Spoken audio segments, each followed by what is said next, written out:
I go with, True Reapers kasi nandun si Rabbit. Sa akin is ARF.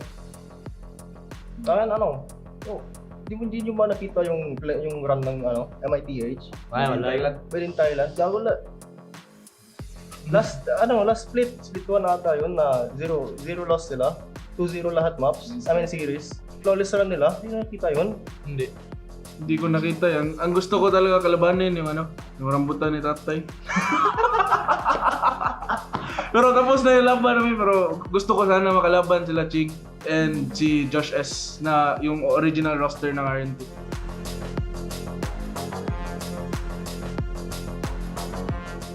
Yung best word to describe us talaga, we are the Bisayawa.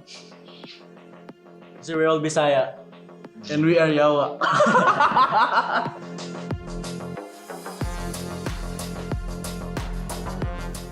Yung one word sa akin, overheater. Kasi lagi talaga ako mag-swing. Bahala kayo dyan. Pag hit for V3 pa yan, bahala kayo dyan. Kaya lagi pinapagalitan to kasi imbis na man advantage, bigyan pa ng 3v3. Gusto ko kasi TikTok clip boy. Kahit KD player to. Ako naman, I go with, discipline. Kasi yun nga sinasabi palagi ng coach namin na we have to discipline ourselves nga. Kagaya ni Exotic, lagi nag-overheat. Kaya palaging pinapagalitan na IGL namin. Tsaka ito din, kami dalawa IGL. Pero, magdagdag ako ng word, mga kami, tulunggis. Kasi, minsan team kami, minsan para kaming nasa merkado ba. Ganun yung goals namin. Maingay. Masyadong maingay.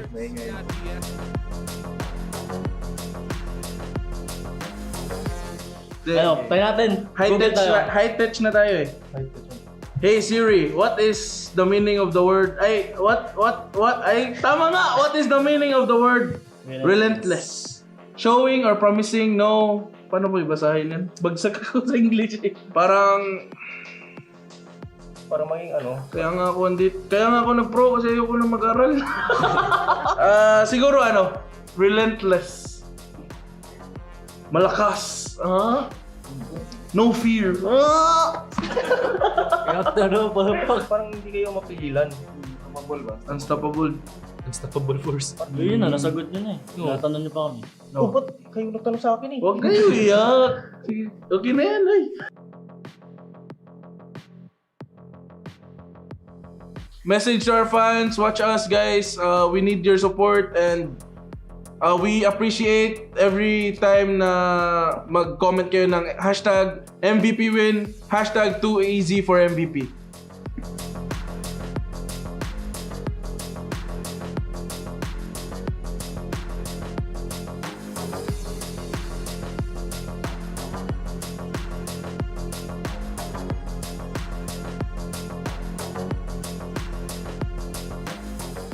Hindi ba ikaw ang tatay ni Mark?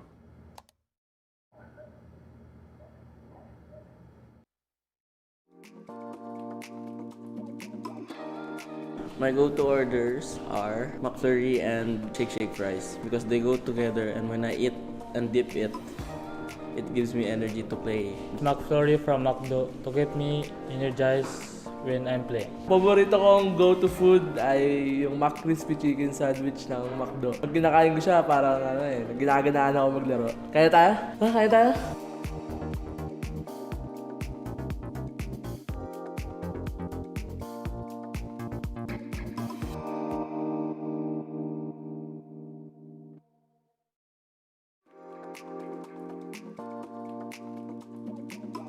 Yung favorite ko pong orderin tuwing naglalaro ng Valorant is yung burger ni Kuya Bon kasi sobrang laki ng cheese tas ang sarap.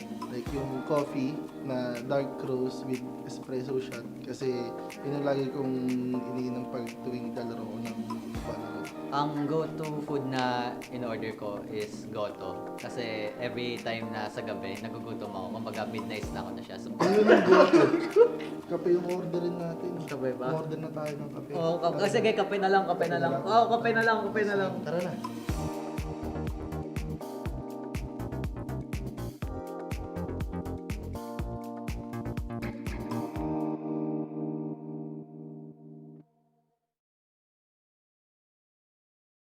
Hi,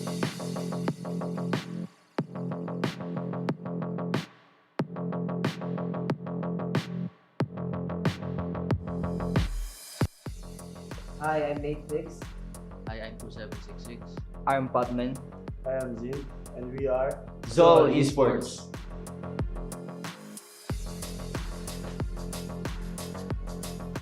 Nakakampi ko na sila, more experienced and more disciplined players. Yung adjustment ko is, dapat mas maging better, sasabay sa playstyle kung anong meron sila. Saka mag-create ng magandang chemistry since we only have a little time na mag-prepare, pero we will do our very best together with my teammates.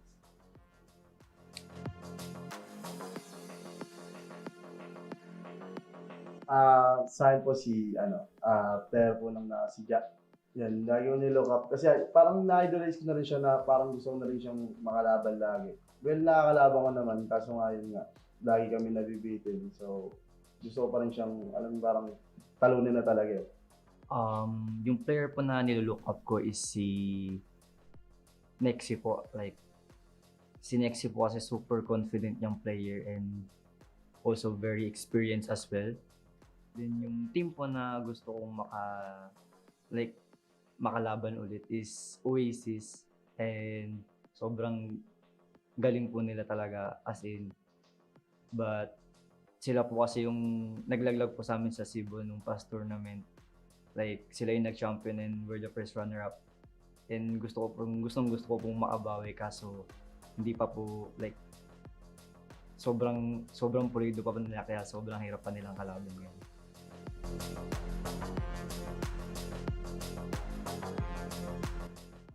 Siguro ZOL lead since may word na ZOL doon, which is yung team name namin. And kaya ZOL lead kasi we treat each other like family talaga sa team. Not just as teammate but also family talaga. And we're building each other like character development, not just in game but also outside the game. Since marami kami sa bootcamp and we treat each other as family members po talaga.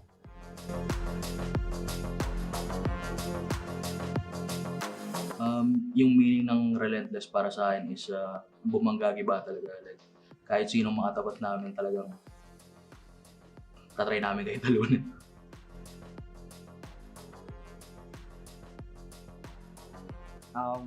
Ayun, thank you sa mga supporters namin, especially sa mga boss namin, investors, and sa ZOL family na nasa isang bahay kami, nagsusuportahan kami kahit iba-ibang game. And then sa lahat din ng mga fans outside ng organization namin, sobrang thankful po namin sa pag-support. Kahit sa comment section lang na live, hindi namin nami-miss yung mga ganung small things, kaya super thankful po kami sobra sa mga bagay po na ganun.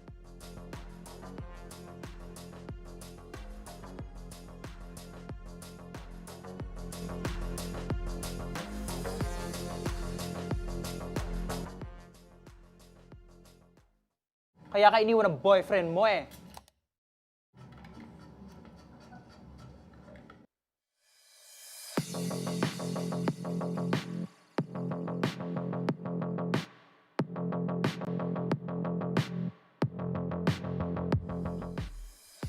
Hi, I am Nico.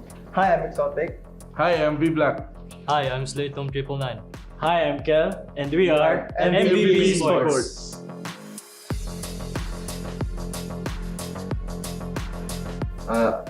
It feels good to be back, and I'm really excited to play against the top teams here in the Philippines, and hoping that we get to play APAC.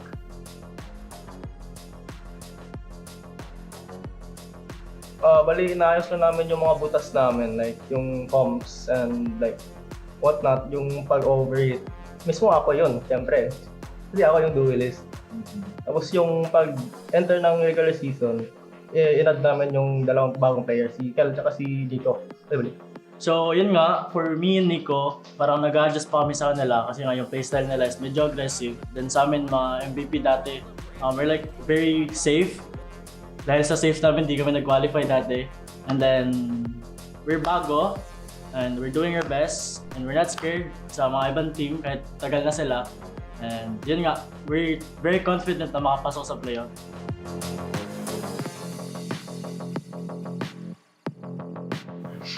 The player that I would always look up to is Tuge, since Tuge is my teammate during Pirates and ZOL Esports.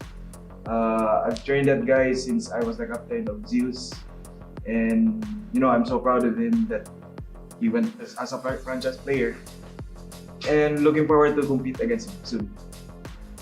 How about you guys? Me naman is Senior Carl kasi idol ko siya dati. Dati Zils pa sila ni Nico, yun nga nabanggit na. And then, Senior Carl is very creative player. Ako naman si Nexy kasi hindi lang sa in-game ang gusto ko kalabanin siya.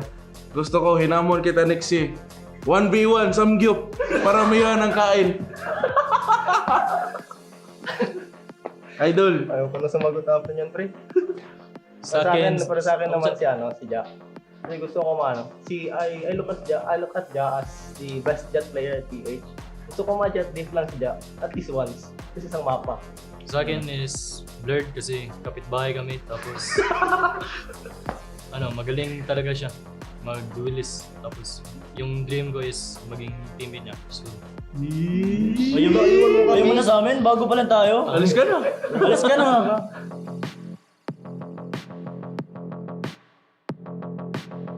I go with, True Reapers kasi nandun si Rabbit. sa akin is ARP. Sa akin, hindi nyo ba nakita yung run ng MITH? Within Thailand. Gago last split 1 ata yun na 0 loss sila. 2-0 lahat maps. Series. Flawless run nila. Hindi na nakita yun? Hindi ko nakita yan. Ang gusto ko talaga kalabanin yung rambutan ni Tatay. Pero tapos na yung laban namin, pero gusto ko sana makalaban sila Chig and si Josh S na yung original roster ng RNT.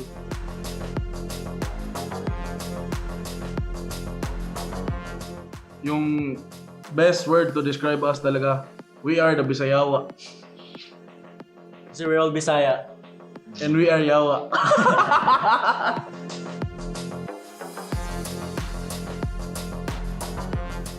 Yung one word sa akin, overheater. Kasi lagi talaga ako mag-swing. Bahala kayo dyan. Pag hit for V3 pa yan, bahala kayo dyan. Kaya lagi pinapagalitan to kasi imbes na man advantage, bigyan pa ng 3v3. Gusto ko kasi TikTok clip boy. Kahit KDA player to. Ako naman, I go with, discipline. Kasi yun nga sinasabi palagi ng coach namin na we have to discipline ourselves nga. Kagaya ni Exotic, lagi nag-overheat. Kaya palaging pinapagalitan na IGL namin. Tsaka ito din, kami dalawa IGL. Pero, magdagdag ako ng word, mga kami, tulunggis. Kasi, minsan team kami, minsan para kaming nasa merkado ba. Ganun yung coach namin. Maingay. Masyadong maingay.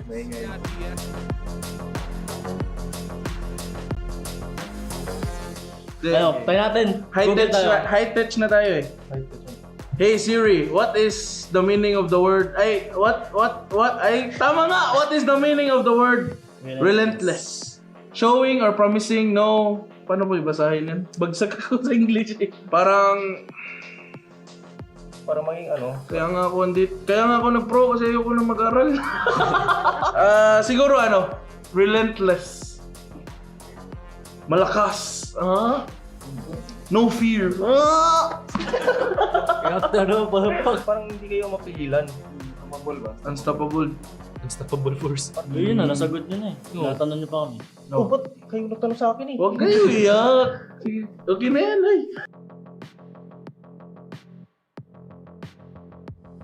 Message to our fans, watch us guys. We need your support and we appreciate every time na mag-comment kayo ng #MVP win, #2easy for MVP.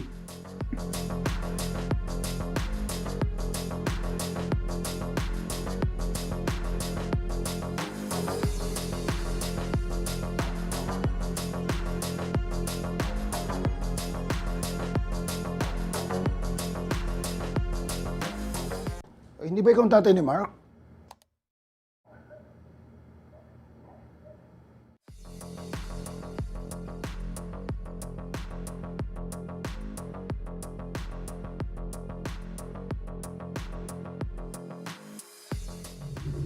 Hi, I'm Papi Chulo. Hi, I'm Ja. Hi, I'm Mauder. Hi, I am NDG. Hi, I'm Wits. And we are Now Esports.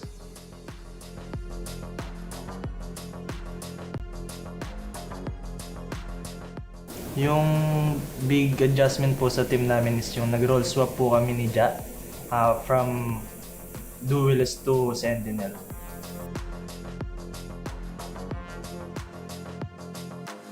Gusto ko makalaban yung Action PH dahil nandun si Mer.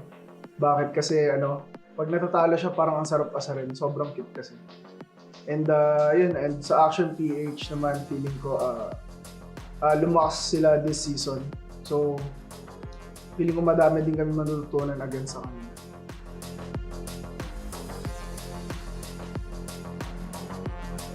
So yun, first is Naos, syempre. And yung pangalawa naman is yung lead from MYSG. And pangatlo is yung meet from Thailand.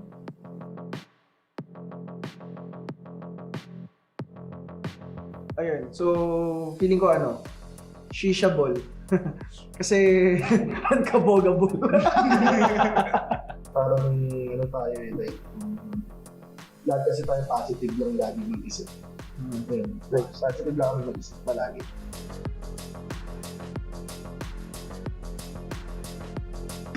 Unpredictable, structured, and discipline. Discipline? Ano tayo? Discipline. Disiplinado kaya tayo. Kasi, di ba, minsan tayo? Wait, parang di na genuine. Hindi, kasi, di ba, pag di naman tayo discipline minsan, aasim natin. Parang naghahanap pa tayo ng kills. Siguro, yan? 4 na words yan. Aggressive.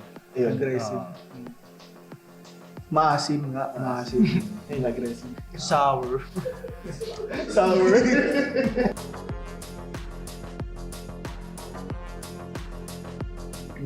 Para sa akin, kahit anong ma-face namin na obstacle, hindi kami matitibag. So, relentless tayo. Relentless. Ano masasabi mo, Dick, kung relentless? Parang John Wick. Ay, John Wick. Ang galing. Topic. Ibig sabihin, Ano sabi? Undefeatable. Hindi. Ay, ano ba? Invincible pala. Parang kahit anong kadaming pa rin na tumapat sa'yo. Wala nang pinapalawalog na. Oo nga, Hindi, tama yun. Ibig sabihin, never give up. Never gonna let you down, no? Never gonna let you down.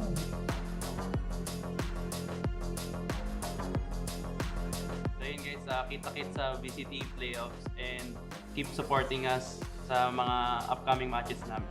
Pag nanalo daw kami, pag nakapasok kami sa top 4, mag-8-8 daw sa NBA. Uy! Yun! Pwede. Pwede, no? Okay lang. Sama ko dapat si Dick. Saka si Ja. Ayan! Gusto mo ngayon? Hindi na. Uy! Hindi na dun eh. Ngayon na agad eh, no? Surprise kami dun ah. Lahat pala lahat, no? Lahat. Parang kang table.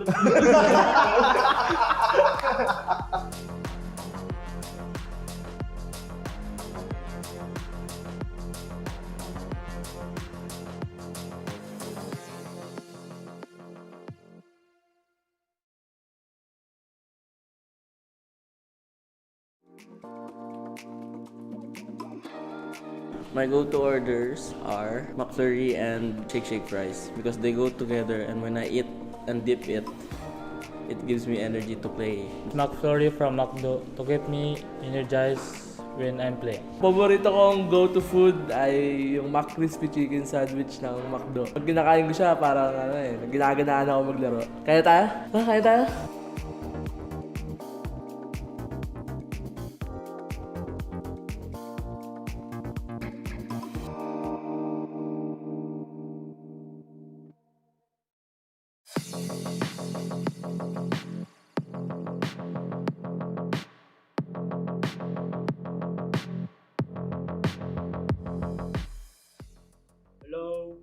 Boogie. Hi, I'm Folex. Owen Cutie here. Hi, I'm Ionix. Hello, I'm Dridge. And we are GameLab Alpha.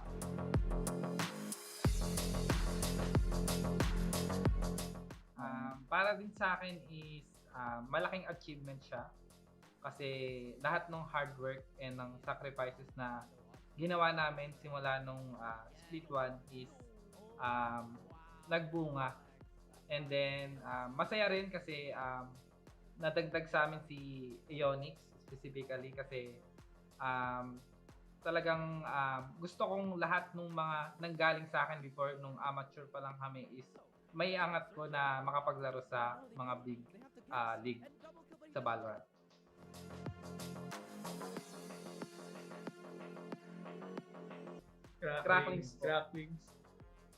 Cracklings kasi minsan sa aggressive playstyle namin as a team, nagkakaroon kami ng overpicking which is sometimes lead to loss of man advantage. So kadalasan kapag may man advantage kami, 5v3, yung duelist namin nagiging overconfident and hindi na nakakalimutan na sa sarili niya yung disiplina.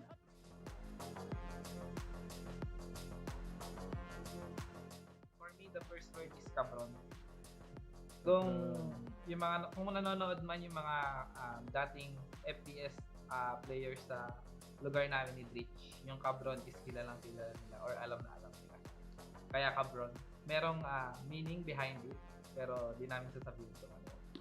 Another word is astralis. So, ito yung di namin ipagdadamot. Before, when on split 1, our split 1 run, we used to call our strat play astralis. So, in astralis, we like to group up in the middle and then we turn the Viper smoke off or any smoke agent. For me, the last word is immature for me. Bago pa lang, we're still the new players in the scene, so we're not yet experienced when in terms of play style and then confident. We tend to make a lot of immature plays on our end. That's why sometimes we can't get the double win.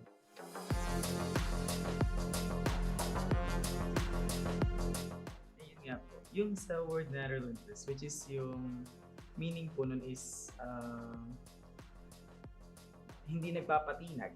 Like, yung sa last split run po namin, yung sa playoffs po, which is yung sa kalaban po namin na yung Oasis Gaming, kahit na ganun yung nangyayari sa amin na nano-90 na nila kami at napupushback na talaga kami ng kalaban, hindi pa rin kami nagpapatinag. Yung confidence namin nandun pa rin, yung composure ng team nandun pa rin, lahat ng comms positive.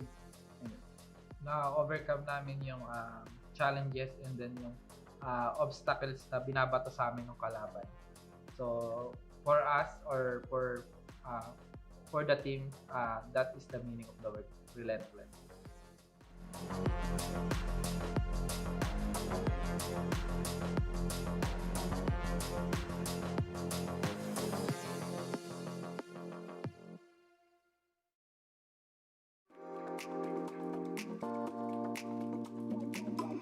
Yung favorite ko pong orderin tuwing naglalaro ng Valorant is yung burger ni Kuya Bon kasi sobrang laki ng cheese tas ang sarap. Like yung coffee na dark roast with espresso shot kasi yun ang lagi kong iniinom pag tuwing naglalaro ko ng Valorant. Ang go-to food na in-order ko is goto. Kasi every time na sa gabi, nagugutom ako. Kumbaga midnight na ako na siya. So, ayun ang goto. Kape yung orderin natin. Kape ba? Order na tayo ng kape. Oo, sige, kape na lang. Oo, kape na lang. Tara na.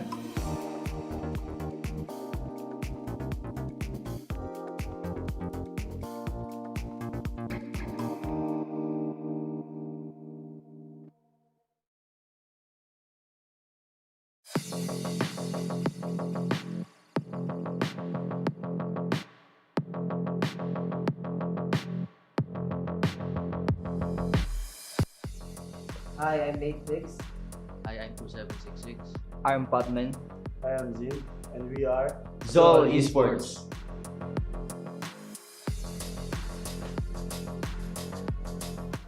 nakakampi ko na sila, more experienced and more disciplined players. Yung adjustment ko is, dapat mas maging better, sasabay sa playstyle kung anong meron sila. Saka mag-create ng magandang chemistry since we only have a little time na mag-prepare, pero we will do our very best together with my teammates.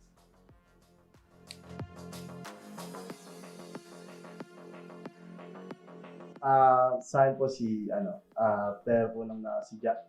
Yan, lagi ko nilook up. Kasi parang na-idolize ko na rin siya na parang gusto ko na rin siyang makalaban lagi. Well, nakakalaban ko naman, kaso lagi kami nabibitin. So, gusto ko pa rin siyang, parang talunin na talaga.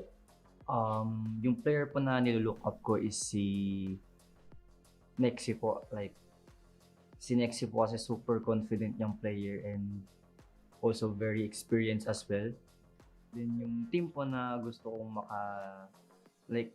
makalaban ulit is Oasis, and sobrang galing po nila talaga as in. But sila po kasi yung naglaglag po sa amin sa Cebu nung past tournament. Like sila yung nag-champion and we're the first runner-up. And gusto ko pong makabawi, kaso hindi pa po sobrang pulido pa nila, kaya sobrang hirap pa nilang kalaban ngayon.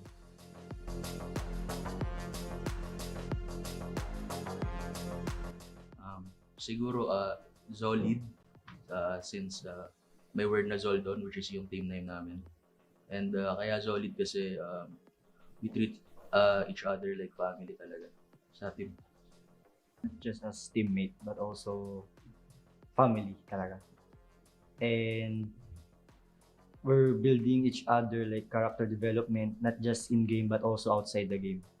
Since marami kami sa bootcamp and we treat each other as family members po talaga.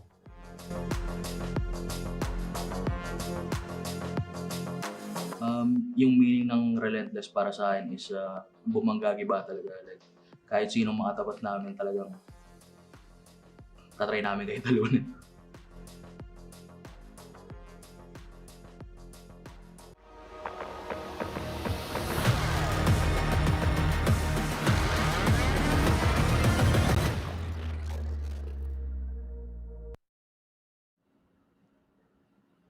Only a few more days left until Split 2 closes and we crown a new champion of the PH scene and a step closer to ascending to new heights. Today, 4 teams enter the battlefield but only 2 more advance to continue their journey until the finals. Sino-sino kaya ang mananaig? Malalaman natin dito sa VCTPH Split 2 Playoffs.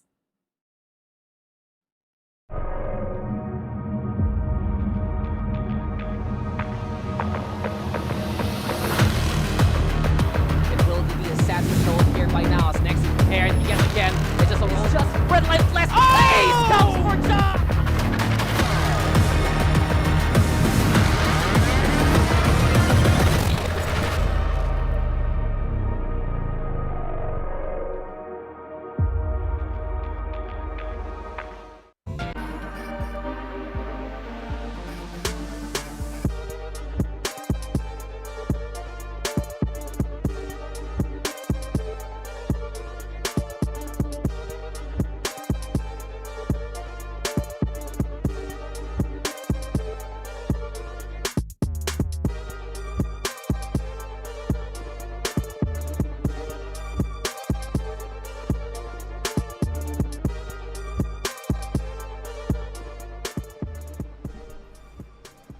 Welcome mga kaibigan sa VCTPH Split 2. Tutuloy ang ating playoffs sa lower bracket naman ngayong araw, which means elimination matches na. Ako po si Tita Mika Fabs at itong mga pilots nyo ngayong flight nito, the bots, the casters. Dave, kamusta naman dyan mga piloto?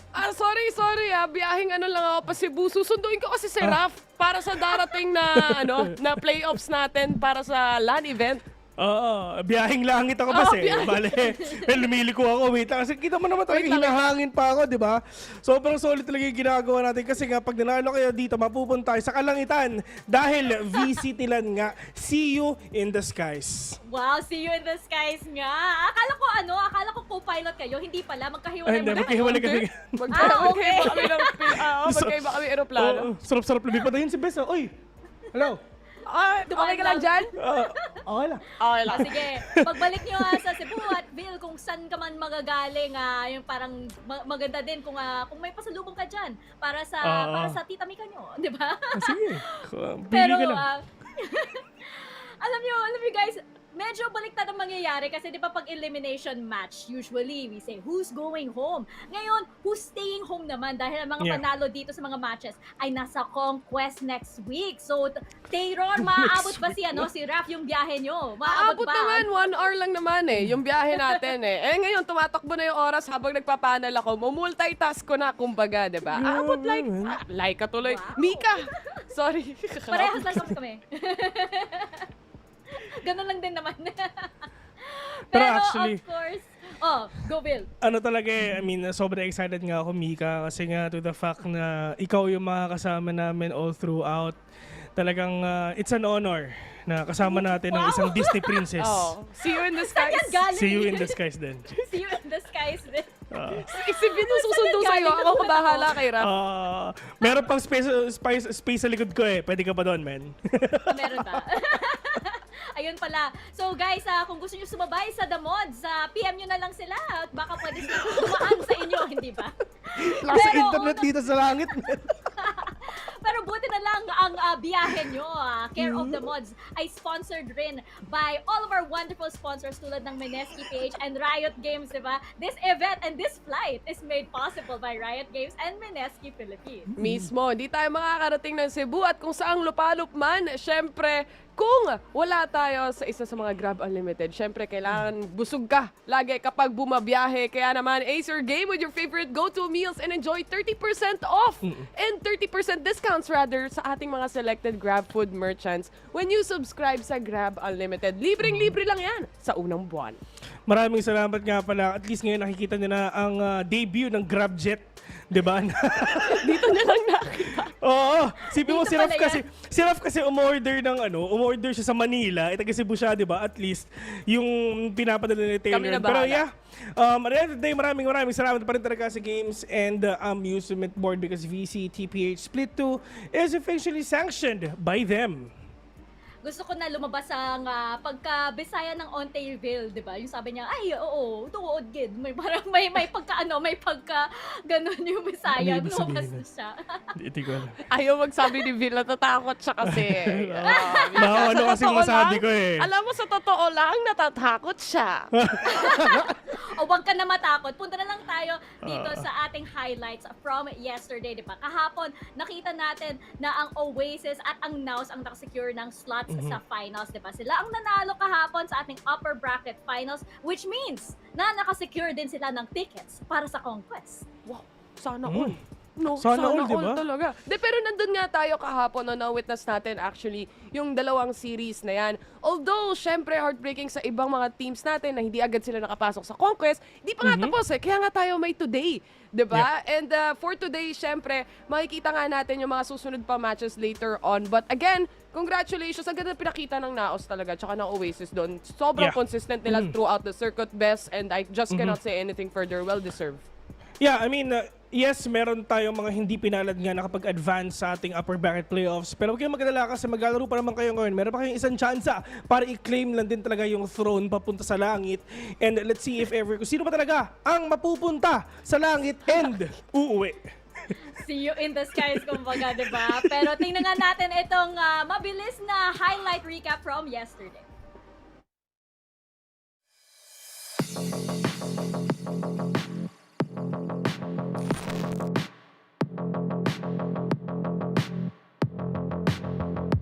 It's a 5v5 retake, and it's kind of tricky for them to find Oasis wherever they're tucked in. Still, somehow, they're finding the picks through that smoke. Wild Oreos by himself has to wait for Nexi to wrap all the way around through A long.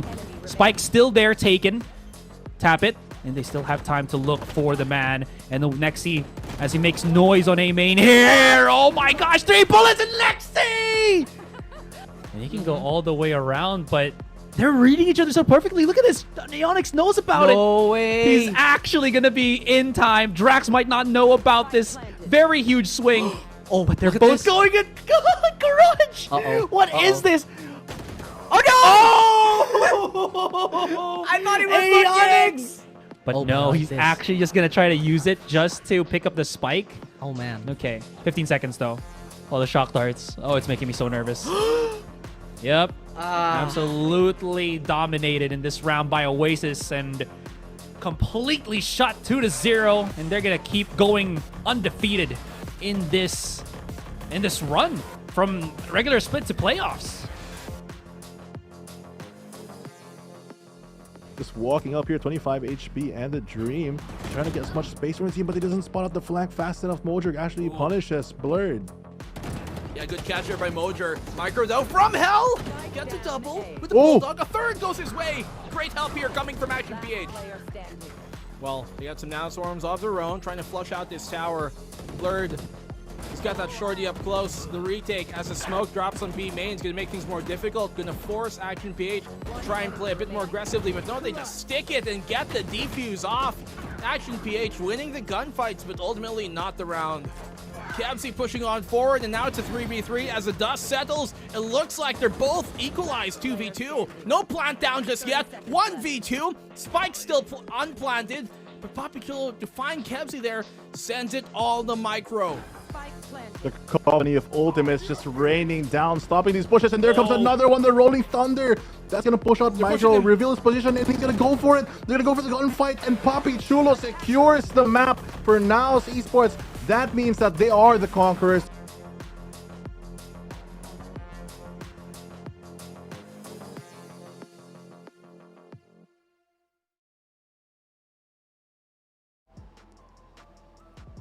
Dalawang 2-0, grabe talaga, pero well-deserved nga itong upcoming finals ng first LAN rin ng VCTPH, hindi ba? Ano ba naman ang VCTPH? Nakarating na nga si Vin eh. Ang Naus. Oo nga eh. Nantay ka na nga lang kayo eh.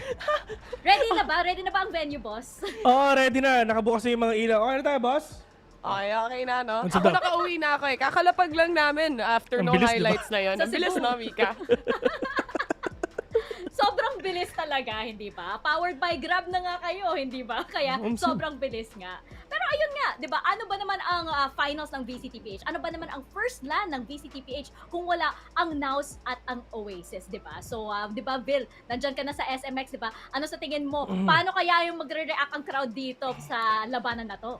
2 taon natin inipon tong excitement na to eh, Mika tsaka Eliza eh. Na talagang na talagang for sure na yung mga players, yung mga viewers talagang gustong-gusto nila makita tong tournament na to na live on stage, these players playing in front of you, being casted by our casters as well. Tas isang malaking event pa, for sure this is gonna be really exciting and really can't wait. On June 2, 3, 4, please don't forget the mod CQ23 to get 50% discount. Wala nang kahiya-hiya. Dire-diretso na lang siya, Mika. No? Pasensyahan mo na yung partner ko. Pero the mod CQ23 kung hindi nyo narinig. Ayun nga guys, baka magko-comment pa dyan sa stream, 'di ba? Kung mamaya kung makalimutan, 'di ba? Pero eto nga, hindi din natin makakalimutan ang ating bracket. So may 4 teams ngayon na will be fighting for those CONQuest tickets, 'di ba? We have Action PH, we have ZOL, we have GameLab Alpha, and we have MVP Esports elimination match. So for sure, napakainit na mga laban natin today at hindi lang dahil umuulan sa labas, Terror. Oo nga eh, umuulan na naman guys. Ingat kayo. Anyway, bago ang lahat, syempre pag-usapan nga muna natin yung lower bracket dito. And how essential it is syempre para sa mga teams natin na gustong makapasok sa Ascension. Obviously, lahat ng mga teams na sumasali dito, ang goal nila is makarating ng champions. Yun yung final test kumbaga para sa kanila. But ang dami nilang pagdadaanan and isa nga tong lower bracket sa pagdadaanan nila. So, with that, syempre itong last 4 teams na nasa baba ngayon, Bessie, meron ka na bang mga prediction agad? I mean, sa totoo lang, predictions ko, yes, naka-lock in na yung predictions ko. Pero Wow! later on, sasabihin natin yan kung ano ba talaga, sino ba talaga ang pipiliin natin dito. Pero for me, this is gonna be really top fight din nga si APH and ZOL and GameLab versus MVP Esports, which is nakita natin yan. Andito yung dalawang teams na talaga nakita natin na sobrang nag-improve all throughout these years sa VCTPH. And hopefully, makita talaga natin kung sino ba talaga ang top 4 ng buong Pilipinas on Due to 3-4, the mod CQT3 by the way. sobrang ganda, sobrang smooth talaga ng transition nito ni Vel. Punta na tayo sa ating mga matches for today. As we mentioned, Action PH versus ZOL and then GameLab Alpha versus MVP. Matindi ito, diba? Kasi may parang, meron tayong mga, I guess, parang underdog matches ito, no? Di parang may Action PH na matagal na sa eksena natin, di ba? And they have definitely more veteran players compared sa ZOL. Tapos dito naman sa GameLab Alpha and MVP, mabilis na roster switch yung nangyari sa MVP, so may konting adjustment pa sila, hindi ba, Teron? Totoo. And when you think about it as well, APH and ZOL, parang nandito yung mga old veterans of VCT. And then GameLab versus MVPE, nandun naman yung mga underdogs na baguhan ng mga teams natin. So I'm actually excited to see, no? Maganda yung pair up tsaka yung bagkaka-bracket na kasunod. So excited ako makita ko ano yung magiging resulta for today. Yeah. And doon naman sa MVP, di ba? Despite of them na bago ngayong roster nila at sa kalagitnaan nga ng VCTPH, it's a good thing that they are still here. Nakapag-keep up yung mga bago nilang roster. And pwede nating sabihin na medyo talagang dark horse nga itong mga teams na nakikita natin ngayon. Maraming mga tayong mga katunungan dito. Pero for sure, those will all be answered as we get into our first series. Magsisimula muna tayo sa ZOL versus Action PH. And with Action PH, syempre, maraming action na tayo ma-expect dito sa match na ito. So let's get started with Action PH.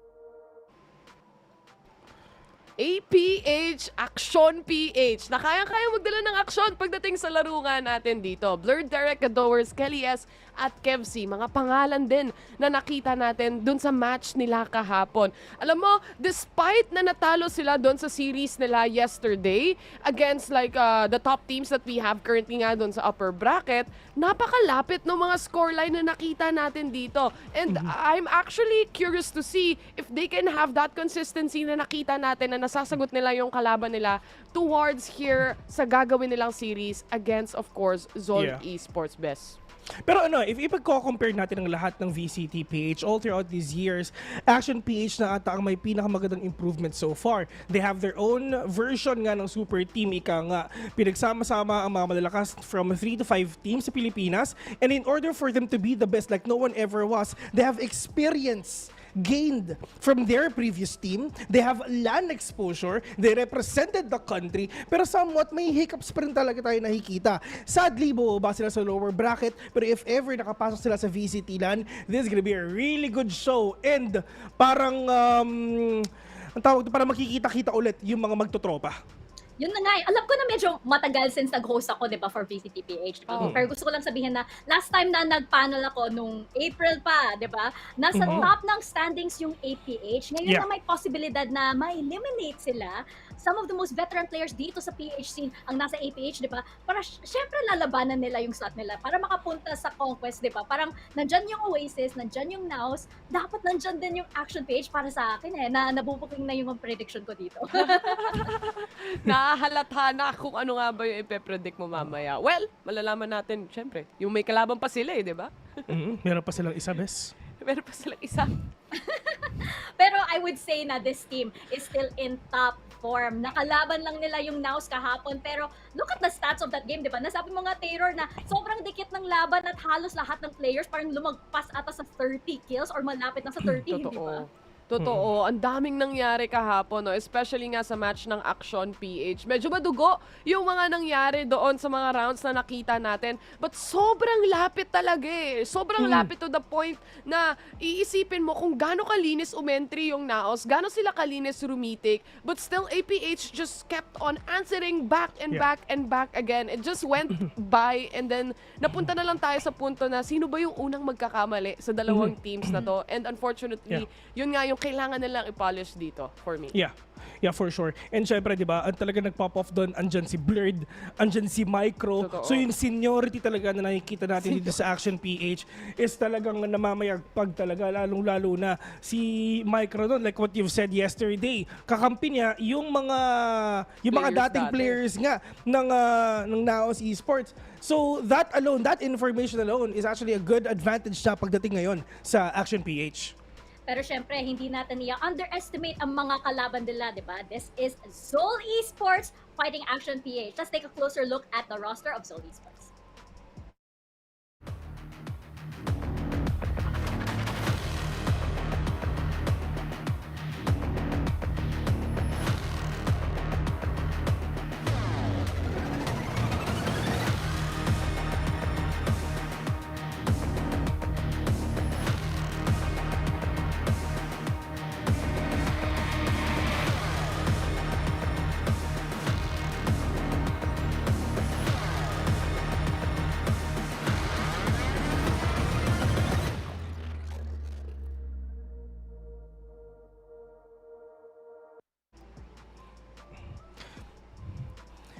We have ZOL Esports right in front of you. Ang kilabot ng VCT off-season ay nagbabalik para bumawi sa lahat ng nakalaban nila. Despite na hindi ganun kaganda yung score nila nung group stage, ang importante, nasa playoffs sila. They had some fair shares of achievements as well, LAN appearances. So if ever na mag-advance sila today, isa sila sa pwede maging dark horse ng tournament na ito. Isa sa pinaka-flexible na team sa season nito, and because of that, mas nahihirapan din yung ibang teams na basahin kung ano ba talaga ang i-execute nila, and that is the thing that they will use in order for them to get that advantage. Totoo, no? Na despite nga yung pagtinignan natin yung past games na meron sila dito, it's a little bit of a losing streak, I would say. But still, they managed to pull off almost there na nga, muntik pa mawala para sa side ng ZOL Esports. Ang importante para sa kanila is really to close in and have a good win. Lalo na ito makakadagdag sa isang malaking confidence boost going and moving forward. And knowing na ito na nga lang yung do or die na series para sa kanila for the entirety of the year basically para sa VCTPH. Kailangan talaga nitong win, di ba? Yung mga Zolmates natin, di ba? Ang lalakas talaga ng mga players. Nakuha ko yan kay kay, sino ba yan? Si Rico ba? Si Fluffy? Si Raika. Si Fluffy at. Zolmates. Parang si Fluffy na, no? Di ba? Parang Fluffy yung... Parang Fluffy yung galawan eh. Siya yung mga nagsasabi ng LFG, mga ganyan. Siya yun. Feeling ko siya nga yun. Oo, si Fluffy. He would say something like that. No sounds like Fluffy.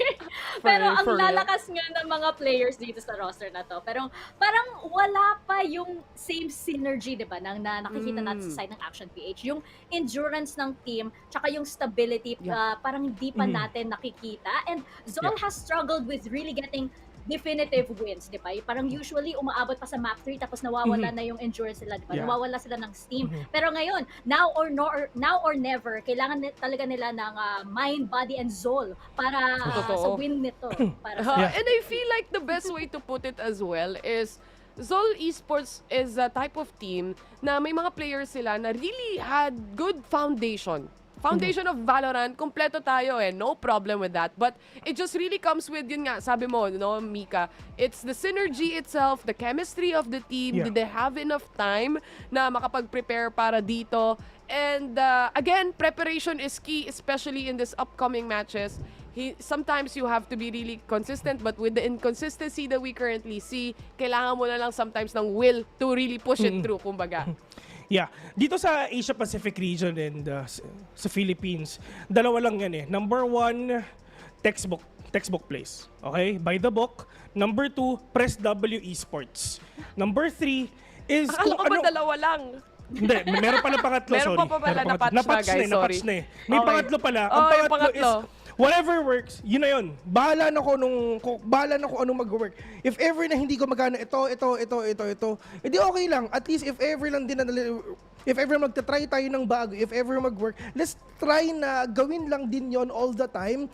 And medyo mahirap lang din naman talaga yun if ever gagawin nga ng ZOL Esports yun, knowing na dun nga sa group stage, hindi rin talaga sila sobrang ganda ng mga games sila so far, which is nga sabi natin kanina, importante dito sa playoffs. Pero if ever gonna check out naman yung mga past experiences nila, sila pa rin yung kilabot ng off-season eh. Sila pa rin yung pinakamalakas dun eh. Tinawag natin sila top 1 nga ng Philippines back then nung wala pang VCT eh. So that idea alone, talagang yun ang pinanghahawakan nila in order for them to be there sa LAN. Nakakagulat, guys. Si Professor Vil, galit na. Parang Diba? seryoso. Hindi ako sanay na sobrang seryoso ng mods eh. Ayaw mo ba? Ako ba yan? Ako Sige, ba alis yan? na ako. Wala, alis na ako. Sige. Alis na kami. Pumunta kayo, guys. Huwag niyo ako iwanan.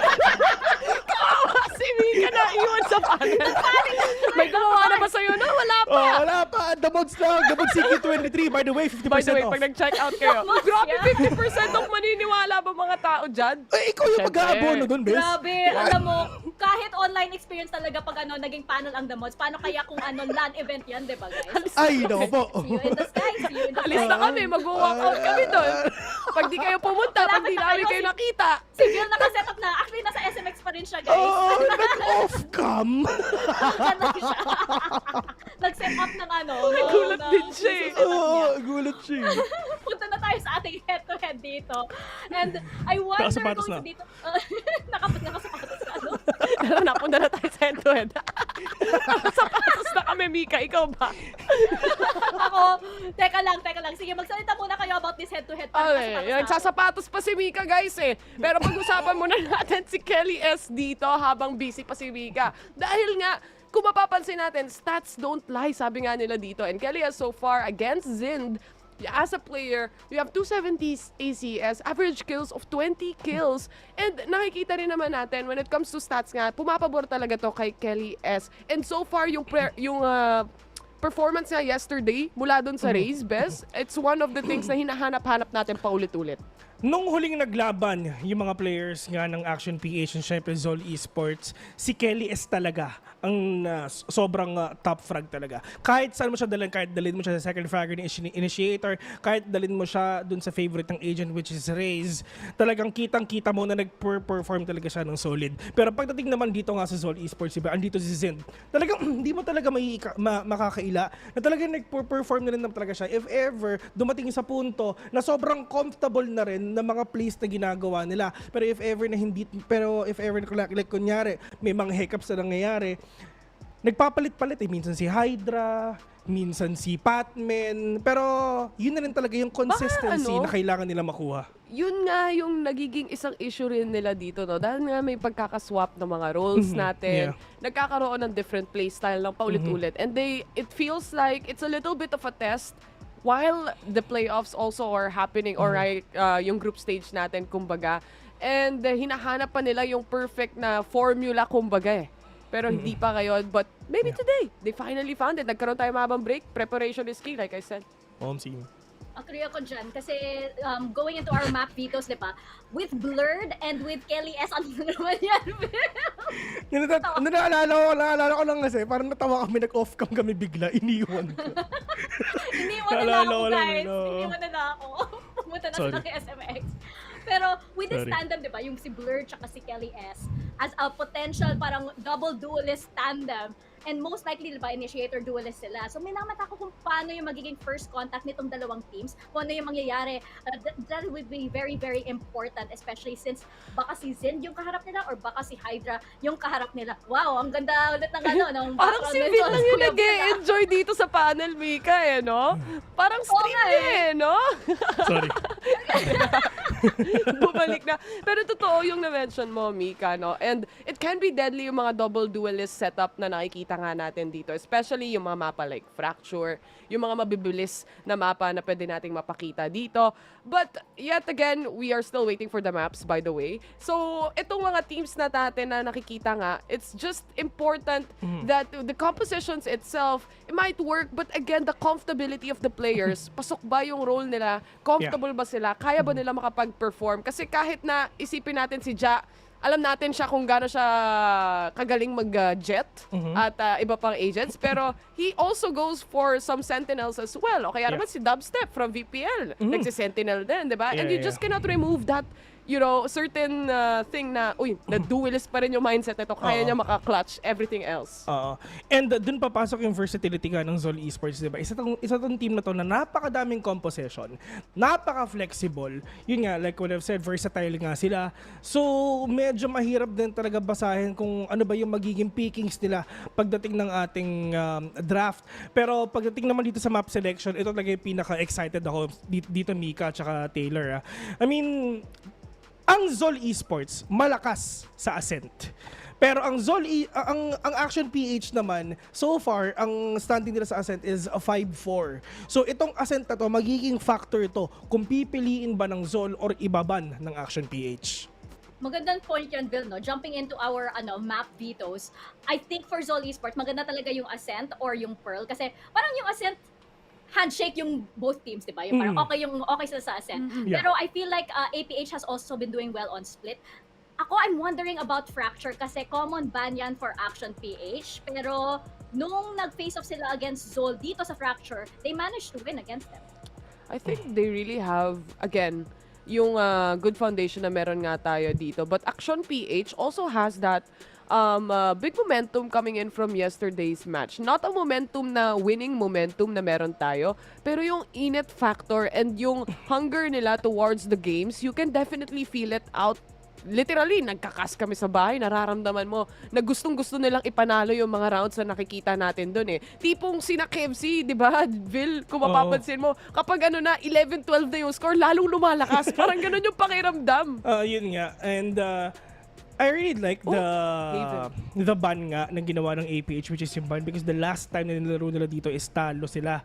So magandang advantage na yon dito nga sa side ng ZOL Esports na to the fact na okay, if ever napili ng APH to, at least alam na natin yung pwede nilang kahinaan, and APH pa nga ang pumili dito ng Ascent. Like what you've said, yung Fracture, di ba? Yung Fracture, at least sobrang dikit ng laban nila. Doon nag-OT ngayon 12-14 yung score in favor of Action PH kahit pinili yun ng ZOL. Pero yung Ascent din kasi, hindi rin ganun kalayo yung mga scoreline na nakikita natin. And I think it's also a trend na nakikita from APH side because they also played this against yesterday from Naos's side at yun nga, natalo sila pero dikit din eh. So, Ascent naman is a type of map na ngayon nga na napakatagal na, OG na siya, and sobrang dami ng default plays na alam mo na kung paano gumalaw yung lahat ng teams dito. So, if ZOL can have a good understanding, I think they can really have a chance against this Ascent pick by APH. Alam mo, magandang picks para sa akin yung Pearl and Ascent to favor ZOL, and then Haven. Siguro yun talaga yung di ba, yung parang litmus test para sa series na ito. Heavy default map. Yun na nga di ba? So parang I feel like for ZOL, yung ito na lang parang good sila sa Ascent, good sila sa Pearl, they have to get through Haven, and ito na yung magiging test kung makaka-close out talaga sila ng maps, di ba, na maayos. Kasi once the third map comes, actually once even the second map comes around, nawawala na sila ng steam So, naayos ba nila yung problema na yan? Yun yung malaking tanong para sa akin. Yeah, kailangan nilang ayusin yung map 1 dito, lalo ng ZOL Esports, kasi once nag-heat up na yung mga players nga ng Action PH dito, sobrang delikado if ever napunta pa tayo sa Pearl, kasi yun yung pinaka-best map nila. Kung ano yung Ascent ng ZOL, yun yung Pearl ng Action PH dito. So if ever mag-game number 3, Action PH might get that, pero if ever 2 games, we can see na kung talagang kakayanin ba ng ZOL Esports to. Pero tandaan nyo, ang bilog ang bola, minsan nandito kayo sa itaas, minsan nandito kayo sa baba. Nakadepende lang din talaga kung paano play style ipapakita nyo dito sa game na to. Wow, ang ganda ng analogy Pero mukhang nakabooking na yung prediction ko, pero gusto ko din malaman kung ano ang predictions ng The Mods. Let's start with you, Taylor. Nako, Mind, Body, and ZOL. Parang naniniwala ata ako doon. Feeling ko dahil syempre nakita natin yung map veto, no? And based din doon, and sila yung unang map pick dito. And I feel like, if it's a 2-0, kapag nakuha nila yung unang mapa, kaya nilang kunin yung pangalawa and they can close it 2-2-0. I think I will go with ZOL, actually. Yeah, ZOL Esports. Well, sige. if ever ZOL Esports ka, best, feeling ko it's gonna be a really good fight if ever makita natin yung top 3 teams ng VCTPH nung leaderboard papunta sa VCT dito ako sa Action PH. Oh, spicy ah. Spicy ah. Sure kayo na hindi kayo nag-uusap dyan, di ba? Parang baka mamaya. Pero, bakit parang, oh my gosh, kamukha mo si Raph pag nagbaboxing ka dyan. Ako? Oh? Oo, di ba? Mahilig siya dyan. Oo, man. Parang si Raph eh. Grabe ka naman, tol. Okay lang, pre. Next! Pero ayun nga, mukhang divided ang the mods dito. So sino kaya ang mananaig, ZOL Esports or Action PH? I mean, we've said everything. Para sa akin, marang yung ZOL Esports is the underdog dito sa match na ito. Given na yung Action PH, napakalakas ng start nila dito sa VCTPH Split 2, di ba? So, tingnan natin kung makaklose talaga ng ZOL itong map endurance na kailangan talaga nila. Especially since ito na, lower brackets na and elimination match na ito. So, kung mananalo, kung sino mang nanalo, sila yung may ticket sa CONQuest, hindi ba? Yung para makakanood sila ng VCT. Wow, makakanood sila ng bods. Yun talaga yung event dyan, guys. Yun yung main event? Yun yung main event. Kayo No, yan. Zola, make me proud. Ako lang yung nag-predict. Make me proud. Action! Basta kami pag non-bias kasi, Mika, Nice. di ba? Lahat Pinoy eh. So, let's go. Make us proud. Make us proud. Make us proud indeed, no matter what, kahit man lang ZOL kayo or sa Action PH dahil magsisimula na ang first map of this series. Action PH and ZOL Esports casters, sa inyo na.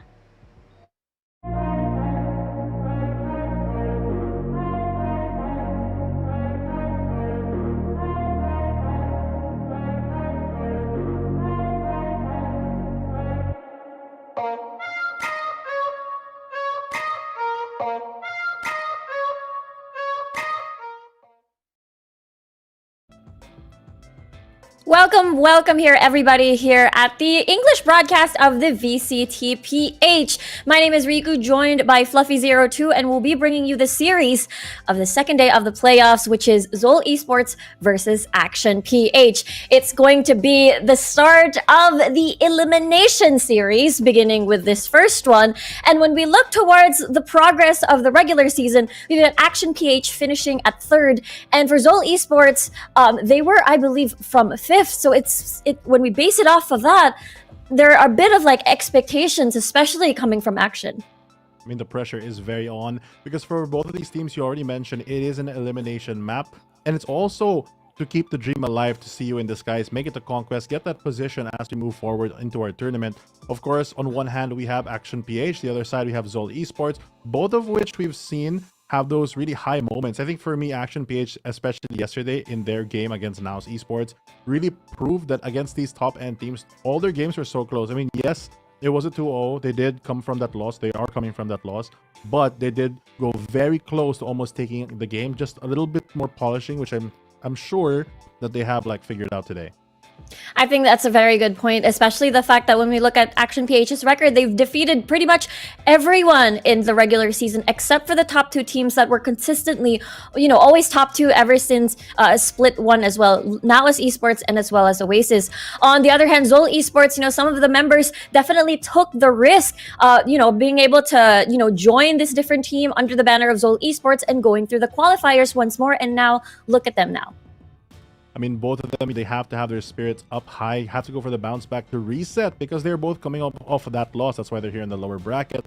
I think for both of these teams, though, they've shown so much potential. We already talked about how one of the teams, Action PH, did so well against Naos, even though, they didn't confirm the map for them. They still did their best. But ZOL Esports, me and Riku did cast that game against GameLab Alpha, and that series ended in a 1v1 on bind. And unfortunately, just a small misstep did not go their way, but I think that a little more polishing will help them today. I think that's the biggest difference, or a testament of how incredibly close the power levels of a lot of these teams are when you set them on, head to head when it comes to the playoffs, where the pressure is increasing day by day. You mentioned this before, Fluffy. It is, again, the goal of a lot of these teams to not only proceed through, CONQuest, being able to play on the LAN stage, but also reach the top of the standings and as well as the title for Split 2, especially when the Ascension slot is on the line. I think there's a lot more than that on the line. As we move on to Agent Select, we can find out what we're going to be seeing on Haven as we move on our first series today on map number 1. Here we go. ZOL first, starting on defense, and Action PH on attack. Let's see if there's going to be a bit of a difference when it comes to the agents.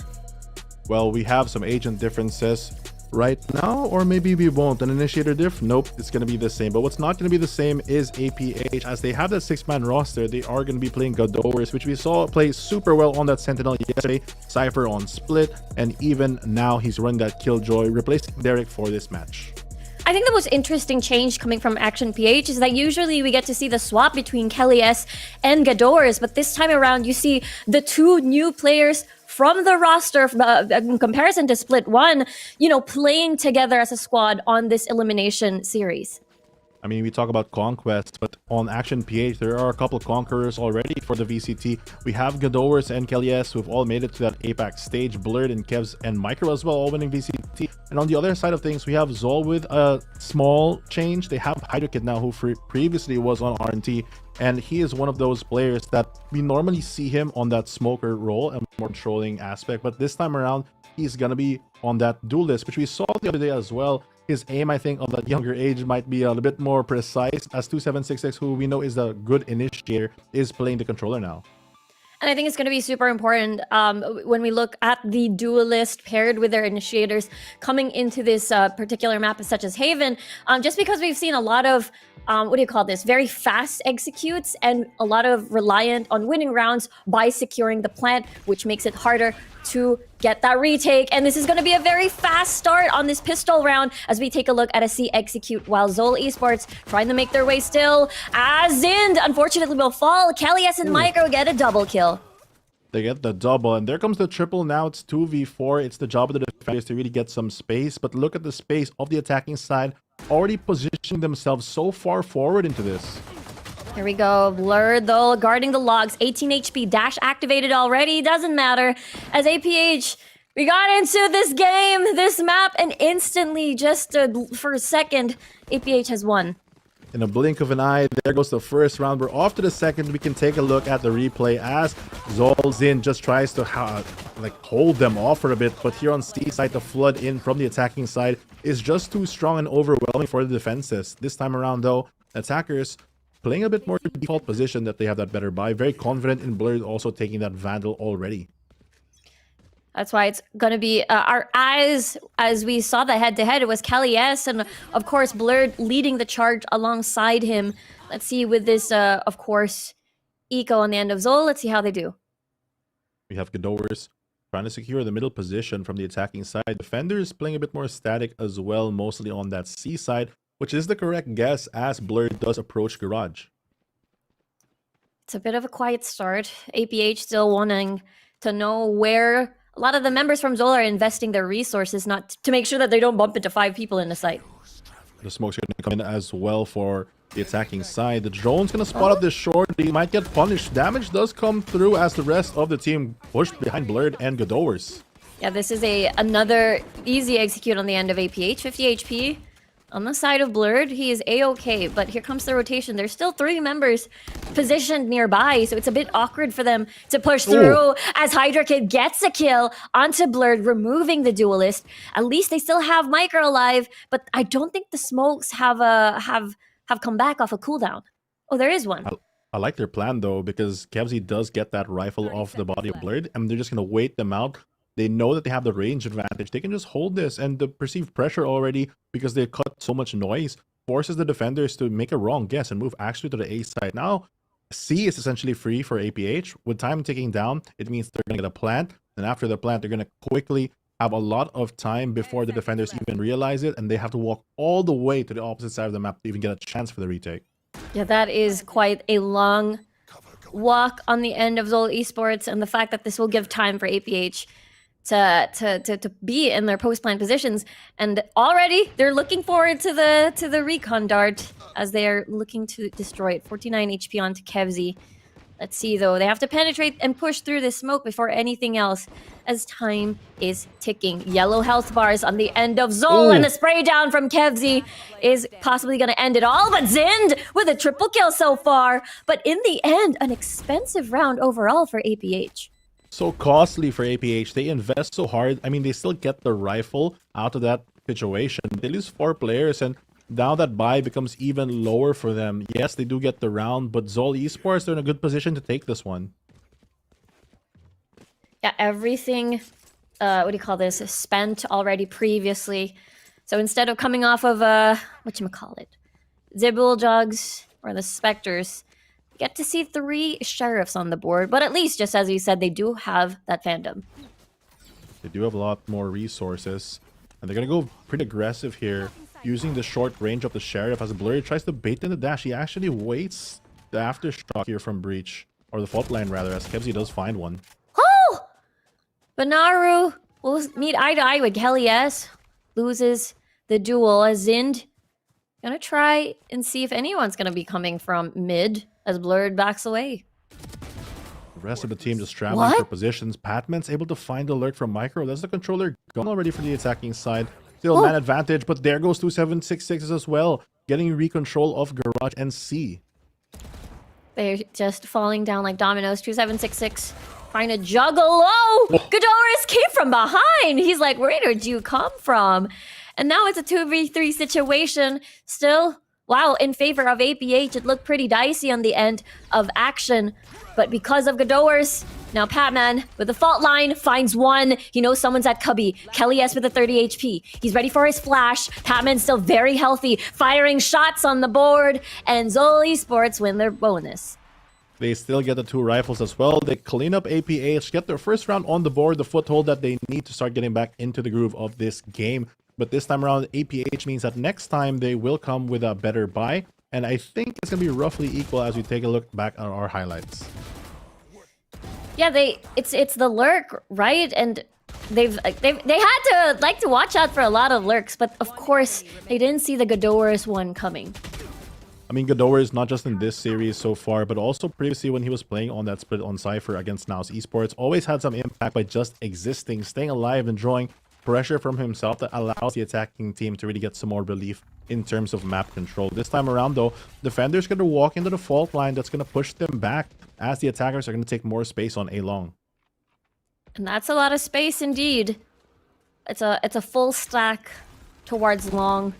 Hydra Kid's gonna get spotted. Fault line's not gonna hit, but he has to back away because it's a bit scary when the rest of APH is already there. Here's the flash. Blurred already inside the cloudburst, but Naru has different plans in mind. Look at him go. All of these headshots, all of these flashes, and it's so scary for APH.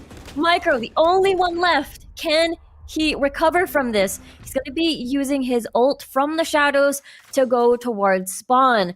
And this gives a little bit of time for ZOL Esports to think, is he going to go back or is he going to see?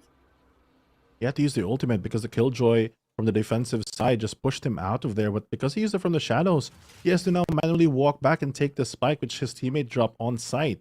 Clearing out long and slowly pushing. It's going to be hard for him to find any isolated fights because the crossfire is going to be already set up. The Recon Dart might spot him out too. It doesn't get the ping, but he does still get the info. Yeah, this is a Bermuda Triangle crossfire. Look at that. Oh. Wow, the coordinated peak. That's the 1, 2, 3 right there. Yep. Going in the swing together. And then we win the round. Very clean coming in from the defensive side. They take the round yet again. And this hold from Naru is getting so much value as he's able to take down 2 to 3 players before he even repositions himself. He's even there to almost help with the final kill as well. So this time around, Action PH on that weaker buy. They have the lockdown, but how much can they actually do with it? Will Godoris make his way and creep his way back to get into a position where they can actually have a chance of getting the round, or will they just be stuck trying to play aggro somewhere? They definitely almost won that round earlier despite being on the lower buy. Hydra Kid, a lot of priority over this as the Recon spots out a full stack. They decide to back out. That's a pretty good idea. Hydra Kid's gonna fly throughout the sky. The Blade Storm's gonna force Blurred into 25 HP. He is damaged himself. With one Blade Storm knife left, he needs that reset. He doesn't get it. Now he's stuck in with a shorty. He needs the drone to get a bit more safety here on the defensive side. They know that the pressure is coming on A, meaning that this is a lower, probably going to be stacked. The shock dart misses, but that does at least delay it, as it's only a minute remaining on the round. Yeah, that's not a lot of time on the end of Action PH. Now they need to wait, as Godowers is doing it again. But does he see? No, he doesn't know that someone's at backside. And now they have no choice. They have no lurk anymore. They have to get in. And look at Naru. He falls because of Micro. 46 HP onto Hydra. And look at this lower buy on the end of Action PH. It is working out for them. Kevzi, everyone else having low HP. They're getting a lot of value at 2766 with a flank. They don't see this coming. And now it's all up to 2766. APH has time. And they have the guns as well, as they picked it all up going towards B. Will they commit towards C? No. Let's see if 2766. He has one smoke, and he's going to have more in 18 seconds.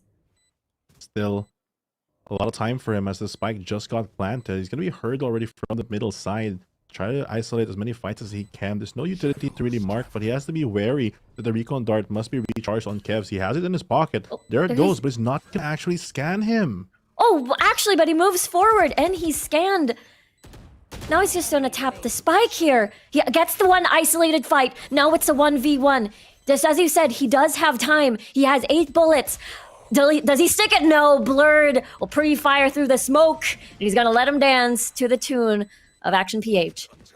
And APH striking back like that. They're on their eco, but somehow they just win the gunfights as they rush onto that A site really quickly. They had to reposition because of the flank coming in from Micro, but they immediately decide to go for that B plant. And even though both players are low, the recon dart is available. They're able to really stall out and just play the game that they want to play and force Micro to really play into their pace. And that was crazy. Yeah, it was a thrifty APH able to upgrade their weapons, and now ZOL, they're the ones that have to restart. Restart the round, restart the mental, because ZOL Esports needs to start catching up already. Very aggressive push from 2766, takes out Micro. That's another controller down very early for APH. That's so hard to hit Haven now. You don't have those line of sight blocking smokes. Yeah, a little bit difficult now to penetrate through these sites. And the fact that it has been an exchange of like potential thrifty versus thrifty. Blurred's gonna come in already. Patman's gonna get this fault line charged. Actually, no, it's gonna be the Rolling Thunder used instead, which forces out Action PH out of this. They will still plant the spike no matter what, but the charge, the recon, is gonna spot out some members of ZOL Esports. And Kelly S wants to respond, but Naru is right there with his frenzy kill. It's all chaos so far onto B, but it is in the end APH winning that one. APH's retakes have been so good these past couple of rounds, even though they got the spike down, retaking their own area of control. That way they can play the post plant better for the attacking side. But I think the biggest kill has to be that one. Losing Micro so early just doesn't give them as many options as they'd like, but somehow they just power through. That was insane. Everybody was taking advantage of all the smokes coming from a 2766. And let's see now. Yeah, it's a very good plan and a very good plan. Let's see what the plan is in mind though for round number 7. It's a very early Hunter's Fury. He's going to be using the one-way against them. What? Teammate's going to peep, but 2766 removes Micro yet again. Second time they face each other on C, and he still gets away with that kill. There goes the controller yet again for APH. Yeah, that is so difficult because the fact that there was a Hunter's Fury on top of that and 2766 runs away with it. Paranoia on towards the field, and Hydra Kid with the really good timing is able to eliminate. They don't see Kelly S here coming from Garage, but Padman is there for the trade. 3v2 now. Godowers is in a very good angle. He's landing the shots. He's very scary, and it's all up to Zin. He gets Godowers. Just one more guy. Does he have time? He does have time if he gets blurred right away. Does he do it? Yes, he does. And Zind, wowee. Zen using the pathing against him. He's going to use that dark cover in his favor. Tap the spike, move to the left, off the angle, forces Jet to reload, and he gets an opportunity to peek off his own timing. And these small things are adding up for them. ZOL now 3, APH 4 in this game is still neck and neck. This is incredibly close, and look at this. Yeah, Hunter's Fury onto Cubby, and 2766 still gets away while getting a kill. Insane. Very insane, especially if they keep doing this. That they have, I know they've been winning some of these rounds, but it's been so on edge here. A big help is if they can keep Micro alive a lot longer, but they're sending him off to Seaside to fight alone. And so far, 2766 has capitalized on this, using that one-way on to C. Batman this time around gonna spot out some mid players, but look, they're just gonna back off, play off the turret because it's already watching B in case they need that, and A is already secure, so it's going to be forcing the APH squad to move towards Garage. And they are forced to back away. There's 2 members invested in there, Zind and 2766. They have to be careful among this crossfire, especially if they go in one by one. Kelly S, though, gets the first one, and 2766 repositions throughout this box. He's going to spot out Blurred right here. They're unable to check that corner as Kelly S gets that trade 2v4 right now. And so far, so good on APH's, like, lower buy. It's like every time they're on this lower eco, they just get higher momentum somehow. Now the spike's going to go down, a favorable position for them. The only way for them to retake the site, even though they do have these rifles, is to really use the jet smokes. But they're already, I think, considering the save here, as one player does go down to Kelly S. Hydrogen fires back, but Micro ends the round. And that's what APH needs. They need to find these gaps. And so far, especially on these thrifties, they've really made it count. I like how you mentioned earlier, Fluffy, the way that both of these teams are playing is that a lot of these rounds, no matter what, if it's a ZOL win or an APH win, it is always going to be very expensive. And that's why it has been an alternating course of thrifties, and it's no problem, I suppose, especially for APH. I mean, if it's counting on winning thrifties, so far APH has shown that they have the grit and relentlessness to really power through these rounds. This time around, though, they have the additional support of not just the economy, but the ultimates as well. The question is, will they use this knowing that their opponents are on the lower buy, or will they hold it out for maybe a later round in the game? And we'll find out soon as Blurred's gonna swiftly take the site over here at A. And ZOL Esports, they will have 3 members coming from the flanks. Let's see at the moment, Patman, Sheriff in hand, Blurred guarding the sewers. This plant definitely for the long side of things as Gadowers is going to catch off the 3-man flank. Do they know that this is happening? Do they know that he's going to be there as a pre-firing? Gadowers, A moving from his place, 77 HP, but Zin spots him out through the corner as Micro is going to spray down Hydra Kid. It's a 3v4 right now. APH having the upper hand at this point, and they're still on the site. They're able to get a fault line to scare off 2766. Blurred with a jump shot. Kelly S, though, is going to finish off the round, and it's 6-3 at the moment. Already doubling the score of their opponents. APH rising to the occasion here. They come out with 3 of the rifles as well, and it's a lot of stall from them for getting that A site fairly for free because ZOL is just trying to go for that retake, but it's Gadowers who actually tanks the gank here, and unfortunately for him, he does get taken out, but the time that it takes for them to clear him actually is enough that they don't even have to finish this round. It's just a couple shots away. It's basically secure, and with that, APH runs away with another round. And the fact that they're not, you mentioned this, Fluffy, do they use their ultimates? They haven't really invested a lot when we look at the ult bars at the moment. And so far, so good for APH. Oh, and there goes the Rolling Thunder, rolling in as the rest of the team floods behind Blurred, taking so much aggressive space, even tanking a couple bullets here and there, moving so close to the dark cover. He's gonna spot out one player, he doesn't know. He's gonna go for the respray, but there comes Naru from the smoke. Wow, Naru with a double kill. Kevzi puts him in place in the end, 3v3. So very doable in the end of ZOL Esports as they already have this spike planted. Micro repositioning towards Hell. Do they know this? That is the question. Because it is a possibility. There's a lot of things to clear. Zind has no idea. 2766 will be alongside him.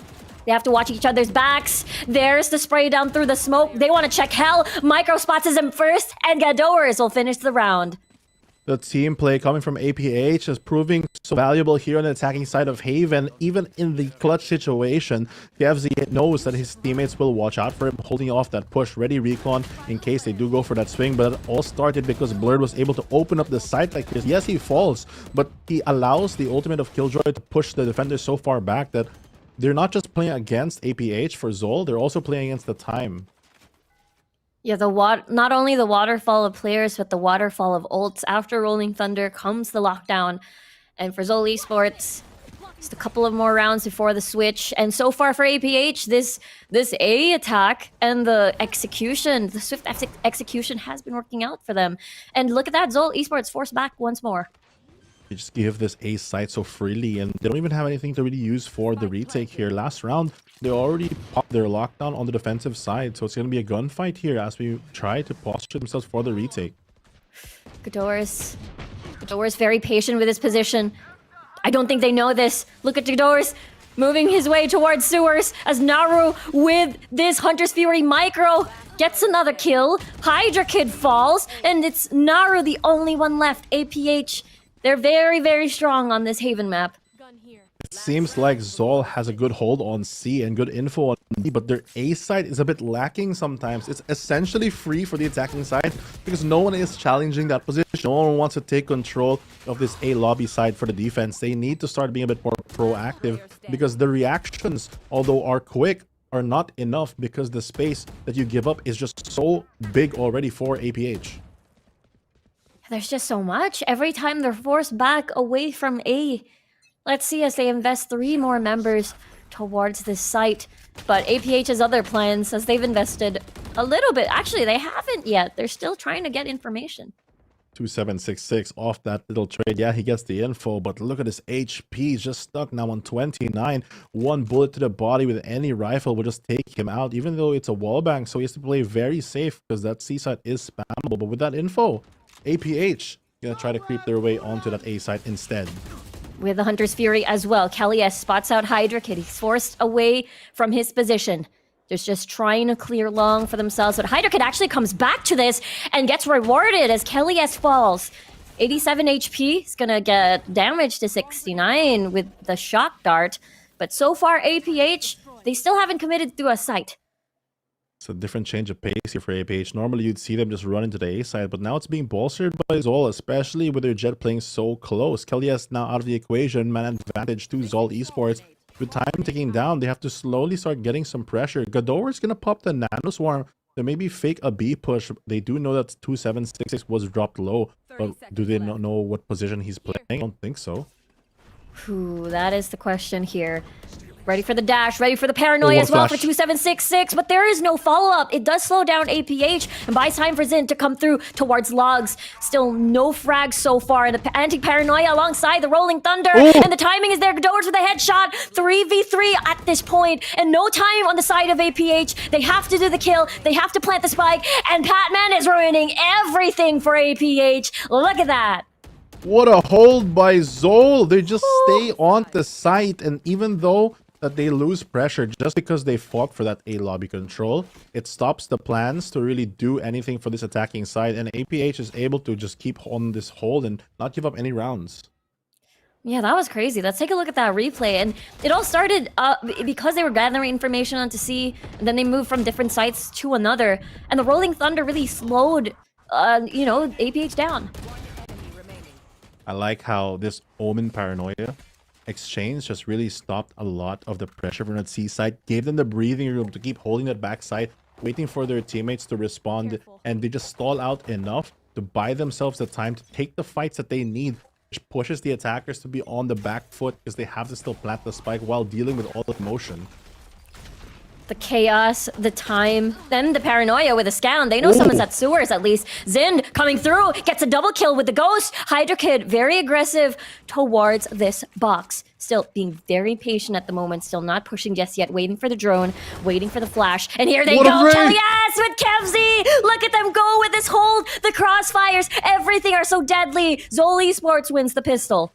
Kelly S gets the 3, the frenzy is just so strong at that range, able to just mow down 2 players almost instantly.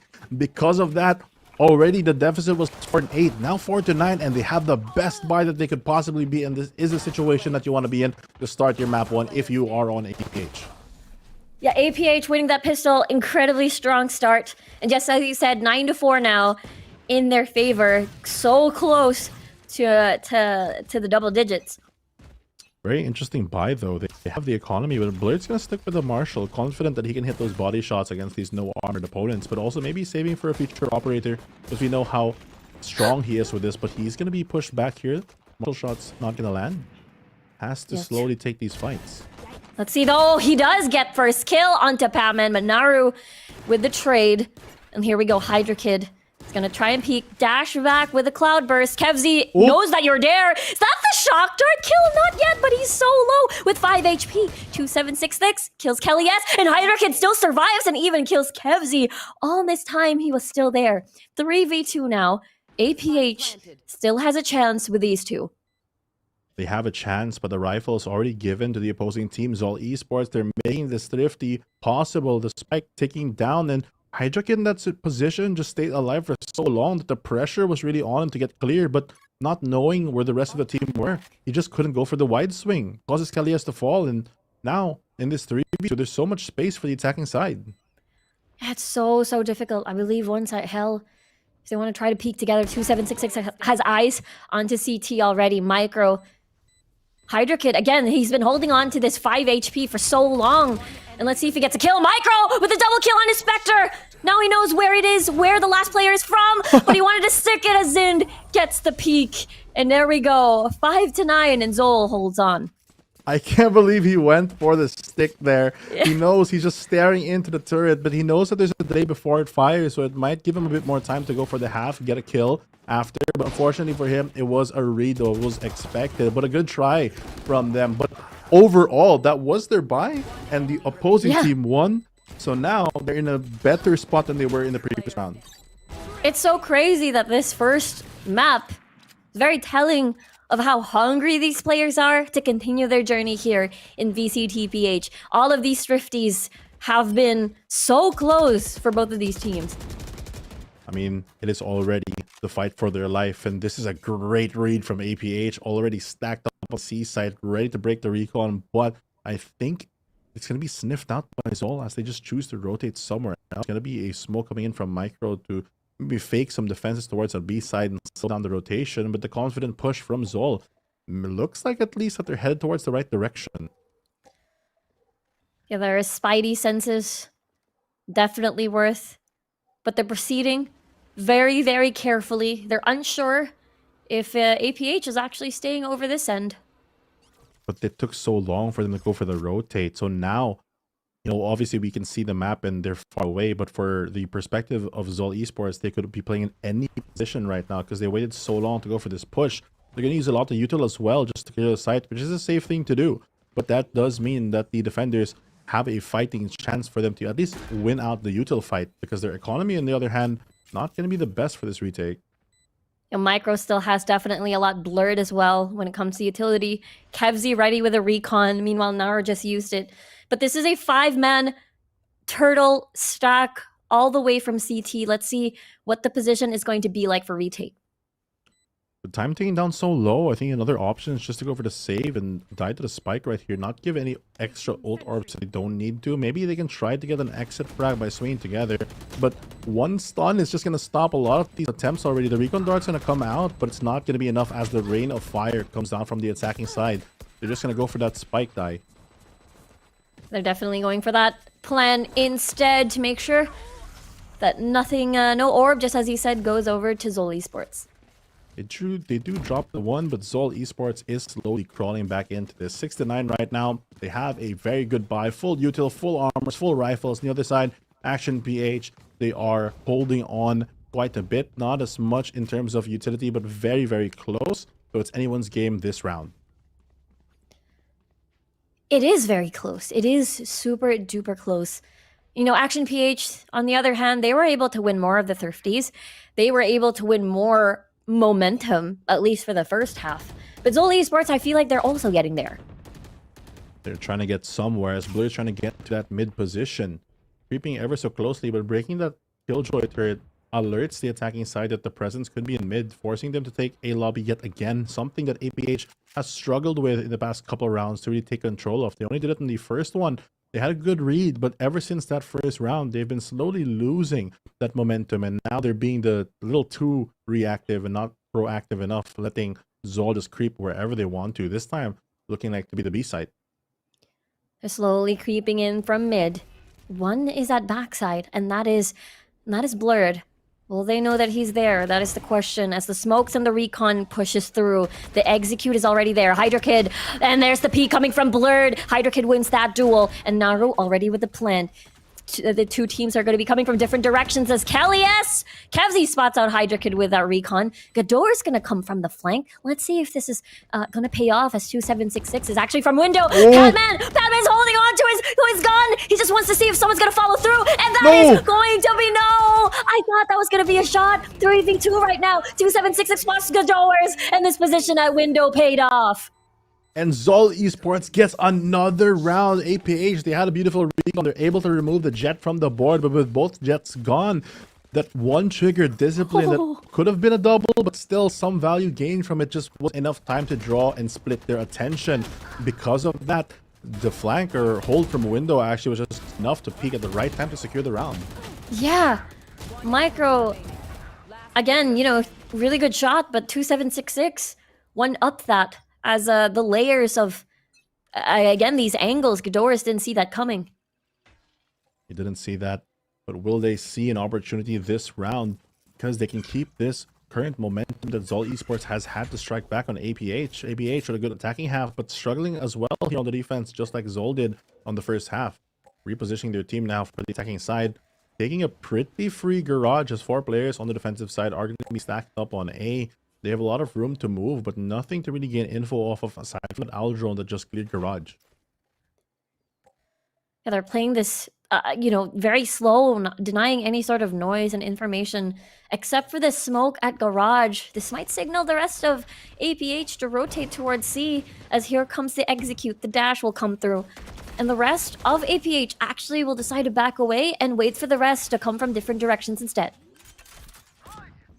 Plant coming down, but there goes the Hunter's Fury as well. They waterfall out of the garage window, but into the hands of Patman and Zin, securing that area for their team. It's only 2 players left, and only with the Sheriffs, Kevzy on one end, and Gadoris on the flank.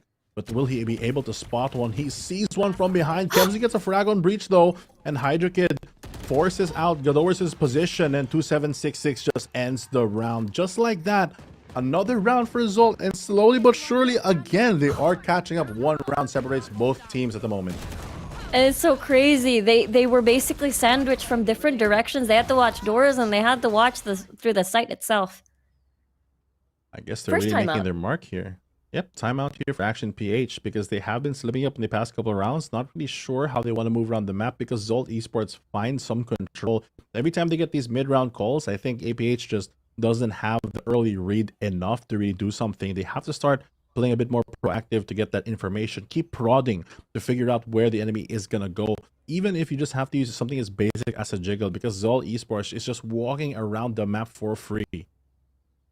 And that's the difficult part. ZOL Esports, on top of that, you know, there's the Rolling Thunder, Lockdown almost available. Again, all of these ults are practically on the side of ZOL for them to secure basically maybe the next 3 rounds even. I mean, the ultimates are always going to be important, but equally important is the operator now on Blurred's hands. These ultimates on ZOL are not going to be useful if Blurred is able to pick them off one at a time, and it looks like he's going to posture himself towards that C side after this tactical timeout for the side of APH. This is definitely the first time we've seen the operator in play when it comes to this map between these two teams, at least for the playoffs. And yeah, we'll see if ZOL Esports can spot out where the operator is going to be. This is a pretty good move by ZOL, though. Knowing that there's a possible operator, they just use the util bomb the garage door. That way they can safely get to that B site, knowing that it's the least probable place for an operator. And they're going to guess correctly. Idrik's already going to make his steps known, forcing Gadoris to try to respond, but Patman's there to watch the flank. Here we go, Rolling Thunder as well, activated. Blurred stuck on the C and finds Zid with the far lurk. Hunter's Fury used as well, and Blurred unable to get a kill because of that Hunter's Fury. In the end, Hydra Kid will spot him out. Kevzy slowly working his way towards the site, including Micro, with this possible flank, but Naru sees him. Now Patman's going to be the second one to peek, and he finds him out, and now it's even. It's even Steven here. ZOL Esports making the comeback real. The dream is not far away from realization right now. They even deal with the operator. Such an important and expensive round for APH. They still not able to find the momentum. the small fake onto that B site with a dash in and then just walk out of there forces Gadors to go for the respawn. Blurred finds a good position, but that Hunty Sphere that you mentioned earlier forces him out, causes him to updraft, and because of that, they're able to get a lot of free kills that they otherwise wouldn't have been able to get.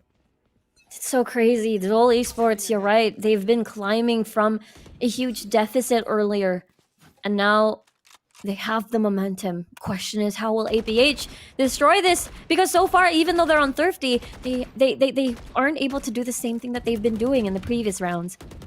I mean, we've seen the Thrifties from them already before, so it's very, very possible. If they're able to get the spams correctly, just barely dodging it here on the garage side.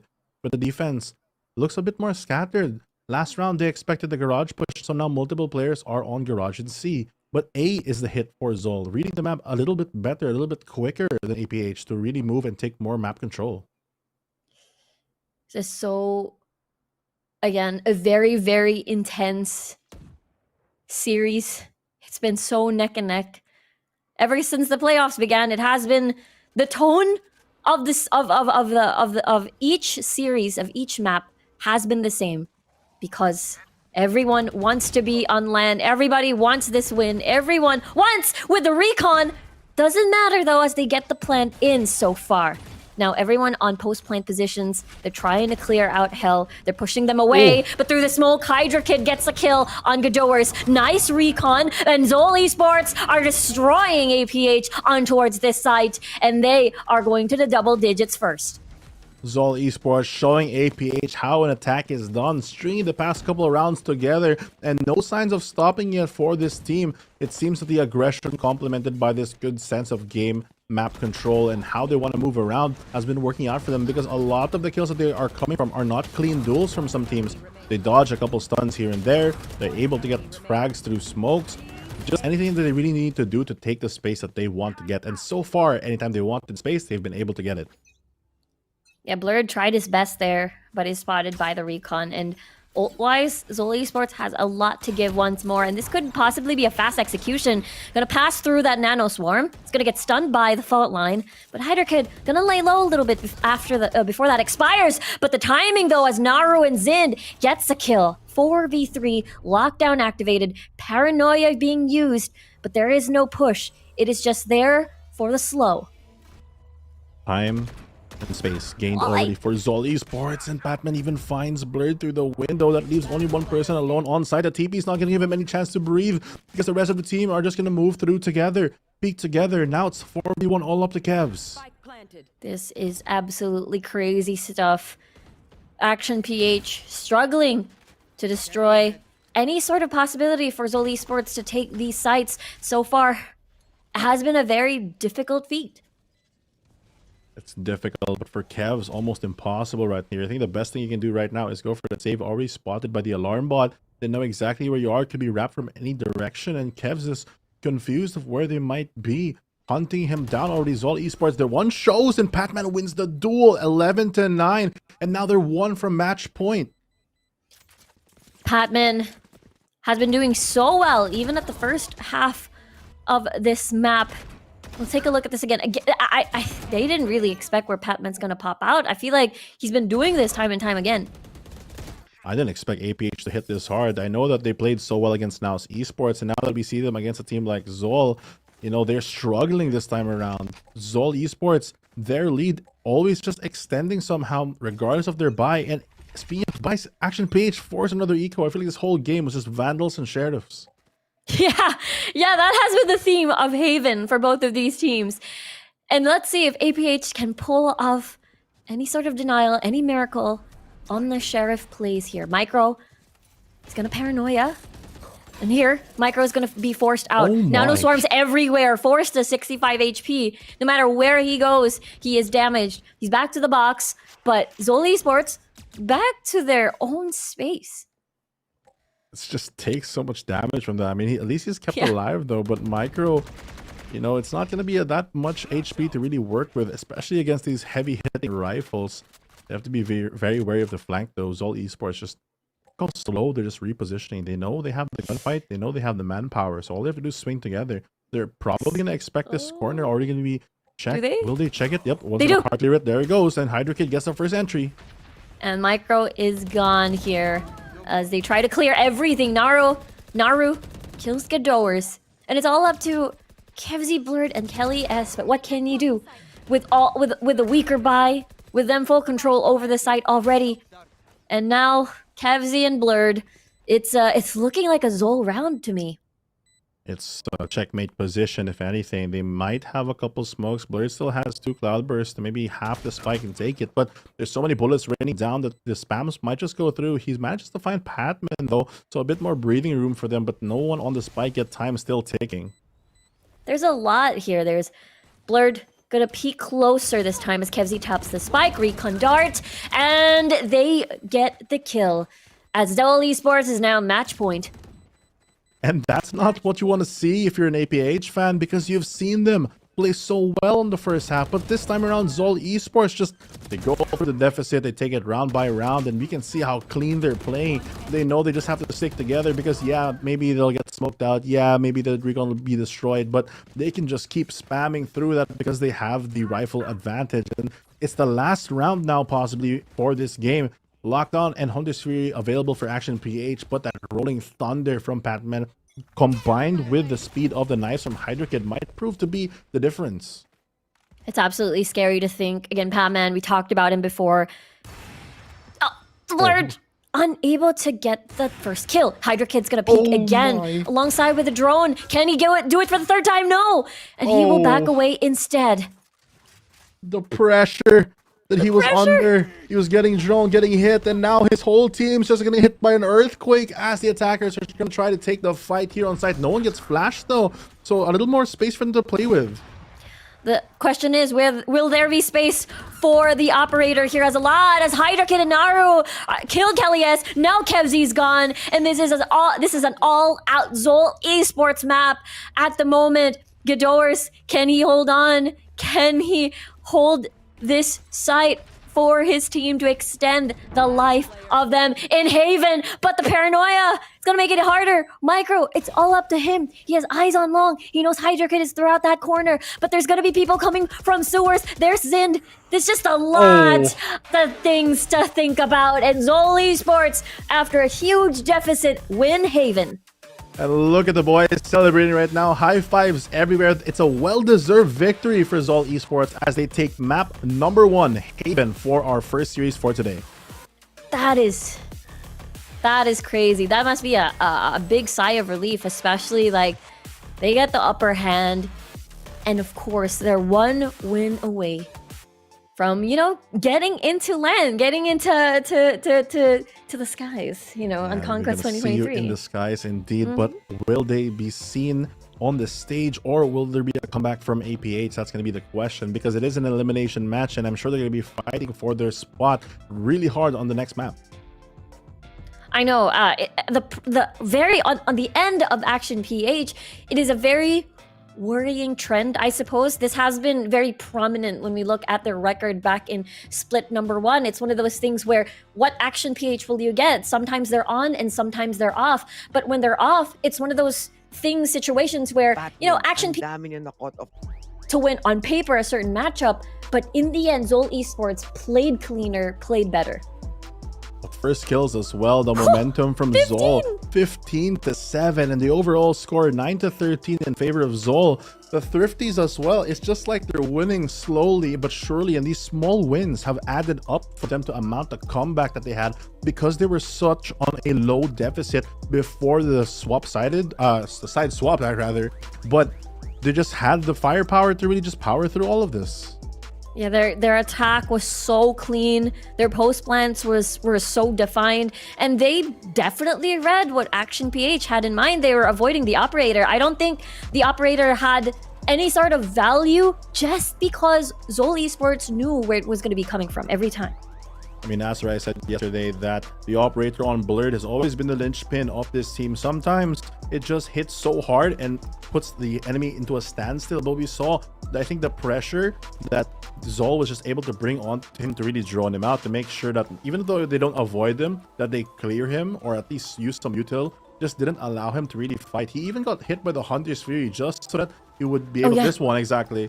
He gets hit by the Hunter's Fury, forcing the updraft. That way he can't get a clean op shot. And yeah, I think that's also the strength of ZOL Esports. The utility, the ult timing has been so really effective against Action PH, and we've got Zind delivering the win with Grab Unlimited. Delivering the win indeed. If you want to use your own code, don't forget that you can scan the QR right there, Grab Unlimited beside Mr. Zind. And he is our delivering the win gamer, because he did also deliver a couple of rounds for their own team. I believe that on that C side especially, he's always able to take out Micro in these earlier fights, and those small victories gave them those stepping stones to really convert a lot of the future rounds that they did have. Yeah, that's true. Zind always either spotting out Micro or spotting out Gador's with his lurk, and always watching out for any possible off angle. So there you go. That is the victory of ZOL Esports, despite a huge deficit at the very beginning. Not gonna lie, Fluffy, this is looking like another map 3 series to me. What do you think? But of course, before that, I will ask you later. We'll find out your answer as we head on over to our break first. But don't go away. We'll be right back.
Welcome back, everybody, over here at Valorant Challengers Philippines Split 2.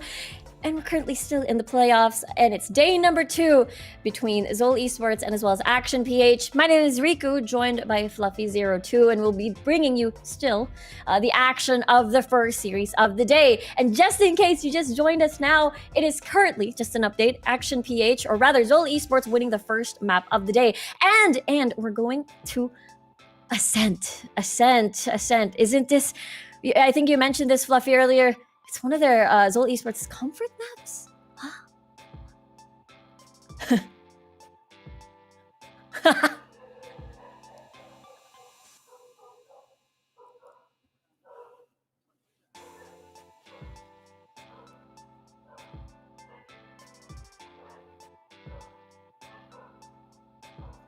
Yeah, this is going to be absolutely scary because, yes, this is an elimination series. And we've seen Action PH before. We've seen how strong they are. Again, when we look back at the regular season, they've only lost 2 series. It was up against the top 2 teams, even from split number 1. It was Naos and Oasis. The rest they've won. The rest they've been very strong. Even during series where they're having a hard time. So you could tell that they really have potential. It's just that how can they get this reset before they head on over to Ascent?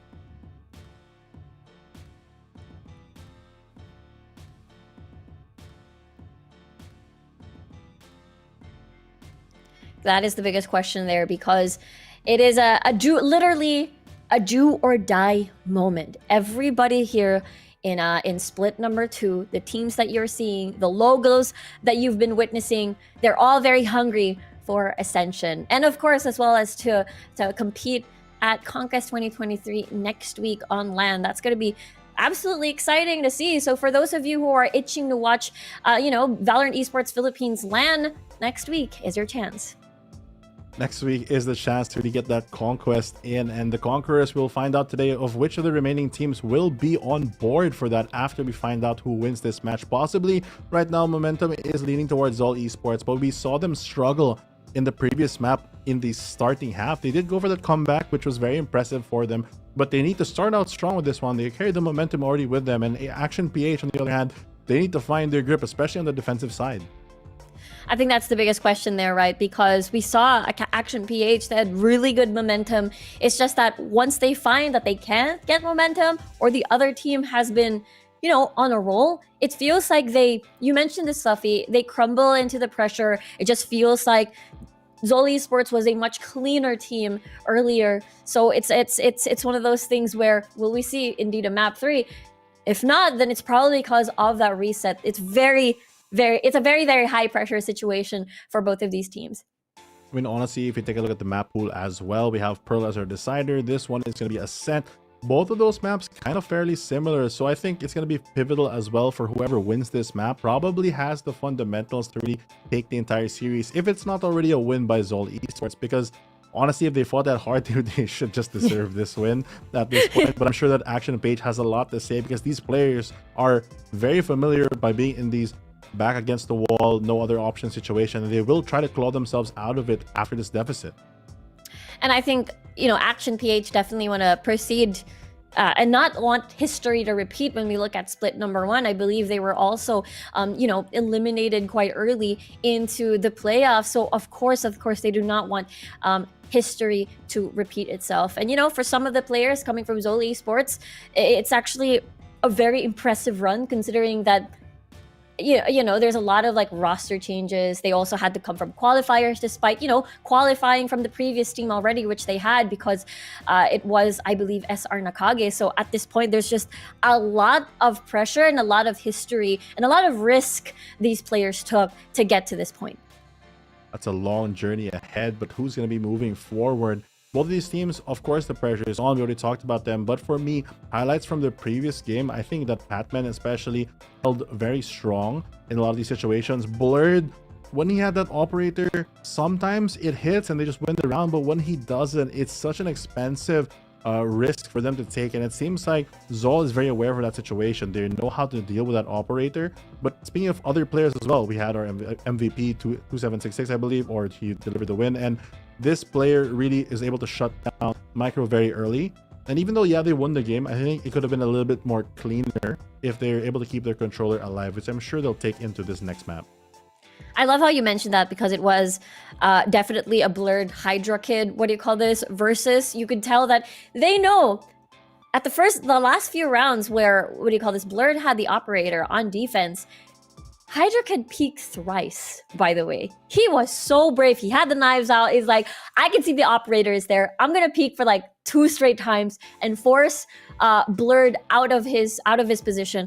And it worked. You can tell that ZOL Esports is very confident after this win, which is, when I look at the angle of Action PH, it's a bit worrying.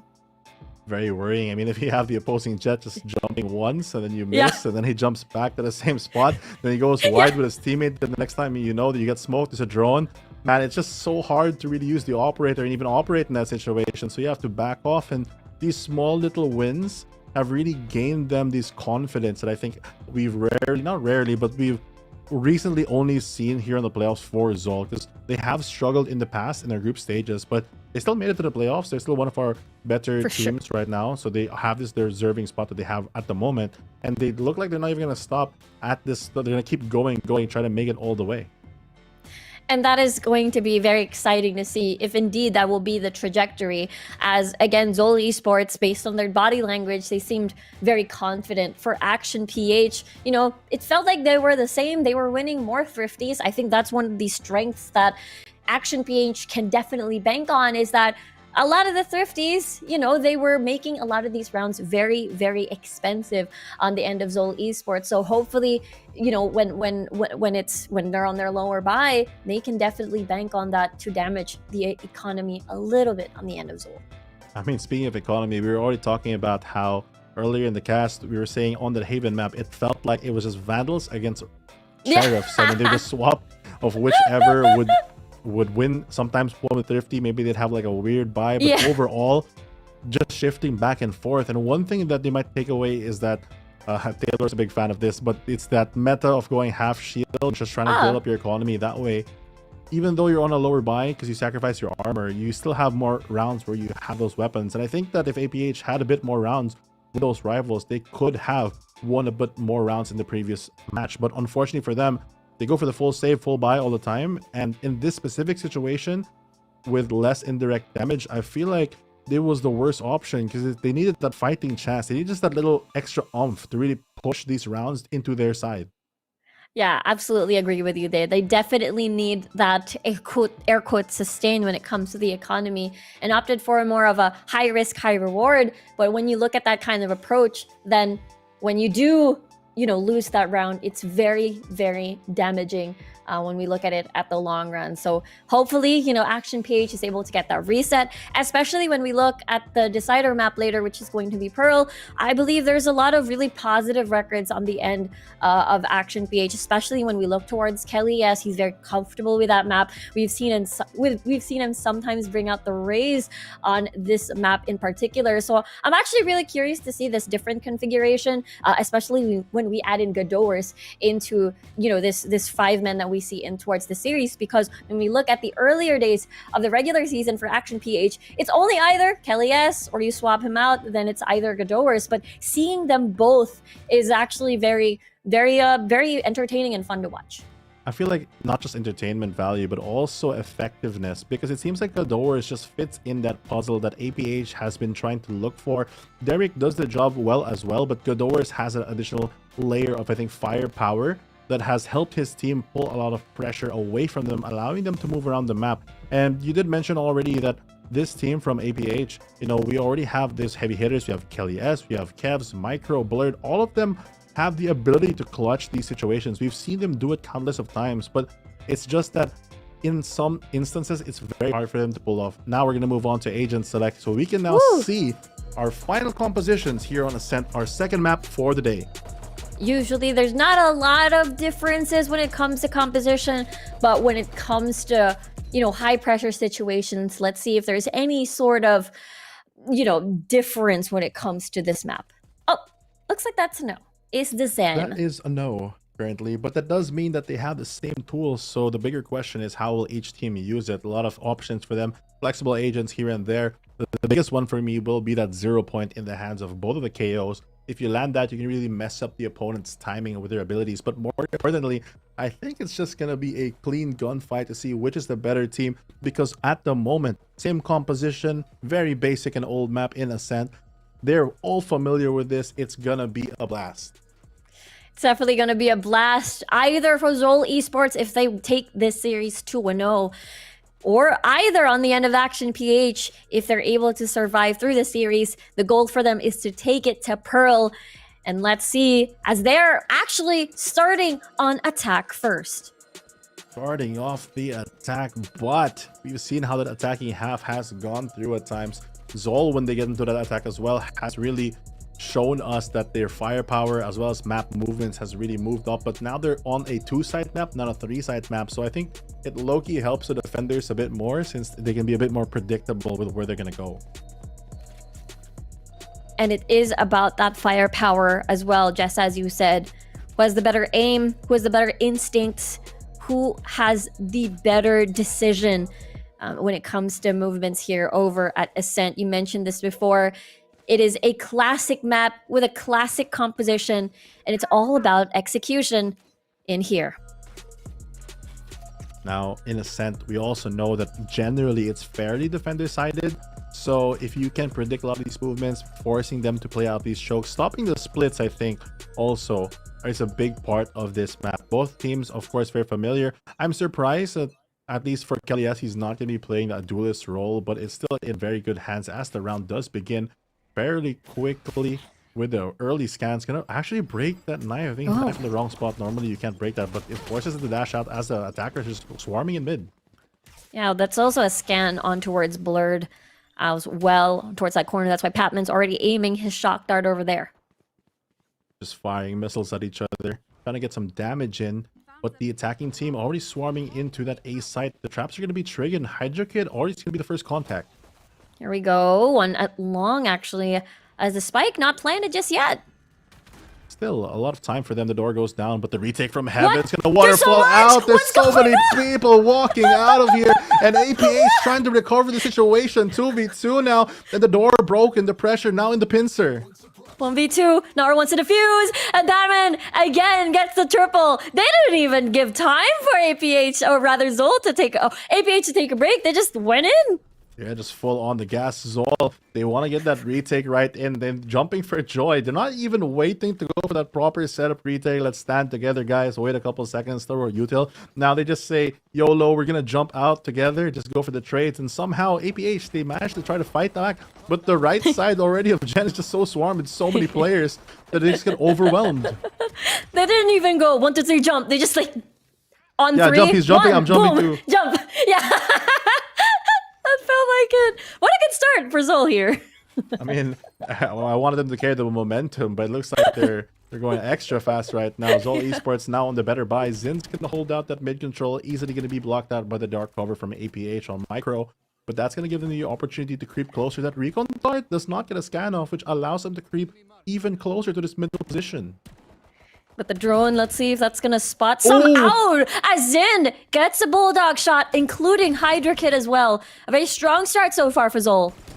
It's going to be a cold corner here, stuck in refrigerator on the right side as Kelly as he gets gunned down, and here comes the top mid player. They know that micro is low, and Zin just gets the final kill. Another quick round from ZOL. Only Hydra Kid's the casualty there, and they get to keep all of their guns. They keep all their guns, but speaking of weapons, Ascension PH bring out the rifles. Only Kelly S bring out that Phantom. Maybe going to spray through a couple of smokes here and there, but the rest, they really want that pinpoint accuracy in the Vandals. But the Bulldogs, having 4 of them in the full armor, is still a very good chance for ZOL to win this bonus. Yeah, a lot of shields, a lot of momentum. The side of ZOL is going to be very interesting to see how APH executes this one. Gonna start off pretty default here. Smoke out the pressure A, which is the correct guess. The attacker is already posturing outside that A main. Batman may be thinking about using the drone. That way they get a bit more safety towards that middle side. Not gonna spot out anything except for that turret, which can be broken if he does go for the pre-fire. But all the way, APH's approach is going to be A this time around. With a drone, this could possibly expose the plans of APH. ZOL Esports, there's 3 people right there. And the Cloudburst is still hiding Blurred. And Patman, though, has different plans in mind. He is still pretty much alive, undamaged, unscathed, and they still have to penetrate through this. No duelist anymore in the end of APH, which makes it a bit difficult as Kevzi Kalias gets a kill, though. Oh, they're just waiting for them to peek out for the defensive side. Hydra Kid finds one. The rest of them are just going to power through A main. The knife's not going to be even needed as Kevzi finds one with the rifle and the shock dart to close out the round. APH striking back on that attacking side. That's still a lot of people gone on the end of APH. Only 2 people get to keep their guns. It's a lot for them to deal with. But the operator now in the hands of Zin. We took a look at the replay, and This attack started out so well, but they did this very smart thing of taking the patience to wait for the Heaven players on the defensive side to really push out. That way they can get a couple kills here and there. And it's because they don't have those smokes to really hold the position. They really need to market themselves, and good thing for them, they did win those trades up and up and up. But Zin, the glass cannon with that operator, might prove to be the difference. Especially eyes on mid as well. Ghidorah should be careful here. Might spot out that operator if he does peek. Zin's gonna keep holding the angle though, allowing his teammate to cross even closer. He baits out the first shot. Will he go for the swing? He does, and it's gonna land. Ghidorah finds two. He's insane! Patman puts him in his place, but that's still value. Whoa. A lot of value on the end of APH. Now it's only 2 members left. I'm surprised that Kev's even got that kill. He knew that he was probably close to the smoke. He hits the first shot, and now the defenders double thinking if they're gonna go for this retake or not, because they need the economy. One of them has the operator in hand. Looks like it's gonna be a save round for ZOL Esports. That was crazy. Before Zind was able to scope, Ghidorah's is right there. Even gets the second kill. Insane player. With the Bulldog especially, just gets the one tap or the triple dink onto the operator player, but then he gets swung by 2. He takes out 1 before he goes down, and now, yeah, they save the op, but the round goes the way of APH, so their attacking side still proving very strong. Really well done. The end of APH here. And yeah, they get to save their operator. And so far, no problem for APH. Like, you've got an operator, we're cool. We've got Ghidorahs. It's easy breezy, especially when you can pull pressure like that. Just the one player being very annoying in the pesky position, forcing your team to split their attention. Now we're an even Steven, and Patman has his ultimate, but so does Kev. So the Hunters can be very, very unleashed right now, especially that they have those ultimates available. One more orb for the lockdown. And because of Ghidorah's kill so far, that's the reason why Ghidorah's is closer than Hydra Kid, I believe, on his ult. It's a very static one-way here, delaying out the push from A. Ghidorah's playing the same position as well in mid-link, as the rest of the players are going to creep in. They have a very mixed buy for ZOL. They have to be aware of the operator's presence, but they do know that they can take the other fights because they have the advantage of those weapons. Especially, yeah, the operator. And that's most likely why APH is trying to avoid mid as much as possible. Yeah, they don't want to play any of these long angles, so they're just going to creep up on B. Let's see here. What is the plan in mind? There's like 2 players right there. The drone's going to expose some of their position, but that's a 2-man peek. They need to get rid of this crossfire as the nano swarms activate, and this damages a little bit of APH. Look at Micro's health. Look at everyone's health except for Kevzy. They're quite low. Just reducing them into atoms with that nano swarm. They're gonna pop the ultimate to try to get a second push back into it. He dodges. No, he actually gets hit by the knife. The ultimate available even under the ski goes. He's gonna flush him out. The util bombardment coming in from Kelyes. That is a lot to think about. You want to dodge something, but you have to dodge something else. Now Hydrakid's all alone, despite the low HP bars of APH. But Hydrakid's still at Boathouse. Do they know this now? They know. And Kevzy finishes off the round.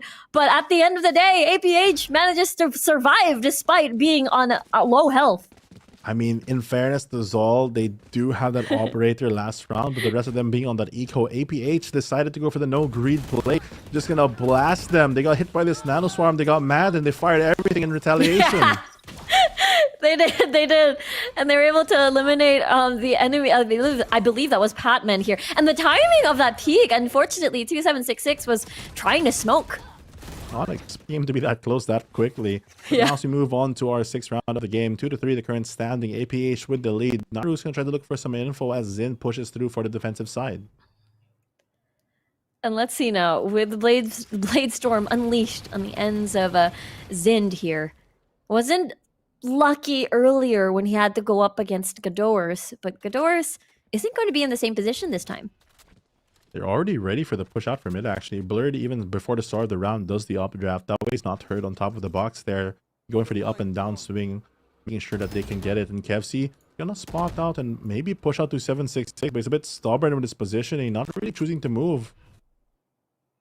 Yeah, he's just gonna remain there. And so far, it is a stack. Not gonna get detected by the knives. the execution would come close. Does Blurred check this? And he does, as he actually is inside the smoke, but he falls in the hands of Patman. Kevzy already inside the site, pre-firing through the smokes, and so far so good on the ends of APH. They get the site, they lose Blurred, but that's his job anyway, to make the space. The plant comes down, the defender is going to try to retake this with all their might, but Zind has the knives in just a shorty. Door's broken already, now they have to mark everything. A little bit difficult, yeah. 2 people on towards long. Micro even destroys the one at short. And they're pre-firing through across heaven here. And they're just waiting for the timing as Gadors, alongside Kevzy and Kelly S, they win this round. It's such an open plant as well. Even if they lose in that situation, a couple players on site, they're basically in that checkmate position where it's GG either way, as long as they don't mess up any of the sprays coming through, because it's such an open plant. And because of that, APH, they extend their lead, getting a very smooth attacking half so far, especially with this opening kill by Blurred. They're really nicely done here. Already expecting that 2766 is going to be playing inside the smoke. I think it was a great combo as well, because the drone spotted him out on the right side, and the KO suppress didn't allow him to TP. They didn't hear any footsteps, so they could guess on the right side. Speaking of making some steps, some quick feet coming here on that B side, as everyone's going to be detected, the whole world. It's like hit by a neural theft. It's almost like an announcement. Everyone, APH is here at main, by the way. Naru's gonna flash 3 people! But Micro in the end eliminates him. It doesn't matter, as that's still a 4-man stack, rather, a 5-man stack onto main. And now it's pure chaos here. Spy Carrier is down. Now it's a 4v4. Now they're holding their ground out in the open, as Padman is trying to dance through the smoke here. They haven't cleared this area just yet, but now it is. Just segmenting the site so far. Now staring down the barrel. Here comes the off-angle swing. None of them actually fall because of this. And Patman brought low, but there goes another piece of util. Micro gonna try to get a spam, but Kellyas goes for reply kill instead. And there comes a shutdown. The double for Kellyas to end the round. And APH looking extremely strong, destroying ZOL's save. They were so... Well, that was a brave play, you know, they decided to remain there. But in the end, only 3 people were flashed, and Micro, you know, well, had eyes at the time. They weren't blinded to destroy Naru. I mean, even if you don't see where they're going to come from, with 3 or 4 of you just stacked there, if you spray and pray, hopefully you'll hit one, and they did. Imagine they do enough damage to get that kill down.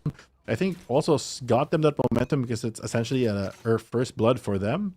So it's a way for them to get into the side even quicker. This time around, Naru gonna try to get some info on that B side instead. And they are all completely at the opposite. Look at this though. Look at Zind playing very open in mid.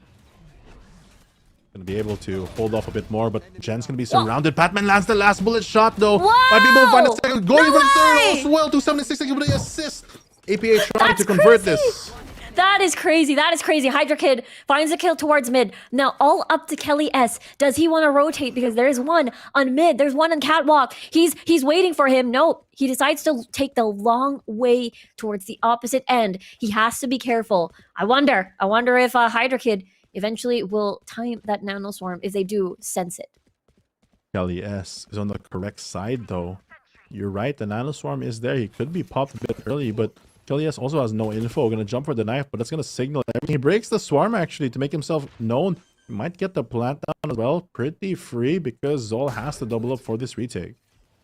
This is Kelly S's angle. He likes to play this as he pushes through. Anyways, will he expect this? He's gonna look at spawn. Does he get the first kill? Will he get the second? Yes, he does! Kelly S with a clutch for Action PH. They wait for each other to peek together. And then one guy peeks alone. Wild. Oh no! Oh no, yeah! That was what happened. They were together, but they were alone at the same time. That happened. It'd be like that sometimes. But you know, it's okay. 2-6 right now. Okay. APH, they have another round in their bag. ZOL Esports struggling to find the round as this KO is trying to find the lineup. I was gonna ask a question, but never mind, related to together and alone. But here we go. Okay. This could be a possible faster round. Right now on the heads of APH with a double man scan, by the way, as Ghidorah sprays down headshot onto Hydra Kid. Well, there goes Hydra Kid. They say when you cut the Hydra's head, they come back. But I think from this round, he is gone. The rest of his team on that lower buy. Patman with the hero Vandal might be able to do something. I'm surprised it's on him instead of giving it to maybe someone with armor instead who doesn't have to use the recon. But regardless, they're going to try to hold this site. At least they're stacked in the correct position. That's true. Patman has been, you know, very, very effective earlier in Haven and earlier in the earlier rounds, but here comes the Cloudburst to shut down that door. Paranoia as well to stop people, but Naru is right here with a scan. Does he get the kill? No! Patman gets one though on towards Blurred, but he is sandwiched at the moment. Where will he look? Because Kellyas has found him, and it is another fast round on the hands of APH. I mean, on one hand, it's great for APH, but also for ZOL. It's a similar situation as the first map. They're struggling on the defense to get 2 rounds, but we've seen them dig themselves out once the swap and the sides do switch. So they might still have a lot of plays in there with Zin again going for the glass cannon operator. And this is going to be, I believe, the second time he picks this up since, you know, Gadores has found him towards the catwalk area. Let's see if this is going to be another fast execute on the hands of APH. There's one scan, but he leaves through the door already. He makes his exit, and he is fine for now. Confidence from Blurred, knowing that his teammate will mark that instead, just focusing on what's ahead instead of what's behind. But will he go for more? This is a very dangerous stare down through the smoke, and he's just going to fall back instead. That's a good call. You don't know when it's about to go out, and you get surprised by the operator. Already ready for the possible recon. Destroys it. Kevzy with a Hunter's Fury to destroy the lockdown. But Hydra Kid finds Kellyas, and it's just a lot of frags on the end of ZOL Esports. And Kevzy had to go far away for the Hunter's Fury. He has the recon already, but someone is right there through the smoke. That's actually 2 people. There's the shock dart, and they peek with the power of friendship, and ZOL Esports takes this back. The power of friendship and the waterfall again. I think every time they've done that so far, they've won, just interrupting that retake, or no, retaking by interrupting the fight and just using the manpower to just push through instead of taking these 1v1s. Has been working out for them because APH, they have a good hold on the stalls, but if ZOL gets on site, they have been winning those rounds that they do win. 3-7 right now. They can hope for a 5-7 half. Good buys. They still keep that operator. This time Zin has armor. Let's see if that, because that timing coming from ZOL Esports, every time they do that unexpected on 3, 1, jump, approach, APH is not ready. Insane. Whoa. Oh. Whoa. Wow. Amazing. Oh, another flash comes through. Flash is blurred actually, but now maybe it's a distraction, pulling attention towards the mid side as the spike still hasn't crawled outside of that mid link position. They're holding this crossfire, but the drone I think spots both. Oh my, yeah. It looked both ways before crossing the street. And now the paranoia towards the side, attacking Blurred, but they'll peek together. But no, actually, it's Patman peeking alone towards the side. And now they're all coming in one by one. Coming in one by one, but here comes the rest of the party. You only need one if that's Micro to land the double. Zind, again, we talked about this operator earlier. There it goes on Gadores. Oh, no way! No way! And because of that, now it's a 1v2 situation. They are planning towards A, but at the same time, there's a lot of guns to pick up for the side of Zind. I mean, Zin does have that operator, and I feel like in the past couple of rounds that he did have this, they were using it to save. 2 or 3 rounds have gone by. Not sure if this operator has been worth the cost, because without that retake firepower and without getting that first initial pick, it's proving to be more of a hassle than anything, and like benefit-wise. He needs to get 1 kill to activate Blade Storm, at least. But he does switch it up to a Vandal. Needs to isolate this as much as he can. He knows there's one behind him, but Micro gets the 3rd kill and plants a tree. There's no more room for error. He knows that there's only 2 rounds remaining, and with that one already done, just the 1. And because of that, they can't even afford to go for the save there. They just have to go for the fight, swaps off to get that rifle instead. But even though APH had a weird start there on mid, they still managed because of this double, especially to get that round. There was really a high impact of a play, but right in the end, it is APH. Now 8-3, very close to the double digits. Very close indeed. And this time around, a very quick flash coming in for the attack side as Blur just explodes onto A. Yeah. B, rather. Oh, the cloud burst to bridge the gap towards spawn. Actually, towards still 4 HP. He's 4 HP. Let's see if he's able to get value off of his life. There's a lot of smokes. There's a lot of mollies in play. Gadowers being showered with the nano swarm. But they say psych. The spike actually is at A.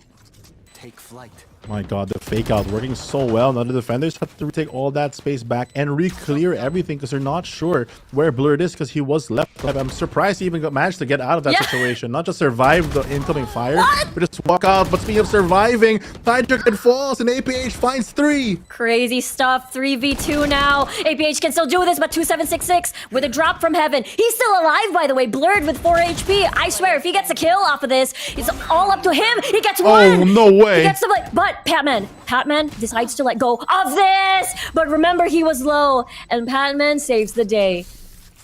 That was a close call for ZOL, and there goes the round. They're able to find 4 and 8, and even though it's not the best rounds, it's still a situation that they've literally come out of before just recently. Yeah, it happened at Haven where they had a very, very huge deficit. They also started on defense, but their offense were definitely much clearer. Patman expecting the dash at the very end, and now it's a side switch. It's a switch up indeed, and hopefully ZOL just switch up their pace as well. Patman leading the charge on the board right now with 12 kills. They have the Ghosts and Frenzies in hand, going for a lot more offense rather than util. Might be the correct play because Action PH looks like they want to fight. They are super ready. They are 2 people with a setup of Gadors on A. So let's see how this slows ZOL down. It's an interesting turret as well. I'm not sure if that's heaven or hell. If it is hell, then it's the contact for the left. If they go into switch, not very common for a lot of teams, but it's a very good way to protect dices. Unfortunately, though, there's a KO on the opposing team, so that could prove to be a bad situation if he gets deactivated too quickly. Got a spot on the turret, they got jump spot, dashing in front of it as well for the early explosion. The recon dart's gonna spot Gadors, 20 HP. He's able to take one before he falls. Kelly S with a frag as well. Only 3 members left on the end of ZOL with the spike not even planted. But they're going to use the smoke to bridge the gap. Patman gets the kill. He doesn't know someone's still under the smoke as Kelly S gets the kill as well. And APH wins the pistol round. Another story that just happened before tonight, but ZOL was able to claw out of it in that situation. But APH in that previous round really proved that they are fighting Dreamers as they go for that retake in the flank as well. Even though they get stalled out a bit, the pincer just from the pressure from Tree and Heaven alone was just enough.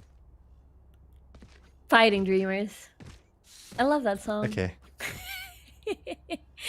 Let's see. Yes, pistol round over. APH does have the upper hand here. A couple of, remember, ZOL Esports have won a couple of thrifties. Well, V1 earlier. Well, Blurred find the kill on Hydra Kid because he's low. He's actually damaged. Where's that from is the question. As Hydra Kid wins that 1v1, 2 peaks at the time with 39 HP. He survives. It might be 101 to the body, but it's an easy read to the head for his play. Blur just taken out already. Patman trying to scare off Gadorus, and I think it gives him enough time to at least use the drone. There's the yep, there's the scan towards Gadorus here. He doesn't win the spray down, but Patman wins the tap on the head. Naru already at the glass window. The timing is perfect, but he doesn't know if Patman or Kevzy is there, and he does get the kill. And APH winning this very cleanly so far. Question mark? They don't want to get thrifted again because this happened to them on Haven, and the Sheriffs do land a couple times, but APH, that stronger buy, is still paying off. 4-10 right now, trying to move this onto a map 3 for the side of Action PH. Oh, that's insane. The initial kills, but in the end, APH, a lot of frags, and they expected, they know rather where ZOL is going to be coming from. Well, ZOL's not going to give up anytime soon, that's for sure. So they will have a bit more firepower in their pocket right now. Going for the half armor buy, maybe even save up, because you look at the economy, look at the creds, and there will be 3 players going to be able to buy up even if they lose this round. So it's a good way to keep that momentum up, but the fight's going to begin so quickly. There's a brawl in the mid. Meet me at mid, and that's what they did. But they quickly retract from this. Moving back, and the drone's gonna be able to clear out some positions. Give an idea of where they are. Oh, great flash as well. Gonna help them entry. Oh, the recon though, Zin unable to get the kill as Micro gets a double tap actually on his Sheriff. He's gonna play far this time around near the generator. The rifle's in the hands of ZOL. Spike's down. The spike is down, and it's not in the place that they want it to be. Even in this lower by just closing that door, it means that everyone just has to stare down the barrel of A main. Oh my gosh. No one wants to go wrap around as well. They don't have a lot of time. So they want to wait for the smoke to expire. There it is. Maybe just try to get a pick here and there, but they're dealing with so much. They're going to have knife in one for Kelly as well. Here comes the turret, but that's going to get instantly suppressed. They have information that there's 2 people still there. They don't know for the third one if they've remained. And they just have to pre-fire throughout this entire smoke. I feel like they've got smokes all day. They are kind of trapped here. 30 seconds and no one going for the A flank means that might possibly even be the save here for them. They'll still be able to buy up because they still have the economy, but that's a round going to be gone because they dropped it in the most awkward place. Yeah, the fact that that was ZOL's bonus as well. APH managed to pick up a couple of weapons as well, and they have the upper hand. Let's see. Go to Wars. Ooh, they're not even going to stop. They're going to continue the pressure. Hydra kids are going to try to go for the punish. ZOL pushes it to a 2v2, but they have to escape with their weapons. Weapons is the question. They're able to pick up one more Vandal before the round proceeds. And close to match point, APH. APH, whatever they were lacking in the first map is coming into fruition here as they're now on the defensive side. And they're winning a lot of these defense pushes. Now the operator into the hands of Blurred, and 2766, he's just on that Sheriff. A little bit difficult to prevent the match point from happening on the ends of ZOL. Let's see what the plan is in mind here. There's going to be a duel between the operator from Catwalk as Hydra Kid, waiting for the recon. I'm not sure exactly where the recon landed, but that's a Jet already out of the equation. Moving back, just running to his teammate, keep that op alive, and Adna gonna clear a couple corners here. A little bit scared there for Blurred, as that was a 4-man stack here. There's one on Pizza, as Zind wins that 1v2. Let's see, Patman with a nicely lined up shot for that area. And now, ZOL Esports, it seems that they are slowly climbing here of their momentum. What a tap there to end the round by Zin. They keep the dream alive, bringing another round for them, 5-11 at the moment. And for APH, they definitely did not see that coming. Perhaps there's a little bit of a curse on Ascent here for the whatchamacallit, for the operator so far. But Blurred landed a couple of good shots. It's just that ZOL quite fast with her feet. Too quick on the feet, making the moves here, but it looks like they need to start to dance right now because it might be a celebration for APH, but hopefully they don't celebrate too early because we've seen ZOL take the comeback before. This time around, starting off very explosive, gonna choose to fight through the one-way, baits out the Omen Paranoia as well, and they get out relatively unscathed. And they're primed in position to fight through this firefight. Blurred being very aggressive, checking out lobby if there's anyone there. And so far, so aggressive on the ends of ZOL. A lot of aggression, and here it comes into fruition. Might even be able to be stopped, but Zin's gonna wrap around and take as much space as he can for his team. Oh, that's a lot of space, but that's a lot of free fire on towards him. Oh because my he God. falls in the hands of Micro. And just after a split second, is just Hydra Kid left? It's interesting to see him playing the Sentinel now because we saw him previously be that duelist in the Jet in the previous map, but this time he's gonna try to hold the fort of his own. But again, the spike not planted, but dropped in the wrong side. And will he still go for the save here? This is possibly gonna be match point. It's almost a checkmate position for them. May have some hope because he does have the lockdown, but with 39 seconds, not a lot of options for him with the door being closed yet again. Yeah, they'll expose themselves. Look at this, manually trying to clear every single corner. He has to watch out for Heaven. Now that side is clear, but Micro with a surprise peek. And that's APH with the match point. Just too many angles and not enough time. No breathing room being given at all at the moment. Let's take a look at that replay. Because after, what do you call this? After it was Zind fell down, it felt like everyone fell after. Well, As ZOL begins to fall, APH starts to rise to the occasion, and right now they even have a couple ultimates in their pocket, but the more, I would say, area of effect ones are on ZOL right now. They have locked down Hunter's Fury. They can do the damage and maybe start their comeback yet again, but that dash is going to be not effective. Still going to manage to find himself to get through, and Sin fights for 2. I don't think they expected that. He was knifed. He had no access to his skills, but pure firepower was Zin's puhunan in Tagalog. Nice. He's banking on He's banking on that, and it worked out pretty well. Especially because he played off the timing, you know. He heard the knife was going to be land on KO. He dashed right before it hit. That way, he's going to suppress and is able to really fight those 2 players. Not expecting him to be that hopefully, and now it's Patman on the hunt, but he's going to run into the crosshair of Mr. Gadowers, and he's going to come up on top.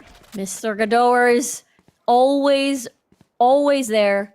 And right now, Hydra Kid gonna try and wrap around through this, see if Gadowers is still there. Gonna move as quick as he can, but it looks like he's just gonna wait to try to get as many picks as they can. They're actually leaving the spike alone. Kind of scary situation to be in, but I guess they have the read knowing that the opponents don't want to go for the throw. Yeah, definitely. They, APH, very close to match point, very close to taking this into Pearl. Might as well play safe, might as well save all of the weapons and make sure you are primed and ready to take it to 13. Primed and ready. The spike already being tossed. That way, they at least know that they're going to hit this very hard and very fast. This is one of the few times I think all the players are stacked up upon it, and only the nanoswarm for the delay for APH.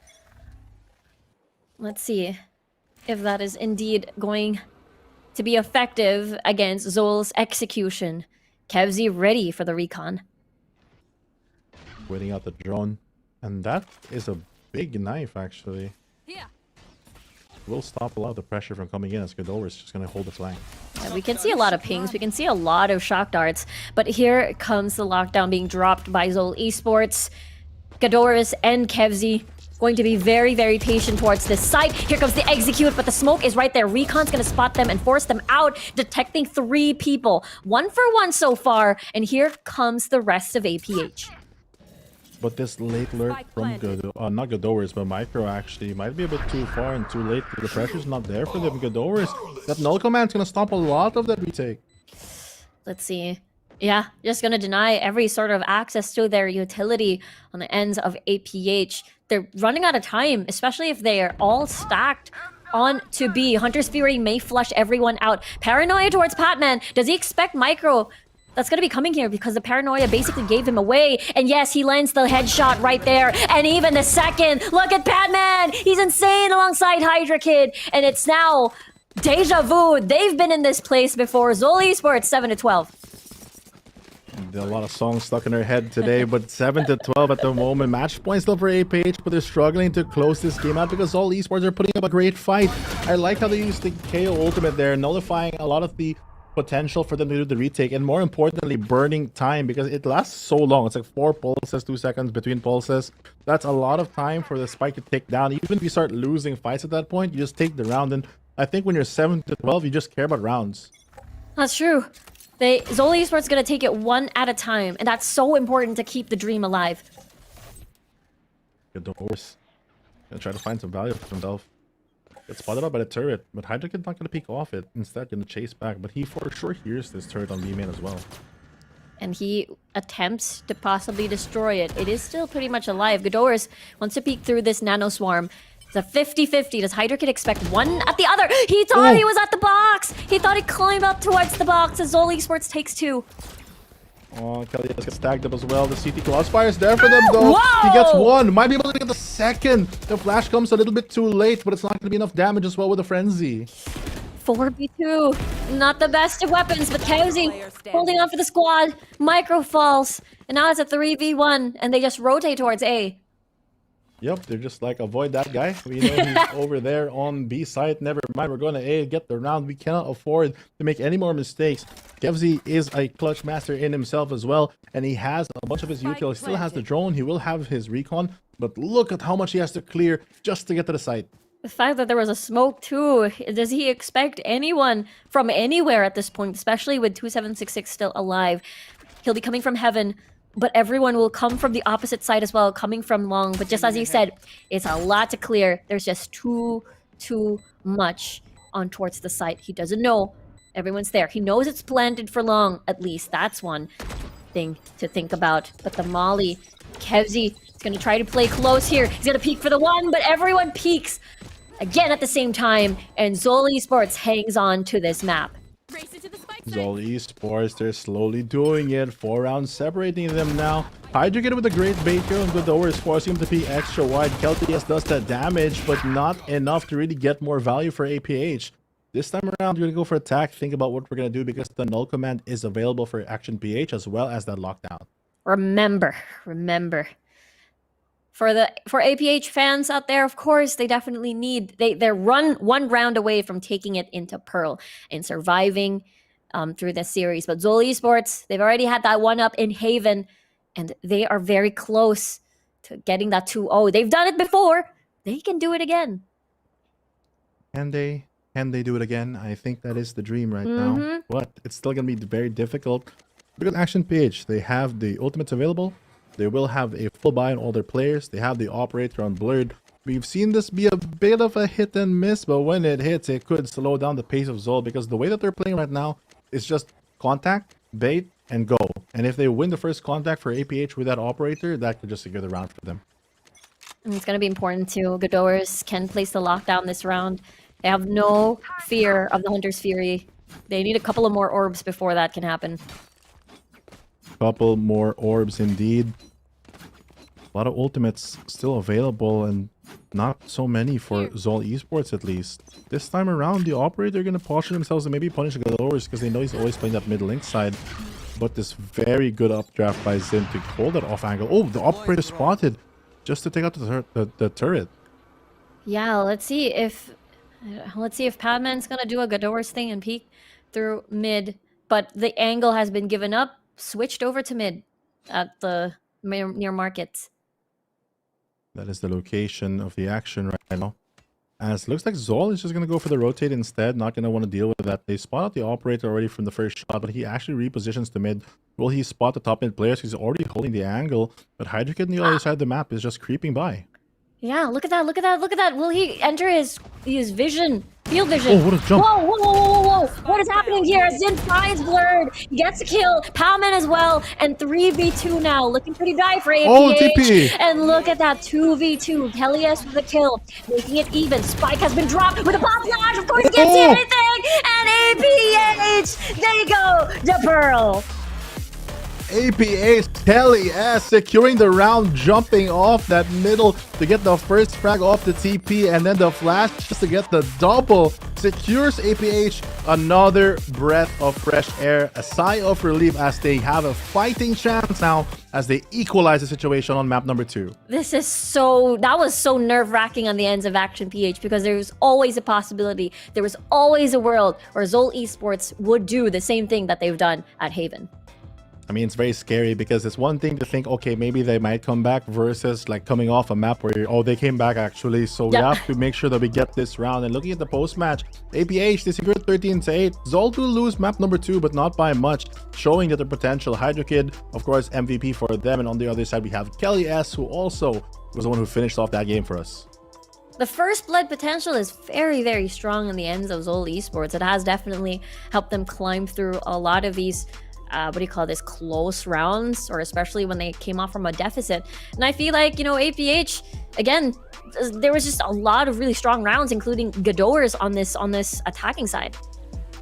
He's just really one of those players that holds the team together, allowing the rest of his team to really follow suit and make more moves. But I think a couple of missteps from the attacking side of ZOL Esports really cost them, especially when they dropped the spike in a very awkward situation. Not sure who is holding the spike on the MG, but they just drop it in front of the door or switch or something, and that's just enough for them to lose the round. True. I think it's also big thanks to APH's positions whenever they're on towards the site. They've set up so many crossfires that every single time a firefight happens and one dies, the rest falls. So the trading system basically that we saw in KelTS, amazing flash at the very end. And we've got Blurred is the guy that delivered the win with Grab Unlimited. There you have it. If you want to use that QR code to get your own source of Grab Unlimited, use it right there on your screen right now. I like this photo. It's very, you know, like the... Of course you do. Ooh. Maybe it's a W for a win. Oh, maybe it is No? a W. It's like, I'm shy, but this is a win. I don't think if it's straight, this is a W. Is this a W? I don't want to do this on broadcast. It's It embarrassing. forms a square. Nope, we're not forming a square. Nice try. But it is even Steven, and it is a squared game right now because game number 2 is over, and that does mean that they are on equal footing. Yes, that's going to be very exciting for sure. Who will be the team that will go home today and who will proceed with their journey here at VCTPH? We're heading over to Pearl real soon, but when we come back, or rather, we're going to a break. Don't go away. We'll see you later.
And we're back over here at Valorant Challengers Philippines Split 2 playoffs. And we're currently at the second day and in the middle of a very intense and very close series between ZOL Esports and Action PH. ZOL Esports are able to get one win on Haven, but Action PH retaliates immediately, sending us even and sending us to Pearl. We go here now on our final map, and we will find out after this game who will be moving on to face those top-end teams, move on to CONQuest. Well, sadly, we'll have to say goodbye to the other. We've seen both of them put up such a great fight. Action PH on map number 2, really taking control of that attacking half, which they kind of struggled with, especially on the defense on the first map, where ZOL Esports showed their mettle, really coming to a real comeback, going from a 4-8 deficit all the way to win that map. And we've seen so far, yeah, Action PH, when it comes to the earlier rounds of any half, they've established that they can immediately take a very big commanding lead, no matter what, if they lose pistol or they win pistol rounds. But it's very, very important for them to take the very big lead, because ZOL Esports, it feels like one of their specialty is to hold on, to really take it round per round and not let this big deficit scare them at all. I mean, speaking of specialties, we take a look at maybe some stats from Action PH. They played 2 games so far on Pearl, but for the other side, ZOL Esports is very familiar for them as well. They've played 6 games with winning 5-1. That's most of their games actually coming off this, so it's a good feeling, I think, for them that even though they didn't win map number 2, they still have the strength and the lessons that they've learned. And if they take that into consideration and apply them on Pearl, they could potentially take the upset and just win off this game. And that's absolutely scary to hear, right? On the ends of, Action PH, especially after they did so well at the regular season, being able to beat every single team except for Naos, except for Oasis. And again, of course, they want to continue off of that momentum and carry it over up until the LAN event at CONQuest 2023. But at the end of but for ZOL Esports, of course, some of the players are very familiar when it comes to this scenario, because again, back then, some of the players from Nakage, they were able to get this far as well. But imagine the risk that they had to take to come this far, being going under a lot of roster changes, being going over some swaps here and there, and even coming from the online qualifier still. I mean, for ZOL, it's been a journey as well. We look at how they've gone throughout this map. I think agents-wise, I know we're going to move on to agent select shortly, but I like that they always decide to go for that Phoenix at times. I think it's a very good move here on Pearl, something that a lot of teams have kind of swayed away from, but in general, it's been pretty fine. I think that's the question right here, right? What kind of compositions? If Ascent is a testament of how you can execute classic compositions, execute on classic maps, and when it comes to Pearl, a lot of the teams, I mean, not only these 2 teams, always struggle to find what works best on Pearl, even though there are a lot of many possibilities when it comes to composition. I believe we've already seen the Gecko as well being utilized, not even on Bind when we looked at VCT Pacific, but also come the local leagues. We've seen Gecko being utilized based on, if the players have practiced this more, practiced this agent more, if it jives well with a lot of the players or the compositions that they want to play themselves. So I'm very excited about agent select later if there's going to be a very big difference. Outside of the agents, though, the players piloting them have also been very flexible because they have a lot of options of what they want to do. And we've seen them, even in this series alone, just change roles.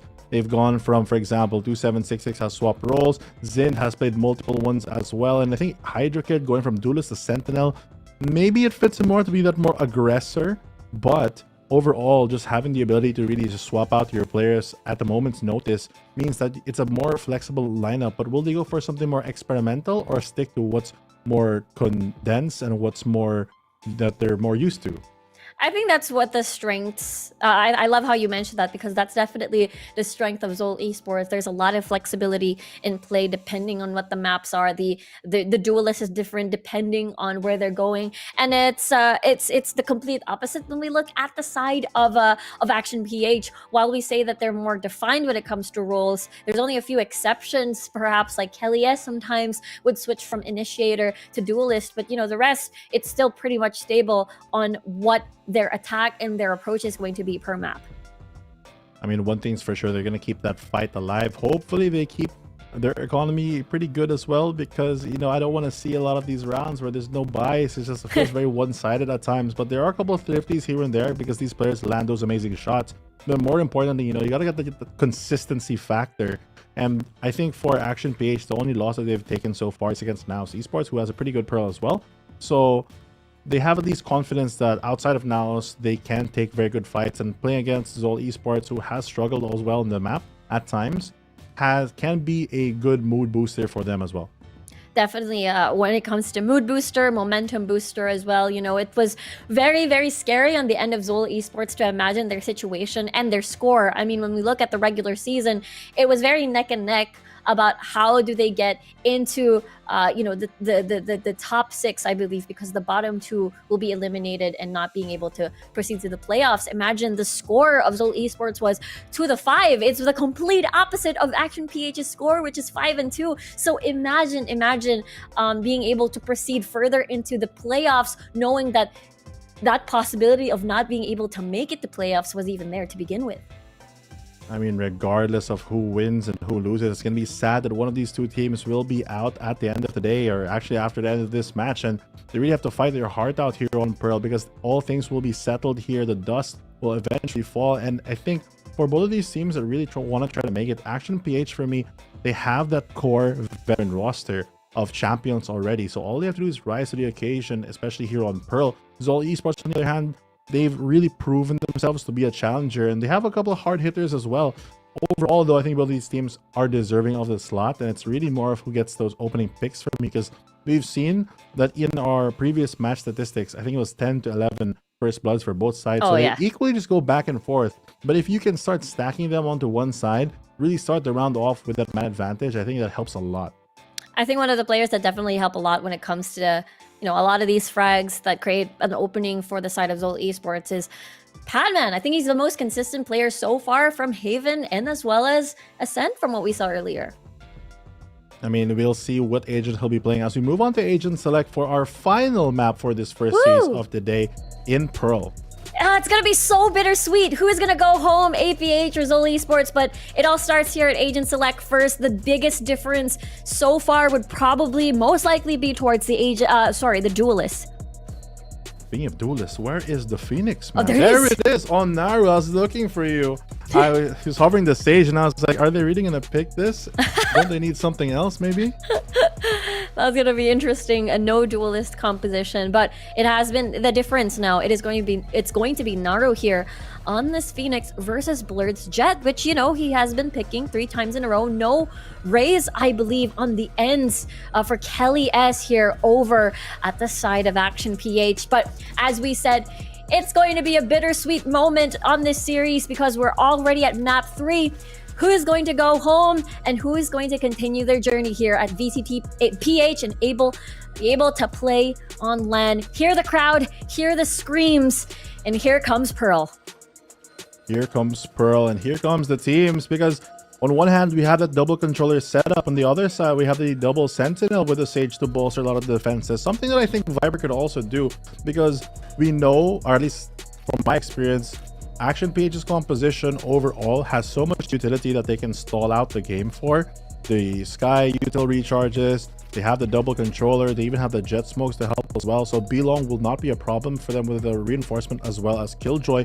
On the other side though, having the Phoenix means that you could just ignore a lot of the perceived pressure coming from all these line of sight blocking things and just run through without running back, flash through if need be, because they have that more aggressive composition. And it's crazy. They've got a lot of sustain. But here we go. APH starting on defense. ZOL Esports starting on attack first. And we'll see how the pace is going to go as we see a 3-man stack already around A. I think they just want to feed Naru at the moment. Feed the Naru quest. Get himself some orbs. Fuel that ultimate even further. And even starting off very cleanly. No one really going for a challenge here that allows Blur to creep up even closer to B. That's true. They're able to get the orb fed. Hydra Kid deals first blood. And that's the deadly ZOL first blood that we keep seeing on the stats. And Hydra Kid gonna push further. He creeps all the way there for that position, but he peeks alone, makes a turret, spots out his teammate, thinking that he might not be looking. But because of that, Hydra Kid's the one now who has that advantage, pushing very close as the flash comes through. Here we go. Gravity well activated as well to prevent any sort of push, but the flash will push Naru to further into the side. The dog will concuss him a little bit, but the spike's gonna be planted either way.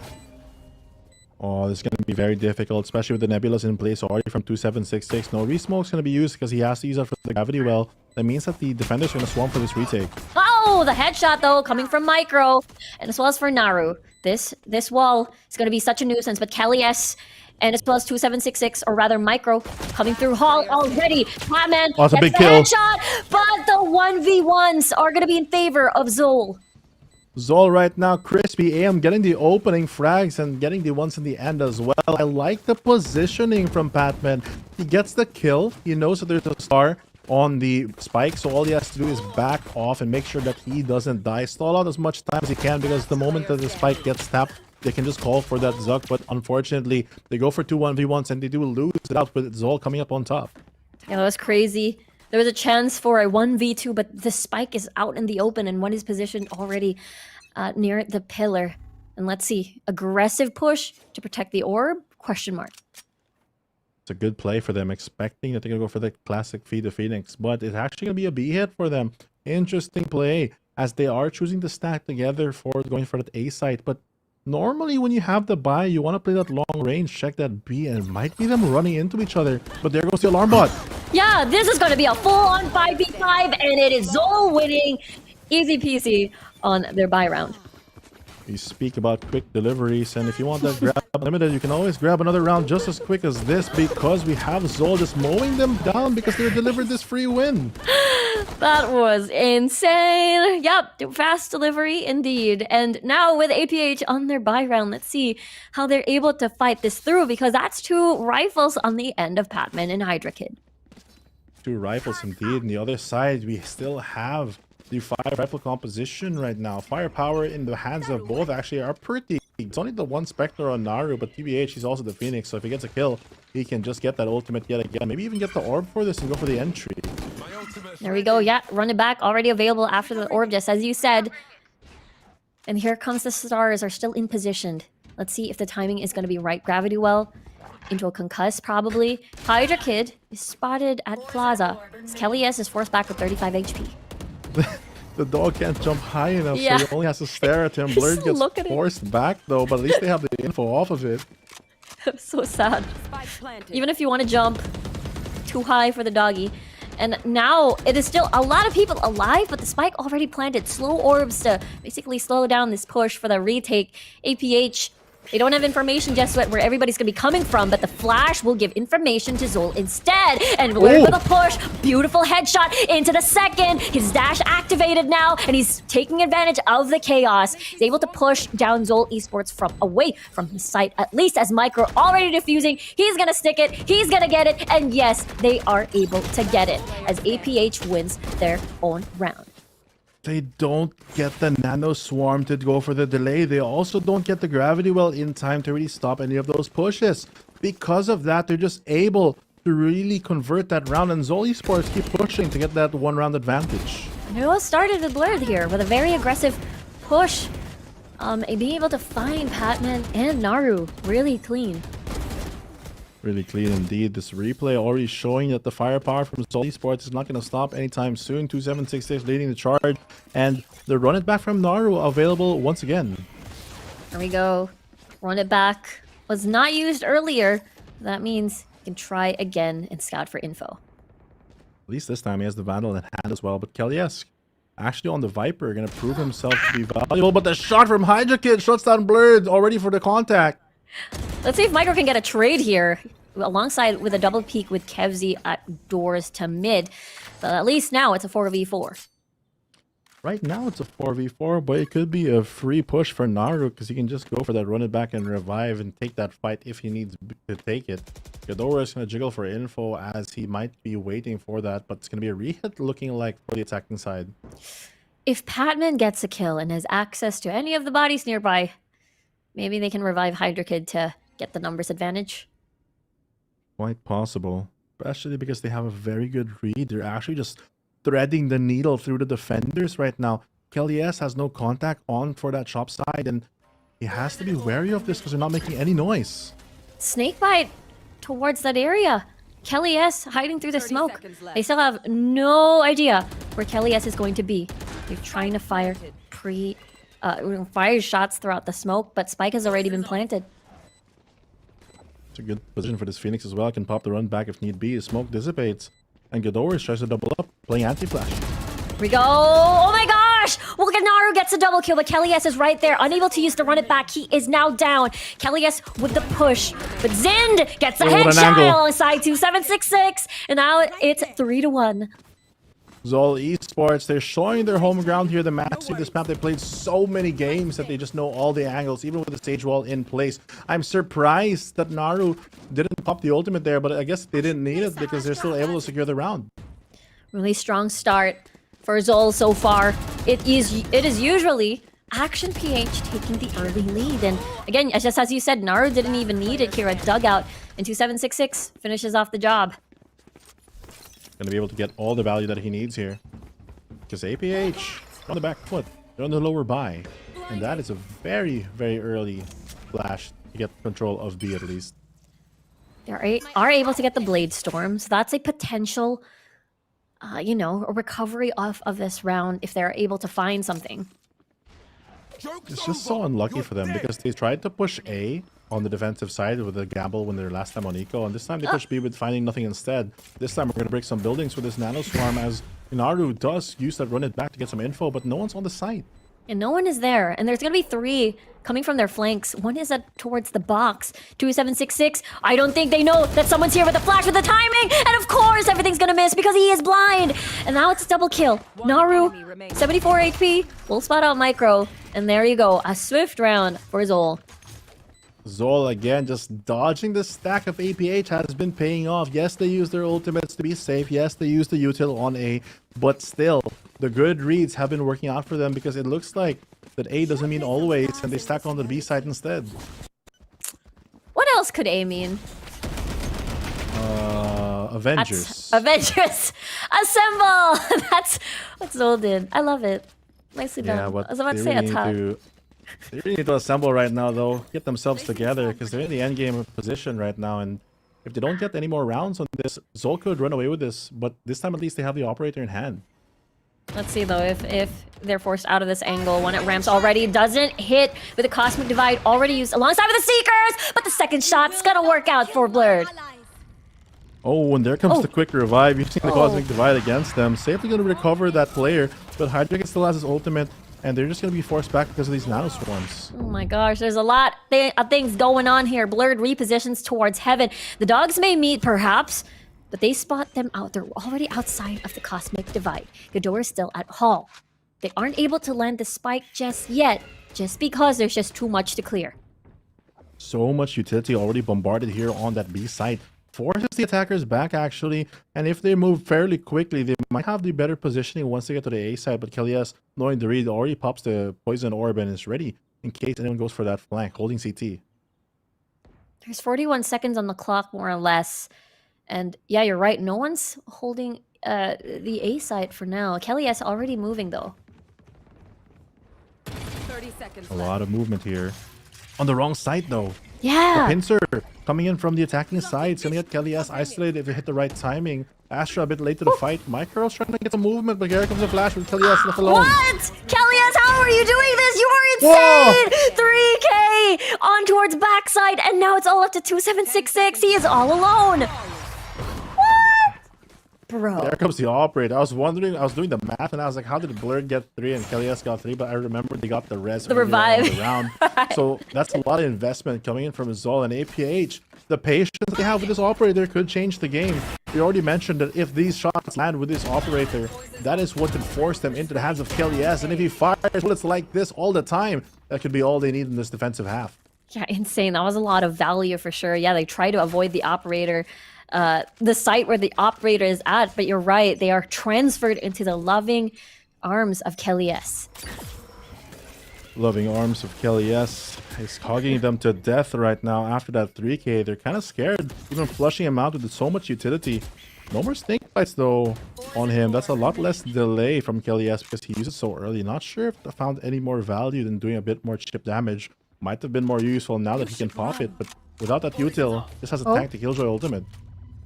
The question is, will he use the Viper Spit anytime soon or wait for the rest of his team before anything else? There's still no execute, so it's probably forcing him to use, force him out rather, with the lockdown now expired. Action PH though, trying to make the moves they can, waiting for the team to get the positioning, but ZOL Esports are pushing so close to them, even pushing them back with a gravity well, or Nova Pulse rather. Wow, Hydra Kid's so low here at dugout. The operator is looking towards that direction. They're slowly trying to jiggle peek, and they're not able to check. But Blurred kills Hydra nonetheless. There's a spray spam towards the wall. There's a lot of kills going on in the favor of Patman, but he gets a 3K, and Blurred is down. And ZOL Esports 5-2.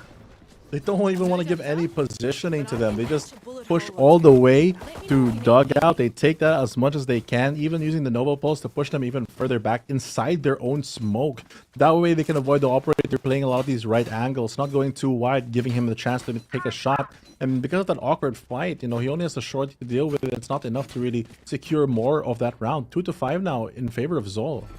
This is absolutely insane. APH gets the momentum earlier, but ZOL Esports denies that from any sort of build-up for action. And look at this! That peak, but the smoke's gonna save him, save Kebsy temporarily. Temporarily, but that doesn't last forever. I guess that's what temporarily means. But also, we're gonna push on to Art here, as it will be taken at the moment by Hydra. Gonna spam out some damage onto Kebs. Good hits, good info, but not enough to really do anything. Unable to spot the guy at Link as well. And so far, ZOL Esports just wants to gather as much information before anything else. At least there goes a guiding light. Not gonna ping anyone. Still a minute on the clock and all the players alive. A lot of chances for these attackers to regroup, but A main already controlled by the defenders. I think they spot each other with that jiggle. Yeah. For sure they know with a flash. Yeah, even the bird screams, the screeching. Kebsy don't Oh, get the double kill into Darwinson! What was that? And even after that stack, he still wins the day. Like a thief in the night, he just walks up there, takes two, and runs away with it. But now the pincer coming in on that A side. I'm not sure gonna be on A main. Once outside of the smoke, Kev still finds one. Okay, there's the revenge coming from Patman. Kelly S is gonna sit nice and cozy here on towards the Viper Spit. Art already being taken over, basically, which accesses them through the site. Micro gets a kill, 2766 with a trade, but it's still 3v1.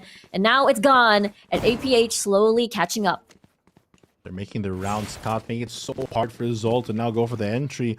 This was their problem in the previous map, playing too reactive. This time around, the advanced positioning from Kev is just paying off, able to find two, even the third here after the peak off the Viper Spit. There's a lot of value here. Kevsy doing a lot of work. Let's see, Action PH. No operator, but it is still blurred with the knives available. Knives are there, but will it cut deep? Because ZOL Esports, they don't even have enough to buy a lot of armors. Could just be two knives, but he does still have the rifle to work with in case. Doesn't have to pop it. Just Kev's gonna force back, not gonna give a gun, because if any of these players fall, they just upgrade instantly on the side of ZOL. They definitely do not want to do that, especially they're up against a team with a couple of thrifties, as Gajors gets first blood against 2766. And here comes the rotation from APH. Kelly S has been playing the same position for the past couple of rounds, but somehow he just manages to survive all the fire. But speaking of surviving, Yodorus has to run away as he gets tagged up. He's gonna reposition. And they- whoa, Kevsy! Very low on flowers right now. And again, they still have no information where they're gonna be coming from. It always has been a one-by-one deal. By one they come, but by two they push onto that mid-link side. Trying to take some more damage here from Art, but slowly but surely these sheriffs are adding up. They are. A lot of chip damage so far when we look at the HP bars of a lot of these players as Hydra Kid eliminates Kevsy. And it's a 4v4 now. 30 seconds on the clock. ZOL Esports doesn't have a lot of time. They even have to mark that water position just because I'm not sure where they could be. Kelly S going to hold off the backside push, but actually the attackers just take control of A, faking them out completely. Yeah, look at that. Already at sorry. B. The plant is about to go down. Planted for long, most definitely. And Haven control already on the side of Patman. I like the late alert also from Hydra Kid. Not sure if you're going to expect the angle. Patman finds one. Don't go for the weapon. He just walls it off to take the weapon.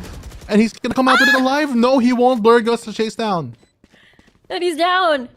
I repeat, he is down. 3v3, still very doable for the side of APH. Actually, both of these teams. There's one upgrade already on the side of Hydra Kid. Hydra Kid. Hydra Kid, Zin, very low. Look at Zin. He's hiding throughout this corner. But Hydra Kid, you're right. He is on a mission, on a stealth mission at that, and gets 3. And now it's all up to Kelly S to win this crossfire. Kelly S already tapping the spike. He wants it half, but he's just so low. He can just wall bang that box. And ZOL Esports is in the lead. What a play macro-wise coming in from ZOL. They're on the Thrifty. They do some damage. They lose a player early, but it's fine. They still take a lot of map movements, a lot of map control using the util that they have. They force and fake them out on A, forcing them to move there. But Hydra Kid just stays in the smoke of Kelly S on that A main side, waits for them to rotate, and goes for the huge flank that comes off and pays off for the round. It's insane. It's insane. Absolutely insane how ZOL Esports, you're right, has been playing this map. There's just a lot of mind games going on, and APH struggling to keep up. Struggling indeed.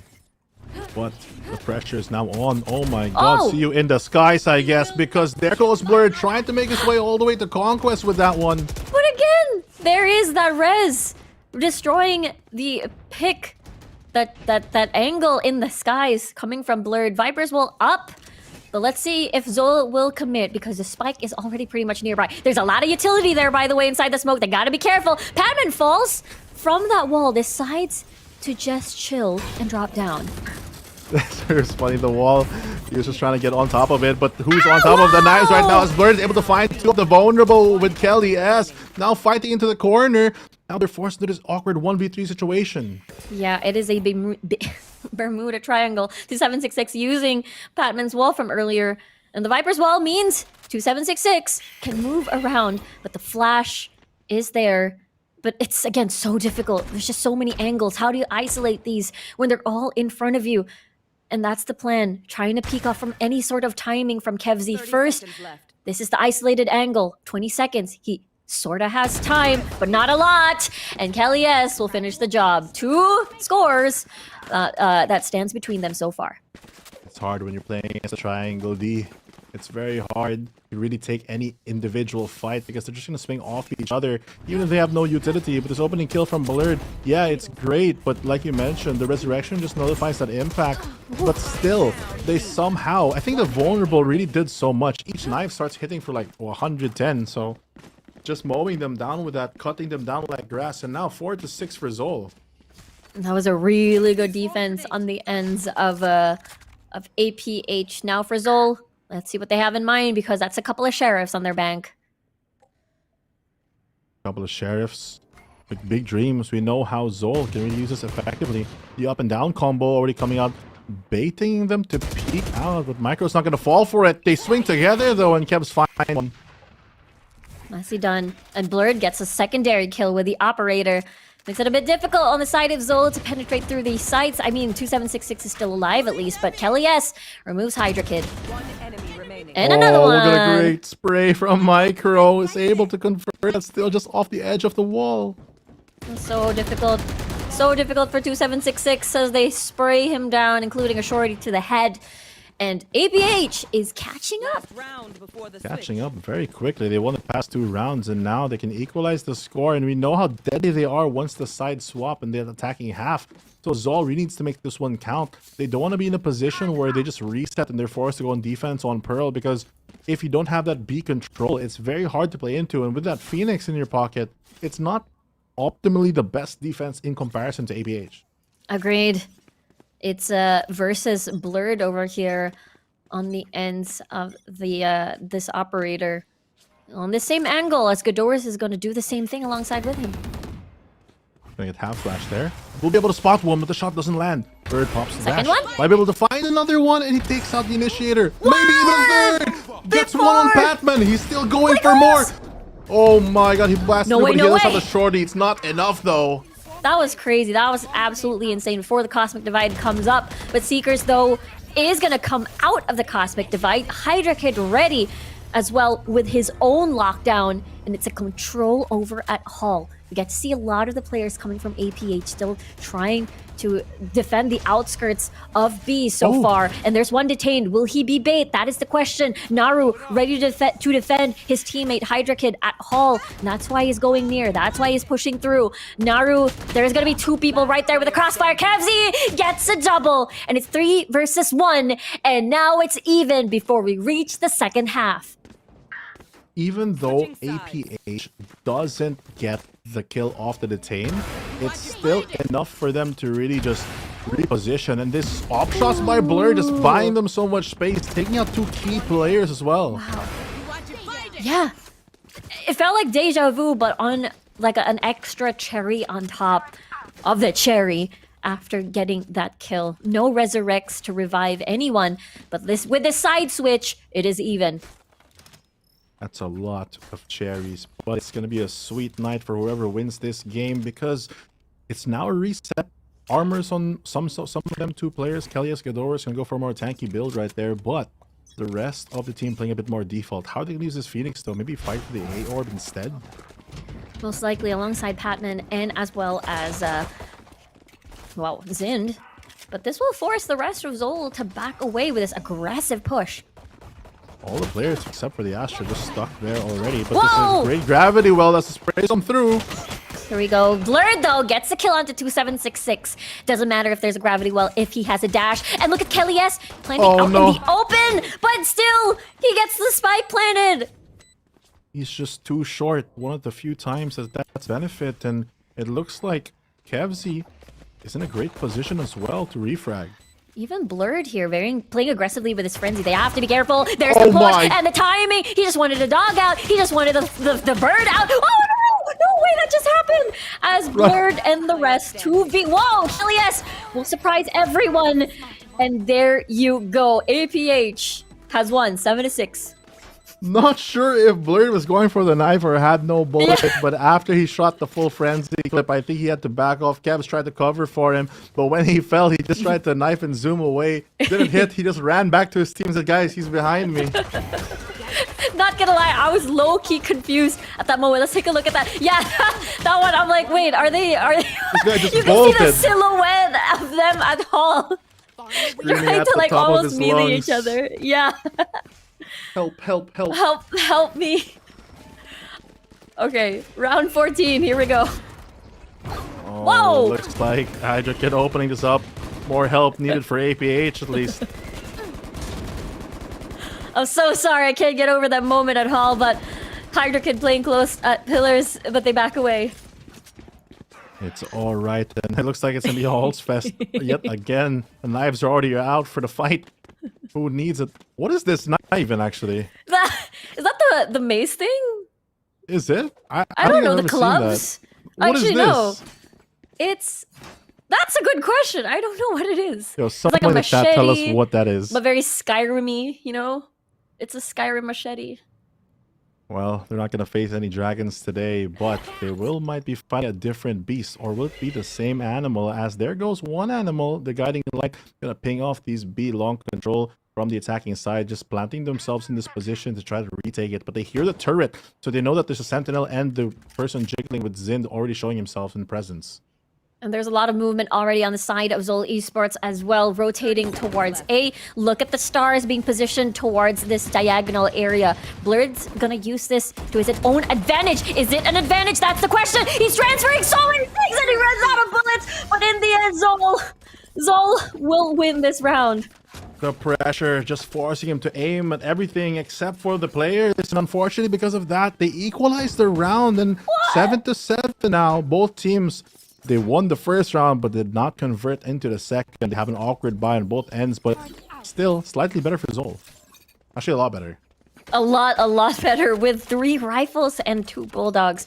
That's gonna be very painful on the side of APH's economy, and they're gonna purely save with just, let's see if that's their complete buy. Yes, it is 1 sheriff on the bank. 1 sheriff in the bank, but that's a rocket in his pocket. It lands the headshot. Ghidorah is gonna try to go for a spray here, but it's actually gonna be Zind on this end taking away one of the controllers. There goes the second, actually.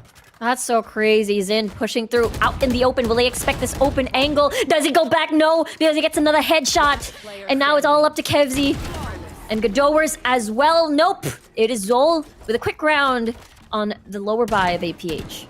It's such a hard ass to fight that, knowing that the Phoenix is close for the flash. They have a Sky as well. ZOL Esports getting another round on the board for them, pushing them now into the lead as they are able to find their groove. You take a look of how they just fell here like fish in a barrel in down the firing range. Losing those two controllers as well to peak first. I think even if they did come out of that, it was so hard to even continue the rest of the round. They're unable to deal damage on the economy of ZOL Esports, but now with APH on the better buy at this time around, maybe, just maybe, they're able to execute a site. Maybe indeed. 7 to 8 though. The pressure is on. Elimination game on the line. Rifles for both teams, and there comes the dash early. The attackers postured already so aggressively here on the B side with the plant being already going down. Even using, again, a lot of this open space for this plant. Hydra Kid being very stubborn towards Hall, and Blurred will get the kill. Zind is going to peek outside of the site alongside Patman here. Will this be even? That is the question. Now they know that there's going to be a possible crossfire being assembled as the gravity well is used. Patman gets a kill, but Kevzi will get one himself. Naru playing from far away. Kalias doing the complete opposite. And it's all up to Naru with this run back. He has information, but he is outnumbered.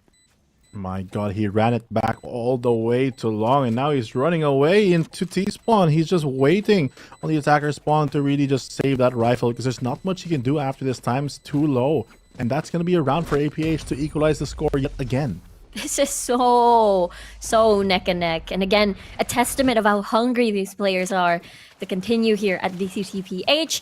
And it's also a testament of how close the power levels are. And let's take a look at that replay here. Take a look at that replay. I think this Viper wall is so pivotal in just dividing the site. Gives so many isolated fights that APH is just able to win off of.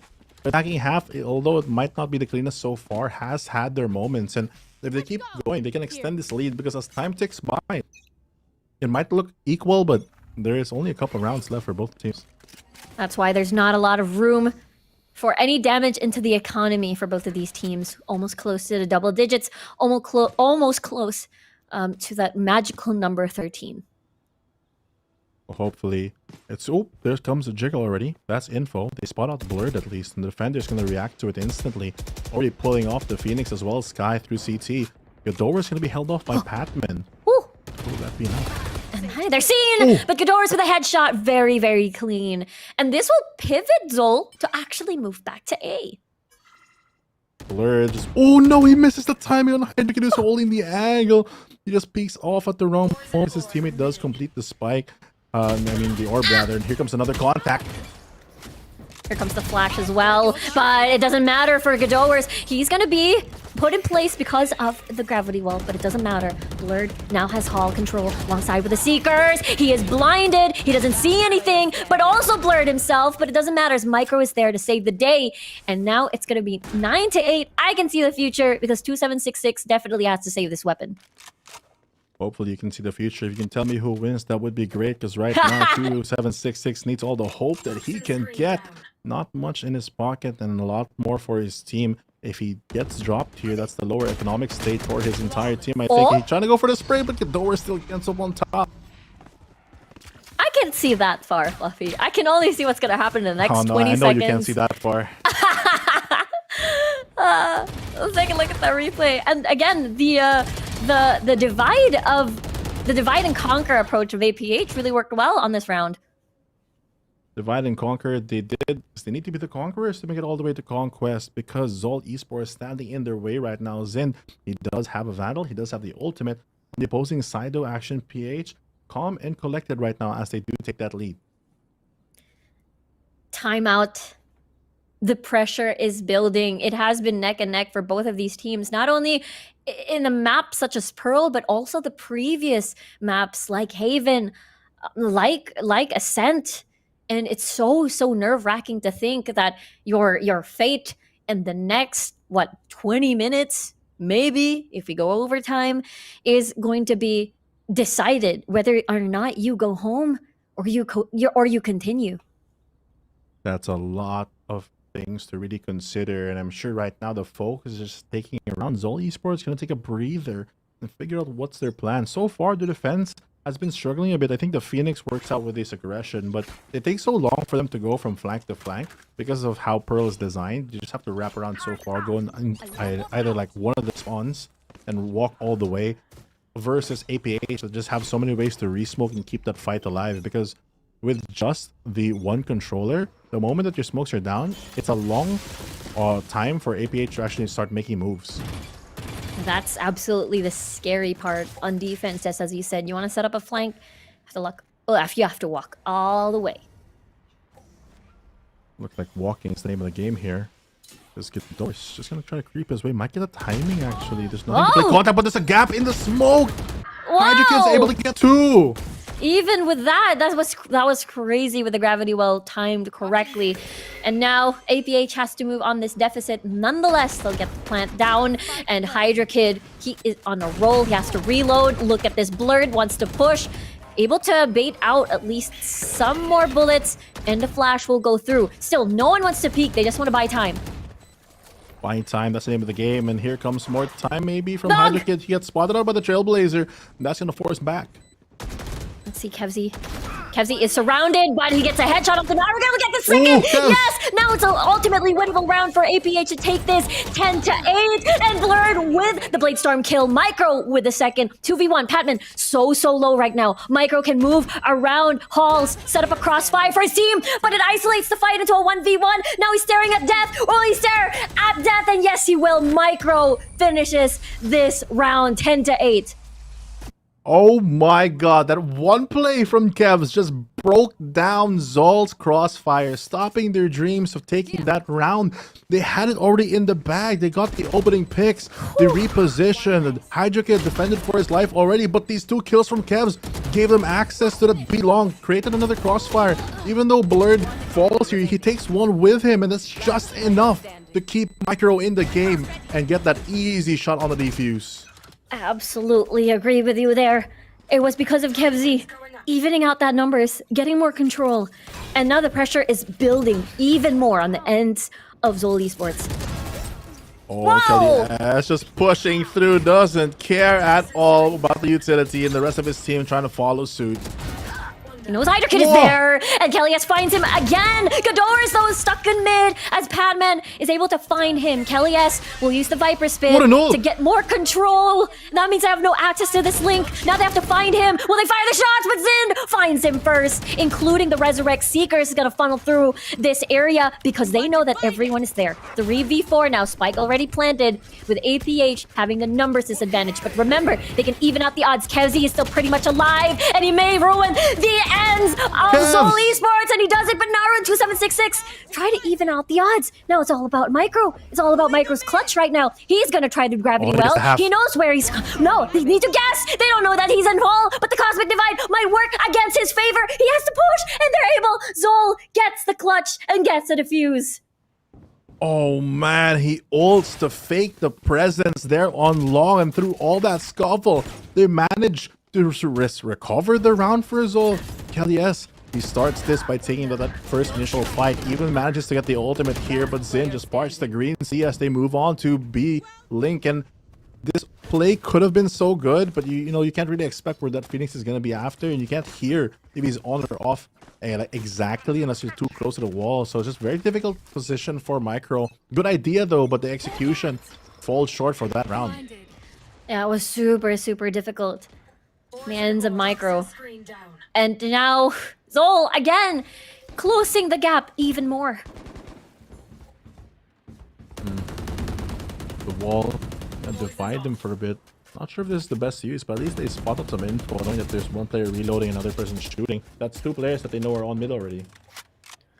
Information accessed by ZOL at the moment. No, they're very strong in holding out these positions so far. Very strong, very stable. Not gonna give up any positions. Kelly S trying to maybe do the same thing again. Yeah. He knows Hydra Kid is there. He knows 2766 is there. That's always been the position. But the Gravity Well timing, he has to be careful, and that's not gonna happen. Gravity Well Star retracted instead, but Hydra Kid repositions much, much closer. But Kevzi getting the plant down already on B. That's the thing. They have to give up the fight. They have to give up the location because they have to run and reposition to take it because the spike already went down. Blurred has to go for the reload. That's at least info knowing he's one player on halls, but it's a 5v5 clean retake and Gadores has the attacking side Killjoy ultimate. It is a lockdown versus lockdown. They all drop from heaven. This point around Zind kills Blurred here at Hall, and they die to destroy that lockdown. Nanoswarm's going to prevent that from happening, but the Killjoy defender Killjoy will go off as Gadores will fall from the hands of 2766. And it's all up to Kelly S, but Hydra Kid, he's already defusing, and everyone's so far away to stop this from happening. This game can't get any closer. Now they're just trying to find the remaining kills. Batman finds Kelly S even when the round has ended, but now it's 10-10, relatively equal on terms of economy. ZOL Esports slightly above, but still, they've been fighting so hard, and in the past couple of rounds, it looks like APH has been slipping as well. Yeah, it has been an exchange of momentum. It has been a trade of scores. And it has been incredibly, incredibly close. No one has their ults. Seekers is almost close. Kevzi and Zind, again, definitely one of the key players here, as this might be a fast execution, or actually take, coming from ZOL for this space. Naru trying to farm his ultimate, but he just used it, so he's going to give it to Zind instead. That's a great guiding light to spot on any players on Art, but he doesn't actually ping them. The timing just not working out for them as APH creeps closer. Here we go. There's the cloud burst. That means Blurred's coming through. Link, but 2766 finds him first. Unfortunately, even though Kelly S is there and finds the head, and nonetheless, and now it's 2 members less for APH. The fadeaway there to secure the man advantage. Now they just have to hold position, defensive side already having most control of the map. They're stuck in the middle area, and Zin's not going to let go of this. It's so difficult. They're basically surrounded here. But the attack could possibly be towards A. There's only one person there and Padman nearby. The flash will detect them and there will be blinded. And it's still a double blind. And he gets the 3rd kill. Naru, you are insane. And it's now 11-10. Oh my god. APH, they had it already. They had the lead, but now ZOL in their former position, forcing the timeout now. It's an A+ grade for effort, but still, they need more. They definitely need more. They had a 2-score gap against ZOL, and now they're slowly losing their grip from this game, and it's a very, very understandable timeout with ZOL now close to match point. 1 round to match point, but Action PH, what do they have to fight with it? One of their players has a rifle, no knives available, might get the Seekers, but the rest of the team will be forced in a lower buy. Maybe they'll go for the save here, but they will be playing for overtime if that's the case. That's the pivotal decision that they have to decide on. Do we force, or are we playing OT? That is the decision, the fork road that they have to choose. And I mean, so far, it felt like at the previous round where ZOL Esports would always get first blood, the damage of that from happening all the time isn't felt, but on your attacking side, it felt like it's so important, especially when, I don't know, Patman gets the first pick, Hydra Kid gets the first pick, and I don't think they want to approach Doris or Link again like what Kelly S and Gadores has been doing. I think ZOL sees this coming. Blurred this time, gonna go for the hero Vandal. Gadores with the Marshal, try to hold the fort even better, but still, the advantage leans heavily towards ZOL. Blurred actually gonna push through the smoke, but it actually expires. He wants to run away. Good thing there is that heal, that sustain coming from the sky. Oh no, and they just spawn out the B main push, and even with the combo, still make sure that everything's clear. Waiting for an overpeak here.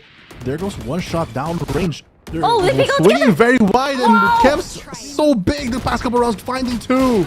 He is so important with the Seekers combined as well. Adds to the confusion of ZOL. And now APH have the numbers advantage in their eco round BT dubs. Hydra Kid 2766. How can they save this? BT dubs. Yeah, bro. Holy, what an exciting phrase for an exciting round, because now it's the script flip. Hydra Kid finds one, but the rival's on the board. There goes the retaliation from ZOL. It's Gadores against the world, and Hydra Kid comes up on top. ZOL manages to dig themselves out of that situation. I BT cannot Dubs. believe that was insane. Yeah, Kevzy, you said it. You said it yourself. He was big this round. They had the numbers advantage. They had control, but that's the Hydra Kid and 2766, the two people left that are huge clutch players. Huge clutch players, and if it's time to clutch, that was the time because you had the eco already. You essentially just gave your rivals to APH. They had more players, but somehow the shots downrange forced this match point, and they're not in the position to defend B for the defensive side. 3 players already away. And it is the B approach once more on the ends of APH. Hopefully the previous round, despite them getting that lead, didn't damage their mental to hold on, to force us into overtime.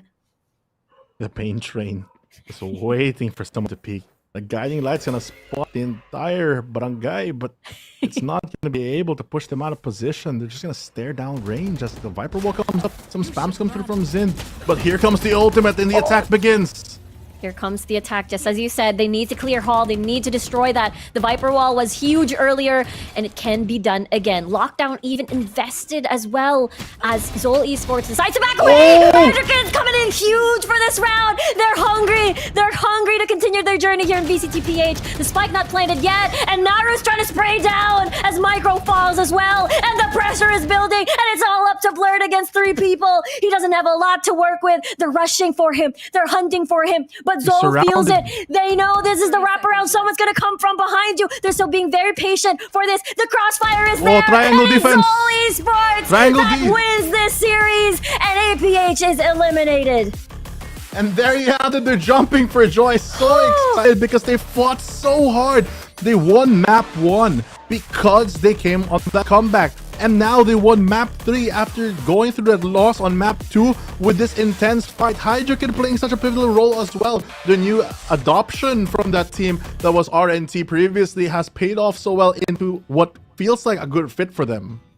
That was an insane finish. Yeah, like of course they're jumping for joy. Of course they're able to fight and continue at at the LAN event here for VCTPH, and it's just so insane how they won it because they were off of a 2-score deficit. They were able to catch up. They were first to get that match point, and both of these teams really try their hardest to fight to win the series.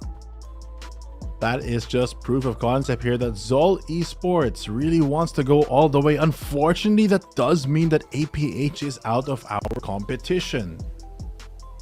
I know.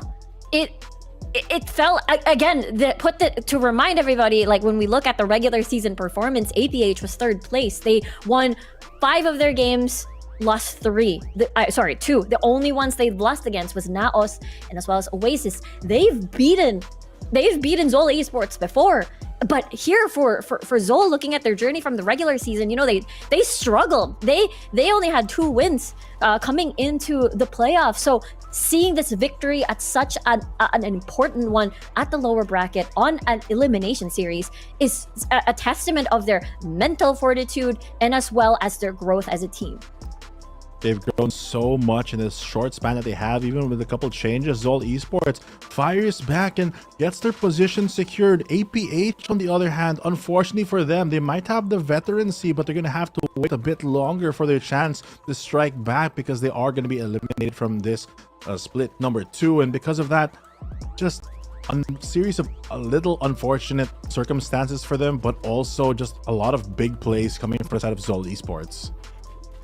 Remember what we talked about, Fluffy? I believe when the series, when the competition, when Split 2 just started, we talked about how, some of the members coming from SR Nakage were pretty much already qualified because they landed 4th place. Therefore, they didn't have to go through the online qualifiers. But some of the members from SR Nakage joined ZOL Esports, joined the online qualifiers, and came to this point of the stage and beat Action PH. But of course, delivering the win with Grab Unlimited, we've got Panman here, who has been the most consistent member coming from ZOL here, even from the start at Haven.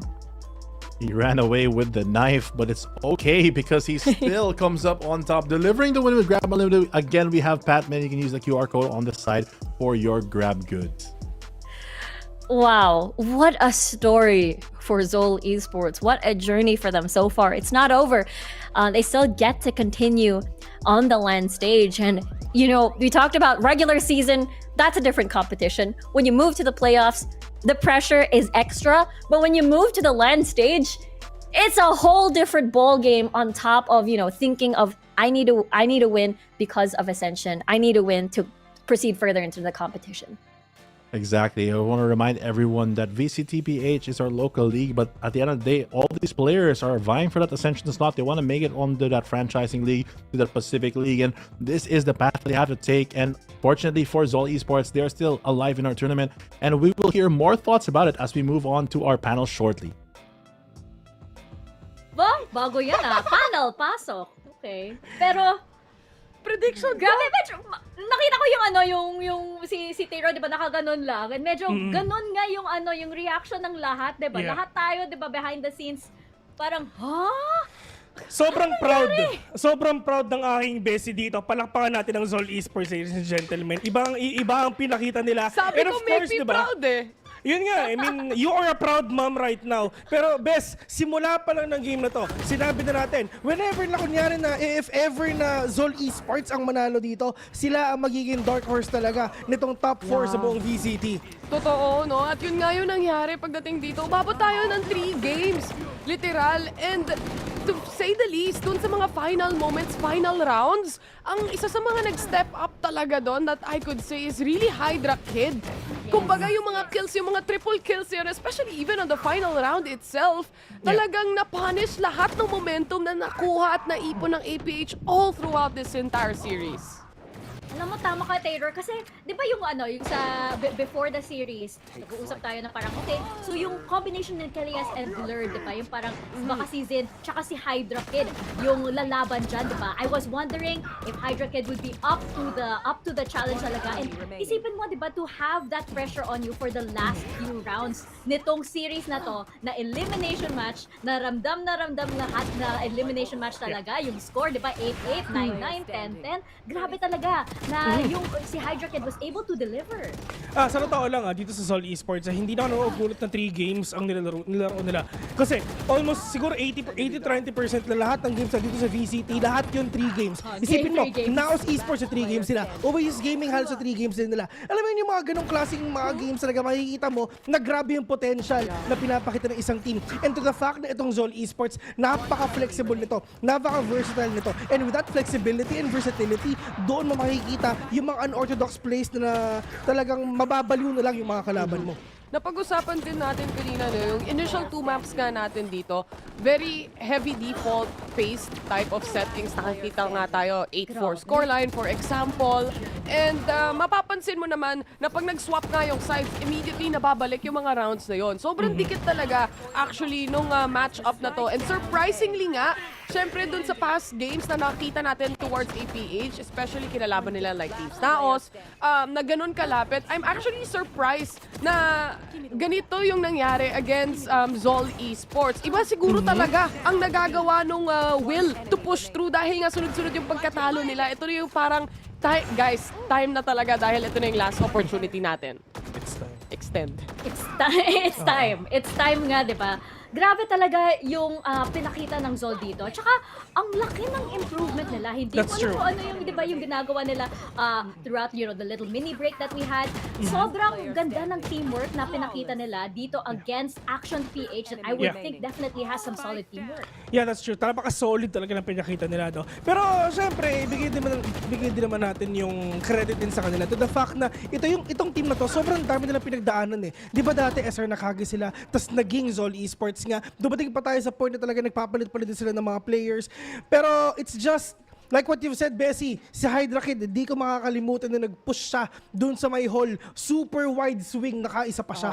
Kumbaga dun sa final moments of the final rounds, instead na parang mag-overthink siya sa mga play and instead na mawala pa yung round sa kanila, Hydra Kid really stepped on the gas pedal basically para ma-push through na tuloy-tuloy na nga makuha ng ZOL Esports tong match na to. And again, with the ACS of 242, 18 kills para sa matchup na to, with a killjoy, by the way, So, napakalaking bagay. I also wanted to add, ang dami ring mga moments din actually from the side of ZOL or APH rather, na nabitawan nila yung mga rounds dahil dun sa mga defuse, for example, yung mga wall ng Astrad, just cheeky plays all throughout coming in from ZOL.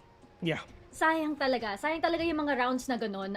There was one round, 'di ba, yung parang dalawa na lang ata yung nakatira sa ZOL eh. Tapos yung parang apat pa yung nasa side ng Action PH. They were trying to push B-long, 'di ba? Tapos parang ina-isolate lang nila yung mga fights. Sobrang galing talaga. Ewan ko kung ano yung kinain ng ZOL ngayong umaga, pero grabe. Parang kailangan ko din ng ganun. Hindi ko alam kung ano makakilala itong mga batang to eh. Pero ito talaga, yung isipin mo yung game number 1 pa lang, 'di ba? Walang nagawa ang Action PH doon. Isang beses lang silang nakapuntos doon sa game niyan. Then after that, tuloy-tuloy na inuubos na ng ZOL talaga. Napaka-solid na mga pinakita nila. And best ito at saka Mika, the last time na kinast natin itong lineup na to, doon sa isang gaming event nung October. Ngayon, magbabalik ulit sila doon sa SMX para magwala ulit. Grabe talaga, no? Yung parang makikita natin sila ulit at makikita din natin na ito sa screens nyo because we do have an interview. It is time to Netflix and chill dahil I believe si Netflix ngayon ang makakausap natin. Hello po! Congratulations sa ZOL Esports! Grabe talaga yung pinakita nyo. Can you hear us okay? Yes po, yes po. Yes. Okay. Hello, Netflix. Hello. So gusto ko lang malaman kung paano ba kayo nag-prepare para sa match na ito kasi sobrang laki ng improvement nyo from when we last saw you guys. Yung preparation po namin hindi lang siya physical sa mental pati din emotional kasi may problema kami isa't isa personally and yun din yung parang nag-hinder sa amin para makuha yung win against GameLab. Pero hindi kami doon nagsa-stop kasi hindi pa naman tapos yung game. So, yun, kinip lang namin yung composure namin as a team kasi wala namang mawawala if we keep on going. So, ayun, dahil din sa suporta ng management, ng boss namin, ng lahat ng ZOL Esports at lahat ng mga pamilya namin, kinaya namin lahat ng obstacle na umaharang sa daanan namin. Napaka-inspirational na yung sinabi mo, no? Hindi lang yung sa mechanical skill, hindi lang sa in-game, pati sa emotional, 'di ba? Yung para sa team synergy nyo. Napakaganda talaga ng sinabi mo, Netflix. Stay roar, ikaw naman. Mental fortitude, yung talagang laki ng improvement ng ZOL Esports dito, Netflix. Pero ang tanong ko, mas importante sa lahat, kakain ba tayo sa labas mamaya? Sagot ko na lahat. Sagot na daw lahat ni Netflix. Thank you, Netflix. Grabe. Paldo si Netflix, guys, after today. Pero ito, seryosong tanong muna. Siyempre, after fixing everything nga, alam ko naman na importante, yung synergy na yan, yung chemistry nyo, lalo na dun sa mental state ng current team natin. And after so many, yun nga, yung sunod-sunod na talo, and after fixing everything, sa tingin nyo ba, para sa darating na CONQuest, ano nga ba yung team na inaabangan yung makatapat?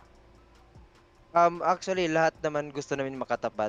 Pero yung actually, halos kami gusto namin Excited, makatapat. kumbaga. Yung naos, kasi andun yung si Senior Carl, yung mismong pinalitan namin ni Hydra. So gusto namin makatapat. Mas maganda kasi yun if yung teammate nila dati, makakatapat nila namin sa final. So, mas exciting yun. So, Thank you so much for answering. Si Vilden ata may tanong. Actually, ito like what you've said, sabi mo lang kasi Senior Carl, di ba? Kasi pareha sila eh. Pareha silang pinagdaanan eh. April, pumasa si Netflix nga dito sa ZOL Esports.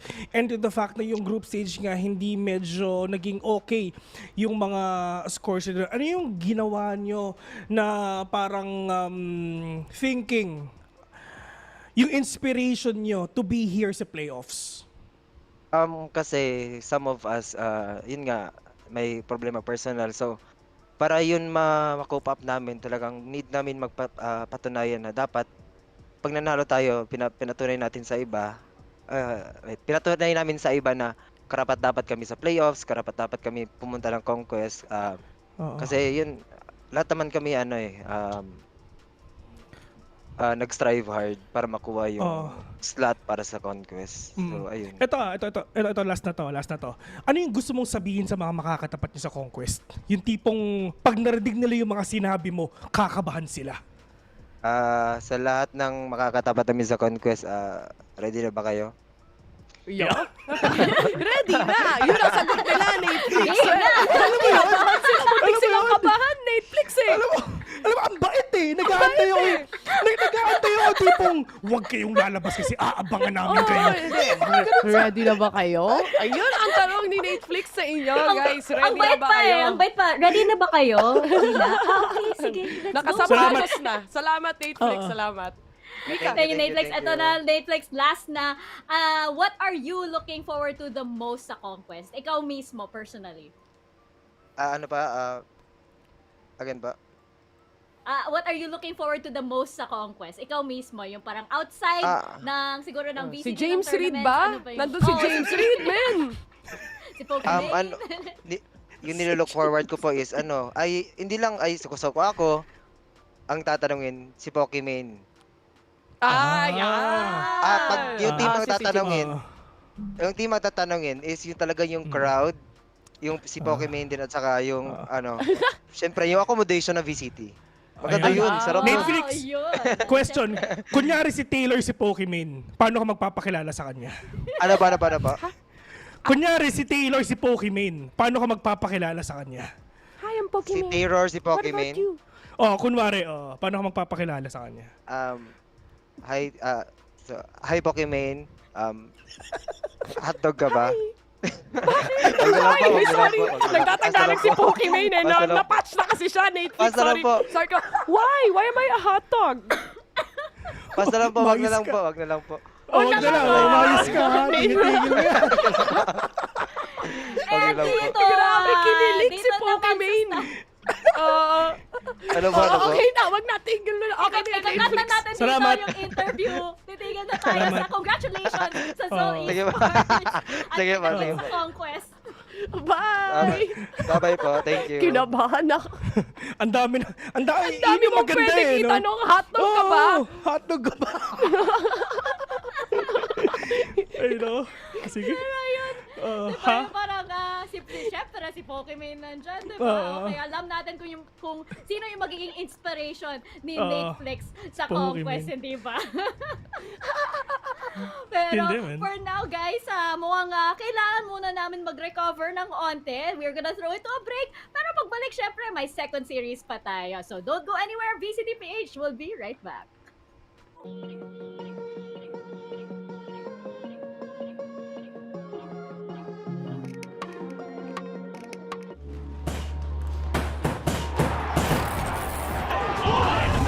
Really enjoyed that map.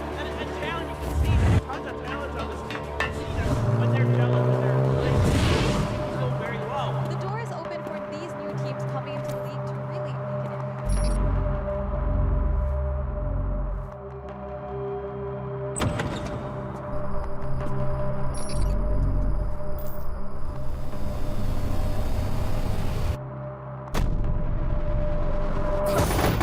And it works! Oh! They will make it happen! Bossy, the only one left!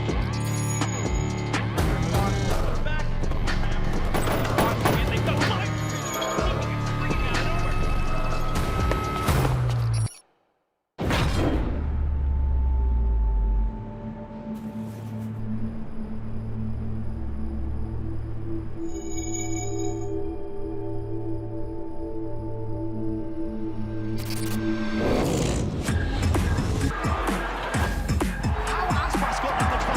out of nowhere. VCT Ascension Pacific. We'll see you in Bangkok, Thailand. Guys, look at this. This is going to be so fun.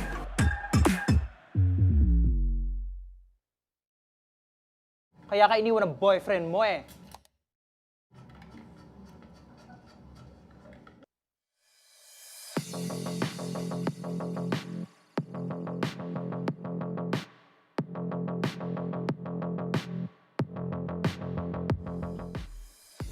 Hi, I am Nico.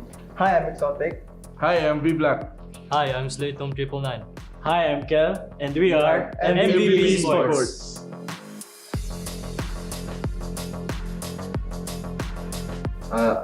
It feels good to be back, and I'm really excited to play against the top teams here in the Philippines and hoping that we get to play APAC.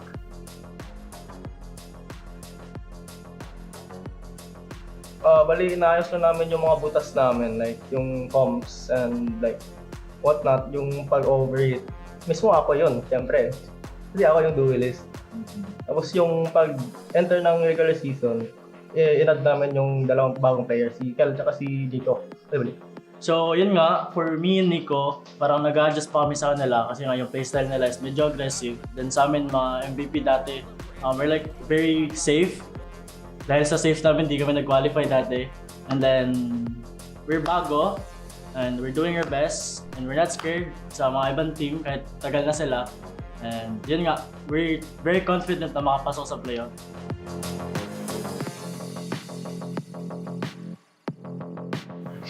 The player that I would always look up to is Tuge, since Tuge is my teammate during Pirates and ZOL Esports. I've trained that guy since I was the captain of Zeus, and I'm so proud of him that he went as a franchise player, and looking forward to compete against him soon. How about you guys? Me naman is Senior Carl kasi idol ko siya dati. Dati Zils pa sila ni Nico, yun nga nabanggit na. And then, Senior Carl is very creative player. Ako naman si Nexy, kasi hindi lang sa in-game ang gusto ko kalabanin siya. Gusto ko hinamon kita Nexy. 1v1, samgyup, para mayan ang kain. Idol. Ayaw ko na sumagot after yan, pre. Para sa akin naman si Jack. Kasi gusto ko I look at Jack as the best jet player at PH. Gusto ko ma-jet diff lang si Jack, at least once. Kasi isang mapa. Sa akin is Blurred kasi kapitbahay kami, tapos magaling talaga siya mag-duelist. Tapos yung dream ko is maging teammate niya. So, ayaw mo na sa amin? Bago pa lang tayo. Alis ka na. Alis ka na.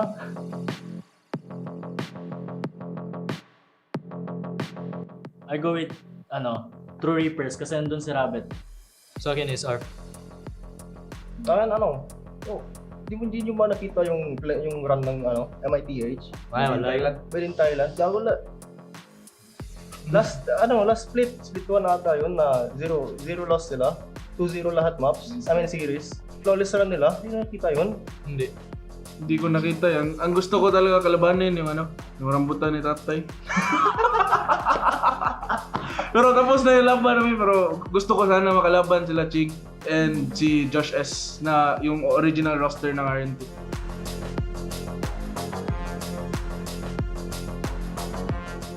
Yung best word to describe us talaga, we are the Bisayawa. Kasi we're all Bisaya. And we are Yawa.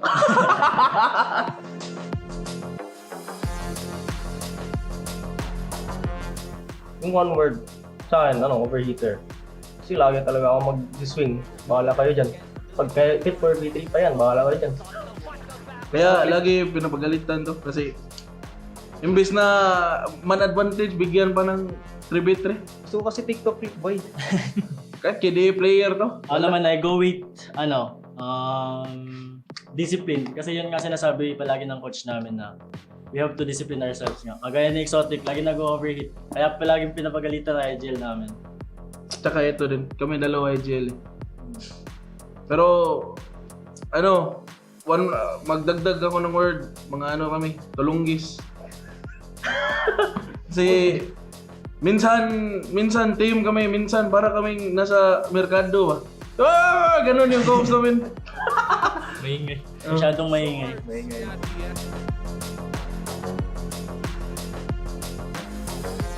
Tayo natin. High touch na tayo eh.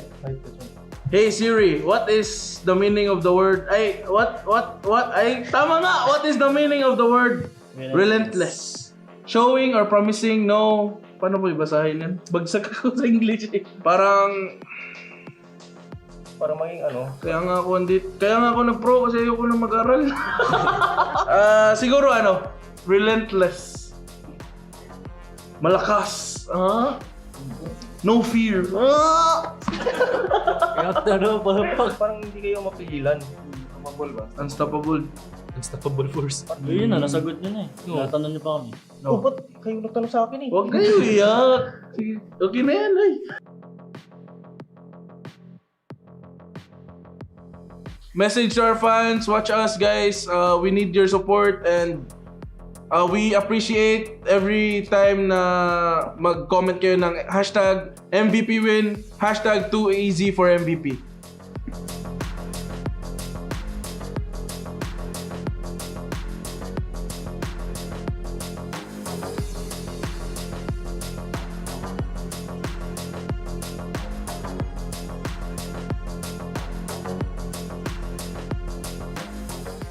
Hindi ba ikaw ang tatay ni Mark?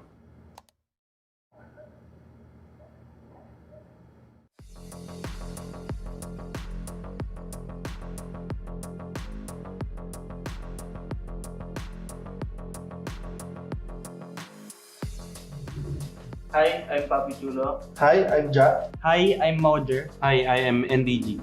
Hi, I'm Wits. And we are Now Esports.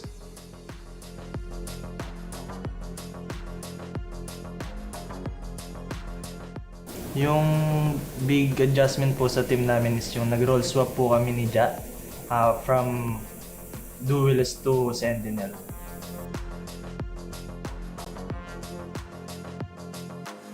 Gusto ko makalaban yung Action PH dahil nandun si Mer. Bakit? Kasi pag natatalo siya parang ang sarap asarin. Sobrang cute kasi. And yun, and sa Action PH naman feeling ko lumakas sila this season. So feeling ko madami din kami matututunan against sa kanila.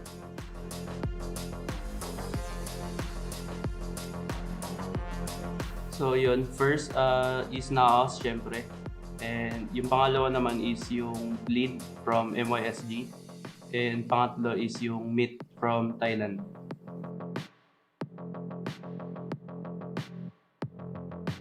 Ayun, so feeling ko shisha ball. Kasi unkabogable. Parang tayo like lahat kasi tayo positive lang lagi mag-isip. Ayun, like positive lang kami mag-isip palagi.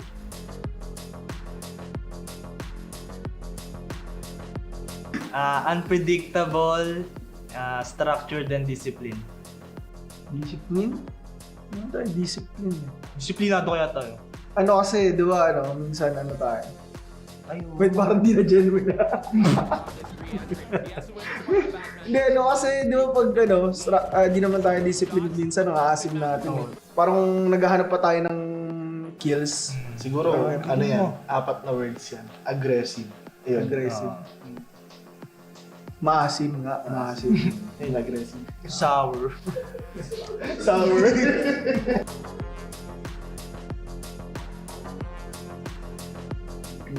Para sa akin, kahit anong ma-face namin na obstacle, di kami matitibag. So, relentless tayo. Relentless. Ano masasabi mo, Dick, kung relentless tayo? Parang John Wick. Ay, John Wick. Oh, ang galing. Ibig sabihin, Ano sabi? Undefeatable. Hindi. Ay, ano ba? Invincible ba? Parang kahit anong kadaming pa rin na tumapat sa'yo. Wala nang pinapalawal sa... Oo nga, Hindi, tama yun. Ibig sabihin, never give up. Never gonna let you down, no? Never gonna let you down.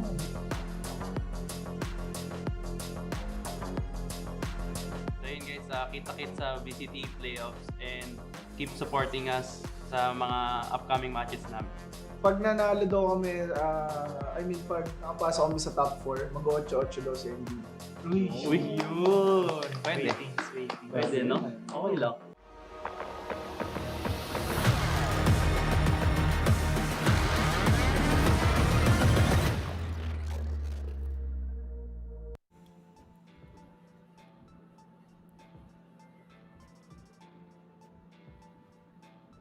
Welcome back to VCTPH Split 2 Playoffs. Nagbabalik kayo dito sa ating panel desk with myself, Tita Mika Fabs, and ngayon with Fluffy and with Riku. I'm surprised actually parang matching kami ni Riku. Oy, di kami nag-usap. We got the Black pretty, and yellow. flowery stuff. You're True. Ano feeling mo, Fluffy? background. parang naghanap na ng flowers. Binamatch natin yung background ni Fluffy with the Oo nature nga. and the yellow. Wow. Look at this Bongga. coordination. O, diba? Parang ang ganda na ng panel natin. Buti na lang mas maganda ang ating mga sponsors. Syempre, thank you very much to Mineski PH and to Riot Games for making this event possible. Fluffy, who else do we have? We also, of course, should thank Grab Unlimited for sponsoring this event. You can use the QR code down below and ace your game to get your favorite go-to meals and enjoy 30% discount on select Grab food merchandise, and when you subscribe to Grab Unlimited free for your first month. And syempre naman, this tournament is officially sanctioned by the Games and Amusement Board. Thank you po. So, Fluffy, Riku, kamusta naman kayo after that very, very surprising series? I don't think any of us were expecting that outcome to happen. Lalong-lalo na, of course, that Action PH was such a big team for the group stages, and ngayon yung ZOL Esports gave a very, very, very good fight. Yun nga kasi imagine, di ba, yung score nila parang kabaliktaran. Yung Action PH, they only lost 2 games. Pero naman, ito naman si ZOL Esports, they lost 5 of all their series pagdating sa regular season. I'm not an expert in math, pero from what I got from that, dapat si Action PH yung mananalo doon. On paper. I mean, Action PH also, they did so well, especially in that second map, but unfortunately for them, they are out, and ZOL Esports is the one who rises above the occasion. Yes, indeed. Pero maganda din yung yung pinakita ng ZOL Esports, diba? And maganda din yung sinabi ni Netflix during the interview that they really worked through all of the emotional, yung team building nila, kumbaga, ang nagdala sila sa win na ito. So it looks like we're seeing ZOL Esports. Sino pa kaya ang makikita natin sa CONQuest next weekend for our VCTPH first ever LAN event? Malalaman natin dito sa ating second series, which will be between GameLab Alpha and MVP Esports. Let's start first with GameLab Alpha. Let's take a closer look at their roster.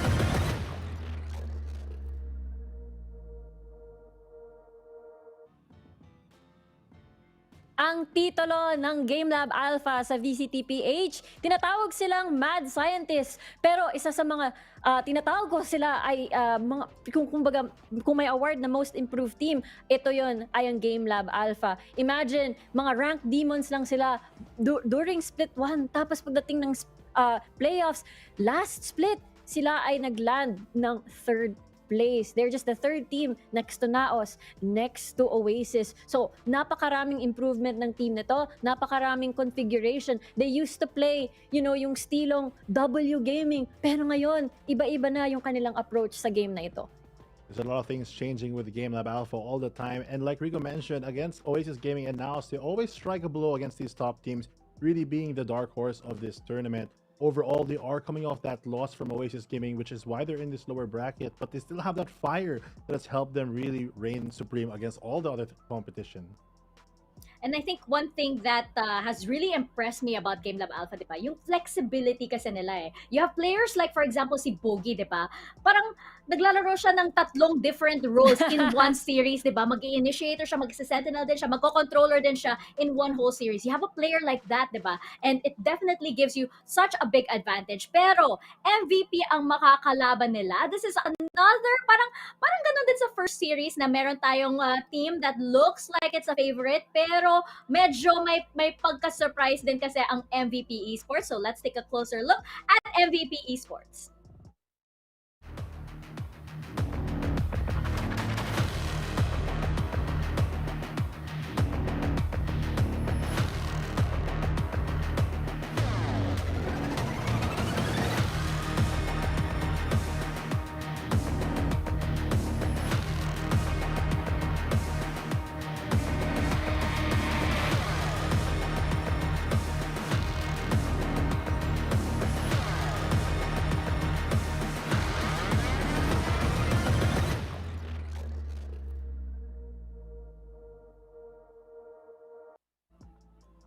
And now you have them, MVP Esports, the roster, of course, with the core of Slatham, V Black, Exotic, with the additions of Nico and Kel, have proven to climb themselves out of the abyss. They have that core that was Abaddon Abyss roster back in Split 1. They've been in this lower bracket type of run before in those open qualifiers.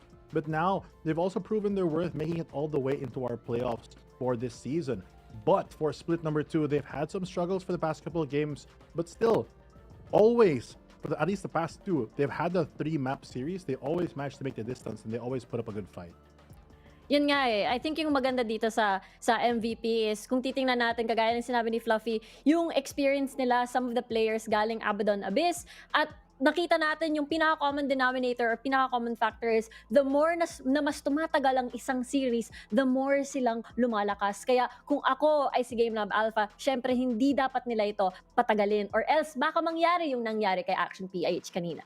Nako, I think yung isang challenge rin dito for MVP is that this roster has gone through a lot of changes in the recent past, diba? So parang mas marami silang work in terms of yung team building talaga, diba? Nag-outing talaga sila. But in terms of building that synergy, diba? Compared to GameLab Alpha, diba? Going into our head-to-head, very interesting ito, Boogie versus somebody like Slatham, diba? It's an exciting one to watch out for, especially since si Slatham parang Fluffy, he can be a very aggressive player kahit na nasa initiator role siya. Both of them actually, but yeah, Slatham really has the ability to find the frags that he needs, not just play off his utility to help his team, but also create impact in his own gameplay. Similarly though, on the opposing side, we have Boogie from GameLab, and he really is a type of player that can play anything. Average kills, average assists, both these players essentially have the same stats because no matter what role they're playing, they always create that sort of impact. I think yun yung pinaka-diferensya, no, pagdating dito sa dalawang players na ito. Si Slatham, si Fluffy na mismo yung nagsabi dito is that hindi niya kailangan yung team para magkaroon ng, siyang mag-set up ng kanyang individual play. And para naman kay Boogie dito, outside or before the game, actually yung kanyang impact is kayang-kaya niya mag-adjust. Therefore, ibig sabihin kung ano-anong composition ang pwedeng malaro nitong GameLab Alpha. Kaya nga mad scientist nga. Wow! Mad scientist nga talaga, di ba? Playing around with the boogeyman himself. Pero what I hope for MVP is that they're able to break through yung mga defenses dito ng GameLab Alpha, di ba? Kasi kahit in their previous matchup, they really do parang nagsistruggle sila on defense, di ba? Part of the way GameLab Alpha was able to take I remember it was Pearl, di ba? Yung parang away from MVP so easily. The last time na nagkita sila, di ba? So that means going into our map vetoes dito. Fluffy, what are you thinking for GameLab Alpha and for MVP? I mean, for MVP, we've seen them already play a lot of Haven games. They have a pretty decent Haven gameplay, not really having any variations in terms of composition. But it looks like that the first map out is going to be Pearl, which is a good sign because Pearl is one of the quintessential GameLab Alpha maps. At hindi lang yon, nakakatakot yung nangyari sa regular season nung kinalaban ni MVP Esports si GameLab Alpha. Yung score nila doon, 1-13 in favor of GameLab. Kaya kailangan tanggalin talaga yan. I do agree, di ba? Parang maganda yung ban na yan, especially since malay ba natin may mga hidden demons pa sa Pearl na yan na kailangan i-exercise ng MVP, di ba? Kung gusto talaga nila makapunta sa LAN event natin na mangyayari next week. And it looks like they prefer Ascent dito. And I think the last time we saw Ascent actually, we did see them up against each other and we actually saw Ascent split and Pearl and it was 2-1 in favor of Glab, Fluffy. I'm kind of surprised, honestly, that they're going for Ascent because yes, they played each other and yes, they won, but still, it's a map that they're both not the quote-unquote best in and not their signature maps at least. And even going back all the way to that Pearl split ban, actually, it's a very good one by Glab, which forces the bind and now Lotus. Yun yung nakakatakot pagdating sa bind, di ba? Kasi hindi ganun pagdating sa bagong bind, hindi ganun siya kalaro when it comes to the regular season dati. Ina-avoid nga to ng maraming teams. Pero since nakikita na natin yung mga posibleng mga strategiya from VCT Pacific at kung ano pa yung preparation na pwede nilang gawin from the 2-week break before the playoffs, napaka-exciting na isipin sa angulo nito ni GameLab. Oh, that final veto though, yung Haven na veto, 'di ba? Kasi parang Haven nga has been, I think Fluffy you mentioned this earlier, 'di ba? Yung parang MVP's best map so far dito for Split 2. So it looks like we're going to Fracture. And Rico, sa tingin mo ba, is this going to be map 3? Are we going into Fracture or kung sa tingin mo ba 2-0 ito for either team? Not gonna lie, dahil base sa record natin, si GameLab Alpha yung nanalo versus that Ascent maps. It was their very, very first match ni MVP Esports pagdating dito sa Split 2 regular season. So, doon ako naglilin. At syempre, behind, mukhang preparado itong si GameLab Alpha. Kaya, sa tingin ko, hindi tayo pupunta ng map 3. I mean, there's a lot of space for GameLab to really do things, especially with that bind map. We saw them against ZOL previously do so well. That's how they got to the spot in the first place. But for me, I feel like I'm leaning towards the other way. I'm pretty confident in the MVP draft. Oh, okay. I trust the word of Fluffy. Alam naman natin na hindi niya first time dito sa VCTPH, hindi ba? Syempre naman. And it looks like we have to reveal our predictions dito. Medyo natatakot ako kasi parang kanina kampante ako sa predictions ko. Tas ngayon parang inisip ko baka it's one of those days where anything can happen. Fluffy, we'll start with you. I think for me, if I had to predict one of these teams, it has to be MVP because I know they have to be the VIPs right now because they really need to get this to get into CONQuest. Wow! Interesting, Riku. Well, para naman sa akin, medyo may preview na nung pinag-uusapan natin yung mga mapa. Para sa akin, GameLab Alpha sa Ascent at saka pati na rin yung kanilang preparation pagdating sa bind. Kaya sa tingin ko, GameLab Alpha 2-0 pa. Oh, hindi lang kami matching ni Rico sa mga suot natin, pero pati sa prediction, ako din, I feel like GameLab Alpha will be taking this based on, of course, their performance so far. Pero malay ba natin kasi akala ko din nung series, diba? Pero it looks like, yun na nga pero it looks like it really just goes to show that these teams, they all really, really want that slot. They all really, really want to make it to CONQuest, diba? Yung parang yung mga representatives natin para sa first LAN event ng VCTPH, diba? Parang why would you want to miss that shot? And definitely for the glory of everything, diba? Kaya let's get the series started. MVP Esports versus GameLab Alpha Casters. Sa inyo na.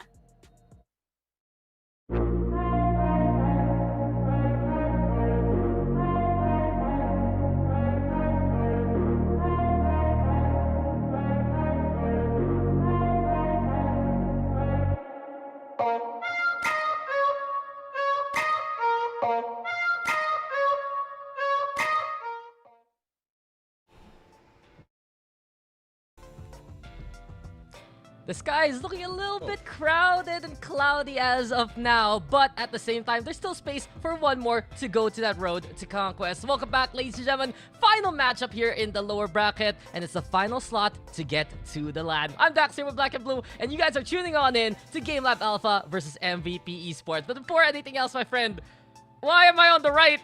I know. I know. When it turned in, I was like, whoa, I'm not used to being on this side of the pond or the screen. But Dax, we talked about, this kind of being the road into CONQuest. But it's funny because you look at one of the teams here, MVP Esports, and they've got some players who, one way or the other, they're going to make it there anyways. Yeah, they're already there in terms of being in other tournaments, right, on the collegiate side. But at the same time, this is the professional scene. This is where it matters. And it's not just the road to CONQuest here, my friend. It's also the road to Ascension. If you win Ascension, you go to the Franchise League and you just get everything and anything you can get from the VALORANT ecosystem. But talking about this matchup, GameLab Alpha versus MVP Esports. In one word, I can define these two teams. There is greatness. There's so much potential for both GameLab Alpha and MVP with the young guns that they have, with a lot of, I'd say, leadership really stepping up more and more. And you can see for both GameLab Alpha and MVP Esports, right, that they are maturing every single time we see them on the stage. Yeah, I mean, we see the switch-ups of the differences, what came in from stage number 1 to stage number 2. You look at, GameLab Alpha and them adding players like Ionix, and then on the flip side of things, as well with MVP, kind of taking the upper third echelon of what came from, that Abaddon Abyss squad. Yeah, I was about to say V-Black for a second, and then I corrected into, latter stages of things, Abaddon Abyss, and then we kind of were wondering, you know, what really diversity would they bring, or what type of, I guess, innovation is a bigger word here, coming into this stage number 2. And for GameLab, they add a bit more of that, I guess, refinement in a player like Ionix, who can be that rock, you know, solid player from the backline, can play them Sentinel. And then you look at now what this MVP squad are doing, and you kind of see some shades of, I guess, both teams really merged together, and this is where it's all culminated to be able to make it to the playoffs. Yeah, a little bit of a mix-up there for MVP also, not just getting a new sponsor, right, but also adding in Kel and Nico to this roster. It still works to make it to the playoffs. It still has that lethality. But unfortunately for them, they did fall to Action PH in the upper bracket, and that's why they're here. On the other hand, though, GameLab Alpha took down ZOL, then lost to Oasis Gaming, and now we're here to see this matchup yet again unfold. I do have to wonder though here, Black and Blue, right now, any expectations for this matchup? Because I look at this map pool, and the first thing I saw was, why are maps 2 and 3 their second bans from when they last met up against each other? Are they finally gonna be bringing out some secret stuff here in this day and age in the playoffs just to make it to CONQuest? Well, I mean, for some teams, they kind of want to replay on over, you know, the same maps that they've played against each other in the past, but it doesn't seem to always be the case for every team. In this case, though, maybe perhaps this means that when you go on the map here like Ascent, the map that we've played time and time on over, what real innovation and deviation from the norm will we expect? None. None. Is that it? None. There you yeah, go. None. I was building up to something, but nope. Nope.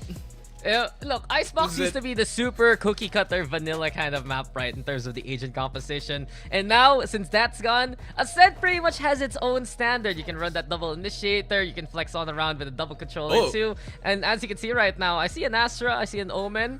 I'd love to see which team has that though, you know, if that logo really pops up later on. But I think what intrigues me the most is this is MVP Esports' map pick, and the recent history hasn't really been the best for the Black and Blue. Losses against Action PH as well as GameLab Alpha. They have been close, yes, but they're still losses nonetheless. I mean, it's about making it to that playoffs, I guess, was their end goal, and we know that as a team, they may not have had as high of, I guess, results as what we've seen from GameLab Alpha to make it to the top 3 of Stage 1, and that definitely gives a different expectation of what this team might be able to deliver. But I'm not too sure who exactly picked that Omen and Astra, but I was talking about maybe some deviation from the norm, and that is definitely a bit, I guess, unorthodox to say the least. Yeah, when you have double of the controllers, right, they have double smoke. Yes, you're gonna have more ways to really control the sight lines, especially against those main pushes. But we've seen here on Ascent how effective double initiator is. An extra set of utility just for a re-engage, or in any case, to double up for that intel. Clear out every single nook and cranny, find out where these opponents are. But I'm just excited to see what GameLab Alpha and MVP Esports are gonna bring to this matchup. And now that we have the logos set, it's MVP here, Black and Blue, playing Astra and Omen together. Okay, that's definitely going to be a very different look compared to the last time that we did see, you know, MVP play here on Ascent. I believe it's the KO that, actually no, never mind. They forgo the Sova? They forgo the Sova? What are you doing? That's so... No Sova on Ascent. I would get it if it wasn't a KO, and if it wasn't a, or maybe like it was a fade, or hell, even a Sky. But a KO, it's very peculiar. I'm not gonna knock it just yet, but there's definitely some big holes on paper where that could become a problem. Mate, speak your mind. We have time anyway. And for me, I feel like KO itself, it has a lot of different aspects of other initiators, but he just doesn't do it as well as the others. How about you? Yeah. I have to agree, tenfold. Like, he's a generalist. That's the reason why people fit him into so many different comps and so many different maps, because he can fill whatever. He has a flash, he has the suppress, he's got a molly. But you can calm down, because they're both playing double. We have a round. It's okay. We have the round. No double control here. It's the classic vanilla mirror matchup we get on Ascent. But MVP Esports off to the races early. 3 down already. It's GameLab actually stuck here by the market side, trying to go for the push. But MVP knocking on an early set of kills there. Well, off to the races. They're going places. Let's see where they end up. MVP here, looking for a flawless, and that's what they attain. Early initial push here from GameLab. Very uncharacteristically not winning those opening duels. Yeah, they absolutely stifled, actually. MVP came out of the gate strong there. And Exotic, he can be absolutely explosive right now. It feels like this is where we're going to have to see the duo step up more. GameLab Alpha, Folex has been incredible so far. I remember he hit 30 bomb the other day in another matchup here in the playoffs. On the other side for MVP, it hasn't been the strongest showing from Exotic. I'd rather give that kind of title to Sladom, to Kel, who really put up their worth against Action PH. So let's see now if he can get hot as we go into another round. Well, I look here at GameLab, and by far, for me, the most impressive player in this current season for them has been Boogie. He has been such an, I guess, impressive piece that he was on that duelist last time around, but they slot him here into more of a backline role, and he still delivers absolutely. Yeah, I agree with you. Boogie has been low-key the best player. I've always said that about GameLab Alpha, but Kel looks down just to get counted out. Boogie with the takedown already. Singing him his hopes and praises. B-Black, though, makes the trade, and MVP Esports playing by the CT side. GameLab Alpha is just goading them to get into those sight lines. It's the anti-eco anyway here for the defense. Spike is on Owen Cutie as well, so quite deep. Gonna be difficult for him to reposition off of this. He can TP back, but it can be quickly huddled by the opposing Omen and Nico. Push her towards tree, and MVPE looking to adjust. Yeah, MVPE having to go for the hold here by Garden, and look at the flank. Still the flank coming, yes, but he doesn't push it. V-Black is still stuck here, and where is Owen going with that spike? He's looking around instead to circumvent to the rafters. He wants to go for Nico, and he does get the kill out to Nico. Boogie also will get the takedown on the V-Black. An opening made here by GameLab Alpha. So Exotic on the last stand with the Marshall. Dashes on the way to try and get out of those sightlines. Aeonix giving Chase sure pot shots as well. But 2v2 after the maneuvers there from GameLab Alpha. The patience, it paid off to get to the site, but it's not enough to get to the round. The fact that the spike there was an Owen Cutie just made it so much more difficult to win out in the end, dropping that spike in the control of MVP on towards Heaven, and his flank. We were wondering if he'd continue there towards the tree, but he goes up towards that Heaven, and that's the one that he needs. Even though the intuition was there, they check him and still wins that fight. I just have to wonder how different that round could have been if maybe GameLab had a bit more control of the spike on the attempt, but still, great eco attempt they pulled off. Yeah, I mean, I love what Owen did there. But at the same time, I was thinking, what if they just went for V-Black, right? And then converged from doorway to at least bring the spike somewhere a little bit safer. In any case, though, GameLab Alpha, a great attempt. Great damage also against MVP Esports. And now, they're on the rifle round. A-main looking to be the hit. Well, the bonus here by MVPE. It's one that GameLab have shown to be in the past susceptible to if they aren't on their wits, if they aren't as sharp as we've come to expect. And GameLab, they are one of those teams that can be incredibly sharp when it comes to the duel, but should always rely on that. Up close here from Nico. He got to one, and that's fine, really. Yeah, great timing, especially just swinging off the dart being broken. Now then, Aljo in the fragment lob. MVP trying to utilize that utility and Sladom marks his target, gets that takedown. V-Black by the boxes too, and just keeping GameLab Alpha contained. MVP Esports, they have the numbers advantage, but not the guns. Twitch and the Aeonix now get the numbers back in their favor. And it's all left to Exotic to play from the rafters. Time ticking, and Exotic is spotted. Aeonix getting back into cover as Rich gets that spike planted. Exotic, though, crawling over to the other side. Spotted out already here by Dritch. Isolates the angle, though. Well played by Exotic. The Cloud Burst gets rid of Aeonix. Dritch low HP. Winnable for Exotic. And that he does. Bonus one. It's 3-0 here for MVP. Exotic showing them another worldly clutch at the end. 1v2. Dritch was low. In that situation, it has to be Dritch to peak first because he's the low HP player. He has to make the contact. But they leave it to become into an isolated fight there towards that hell against Kel. Rather, against Aeonix, and it allows them to simply have the fights that they want. MVPE, what a bonus they're able to really retaliate and recover against. And this is how they won their only map in the playoffs so far. I remember that game versus Action PH where they played on Haven. Clutch coming into the 3rd round. Clutch coming into the 4th and the 5th round. If MVP Esports can keep getting away with momentum like this, this is where they can build their foundation on the scoreline. Well, it might have a good foundation, but it's about how the structure itself continues afterwards? Will it be as sturdy? We see them sometimes start these games, start these maps really strong, good structure, yes, a foundation, but it eventually does crumble near the top, near the end of the game, and that's always been a characteristic that we've come accustomed to, unfortunately, for MVPE. Yeah, they have these good showings, right? But consistency has been more so the problem. On the other hand, GameLab Alpha, more and more. We saw also against Oasis how they rallied back, how they're never out of a fight. And a single eco round that goes their way will be effective enough to bring them back to the fold. Speaking of, though, they want to go towards that B main. Already a smoke lobbed there by Nico to try and make it a bit testy here for GameLab Alpha. Kel, though, with spray and pray action, the Owl drone searching for a target, and an alert from Ionix as he sneaks his way through the middle. But now then, GameLab Alpha forcing that contact, 2 for 2 as they play the entry. Spike retrieved, though, along the way. They want to maybe cut into market here with that spike. But Sladom, very committed position here, Black and Blue, and not only that, GameLab Alpha now with the frags. It's all left to Sladom here. He's stuck on site, and GameLab wisely going for that A site. The lurk, though, from Dritch. Does he get spotted? Sladom, look behind you! It's Dritch who has your number, and GameLab Alpha, we asked for it, and we shall receive. They will steal that round away. Yeah, he kind of made himself a bit too aware to the opposition, and maybe otherwise GameLab would have committed towards that B site. Giving himself away there at the end.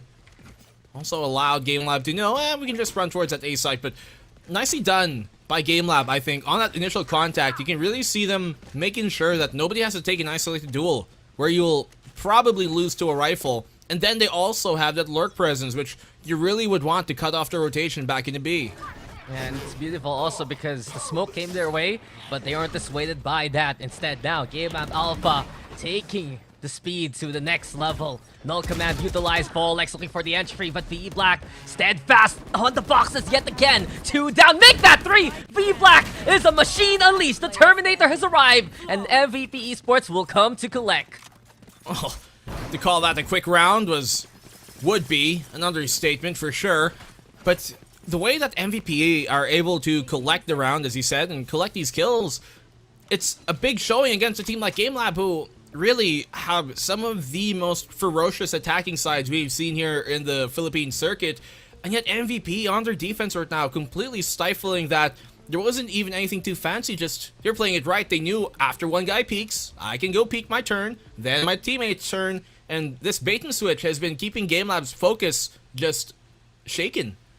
Yeah, just also feels like MVP has a good understanding of how GameLab's playing it out on Ascent right now. We've seen some of the better teams here in the Philippine scene succeed on Ascent because of quick execute, some stellar fragging as they push from main towards the side. But MVP, they're not too ambitious, right, on how they play. They play back, they play in more protected angles, and they bit by bit pick apart GameLab from front to back.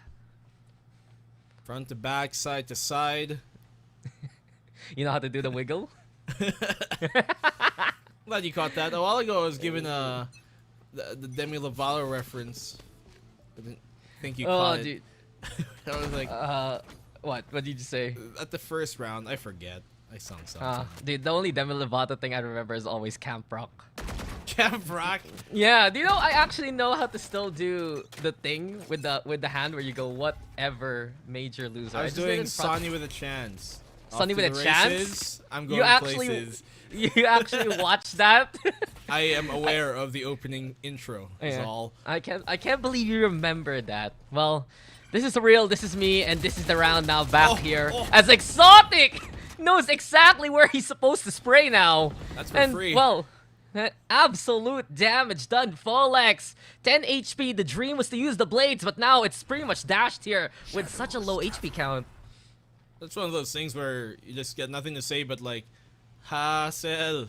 I'm just trying to get the orb here, bro. Folex takes the brunt of the damage, but it seems like they're still committed towards going to this A site, and I guess they've caught out Exotic's reposition now.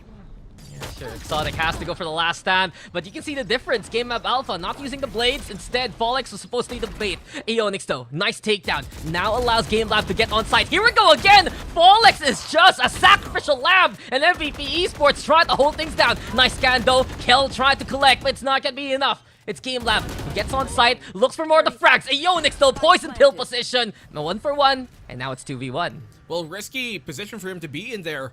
2v3, and he goes for the aggression, but they hold out the smoke. Great read here coming from GameLab, and the fact that, I like the intuition, smart play from GameLab. They knew that Fall X was low. We don't have to burn the blades right now. We can literally just use him as our, I guess, prowler, as our boombot.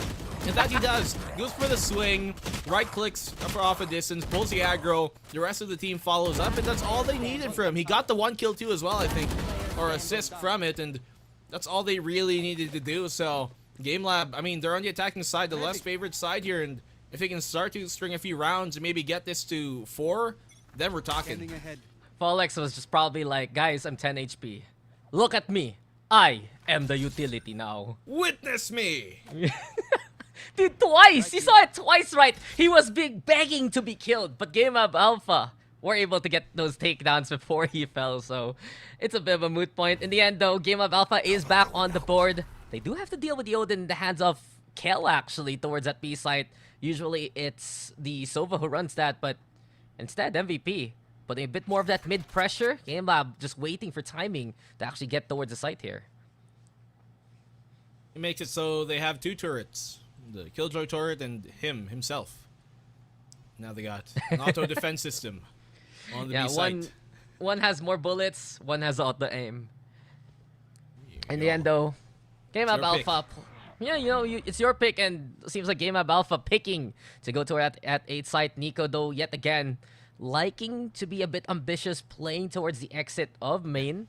And it really just depends whatever utility he can utilize there alongside his team. Darto thrown towards Wine. The Owl drone. And Nico trying to just navigate into the smoke. He goes! And because of the distraction, V-Black gets 2 for his troubles. Now then, it's 3v2. And GameLab Alpha trying to just get the door closed. Sladum, though, ready for an immediate refrag if ever. Wants to go for the shock dart. Tags down Owen Cutie as time is running out. Second shock dart hits his mark, and it's all left to Ionix now. Nice kill on the kill, but that's not going to be enough to get the round. MVP again holds things down. Very curious choice here for GameLab to opt to use a recon dart for that Wine instead of the drone, and then the drone for the execute itself. Now, they find Nico, which they may have initially thought like, okay, good information, but then it was a bait and switch. Nico pulling all the aggro, getting, you know, their heads turned towards his side, while it's really the screens and the heaven position that they have to be wary about, and that's where they punish him. So MVP, nice follow-up, I guess. Yeah, MVP, he's just always so ready. GameLab Alpha is being toyed with in terms of how MVP is just mobilizing around these sites, and like headless chicken, sadly. GameLab Alpha falling for it again and again. Can they continue on now, though, towards this B site? And we hardly hear the blades of Fall X and Eco Round, though. But a number of ultimates to utilize here for GameLab. Let's see which one they opt to go for. Hunter's Fury on both sides to dismantle and destroy that lockdown if ever it does come out. Oh, that's a big tag. Didn't get the spam. Doesn't connect in the right time, though, and luckily they get into the site for the most part. Yeah, nice pressure there with the utility, keeping the cross pretty much safe.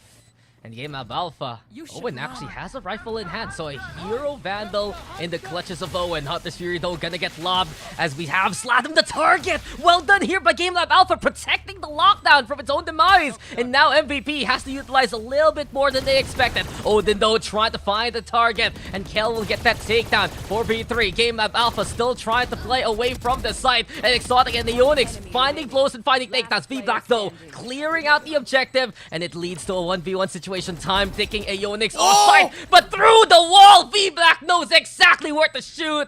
And there you go. The color of victory apparently is a shade of V-Black. 6-2 now. Yours got tracers, mine doesn't. Those subsonic rounds from V-Black finding their target at the very end. He gets the Odin as well. It's a bit of an upgrade here for free for MVP, or at least he saved some creds off of it, but even better on the clutch here. And as you talked about, Dax, this is the way that they kind of won their only map so far in the playoffs. It's these kind of incredible performances from individual players, these clutch rounds, and you'd hate for it to always be the case, but sometimes it just takes some big-time guys doing some big-time things.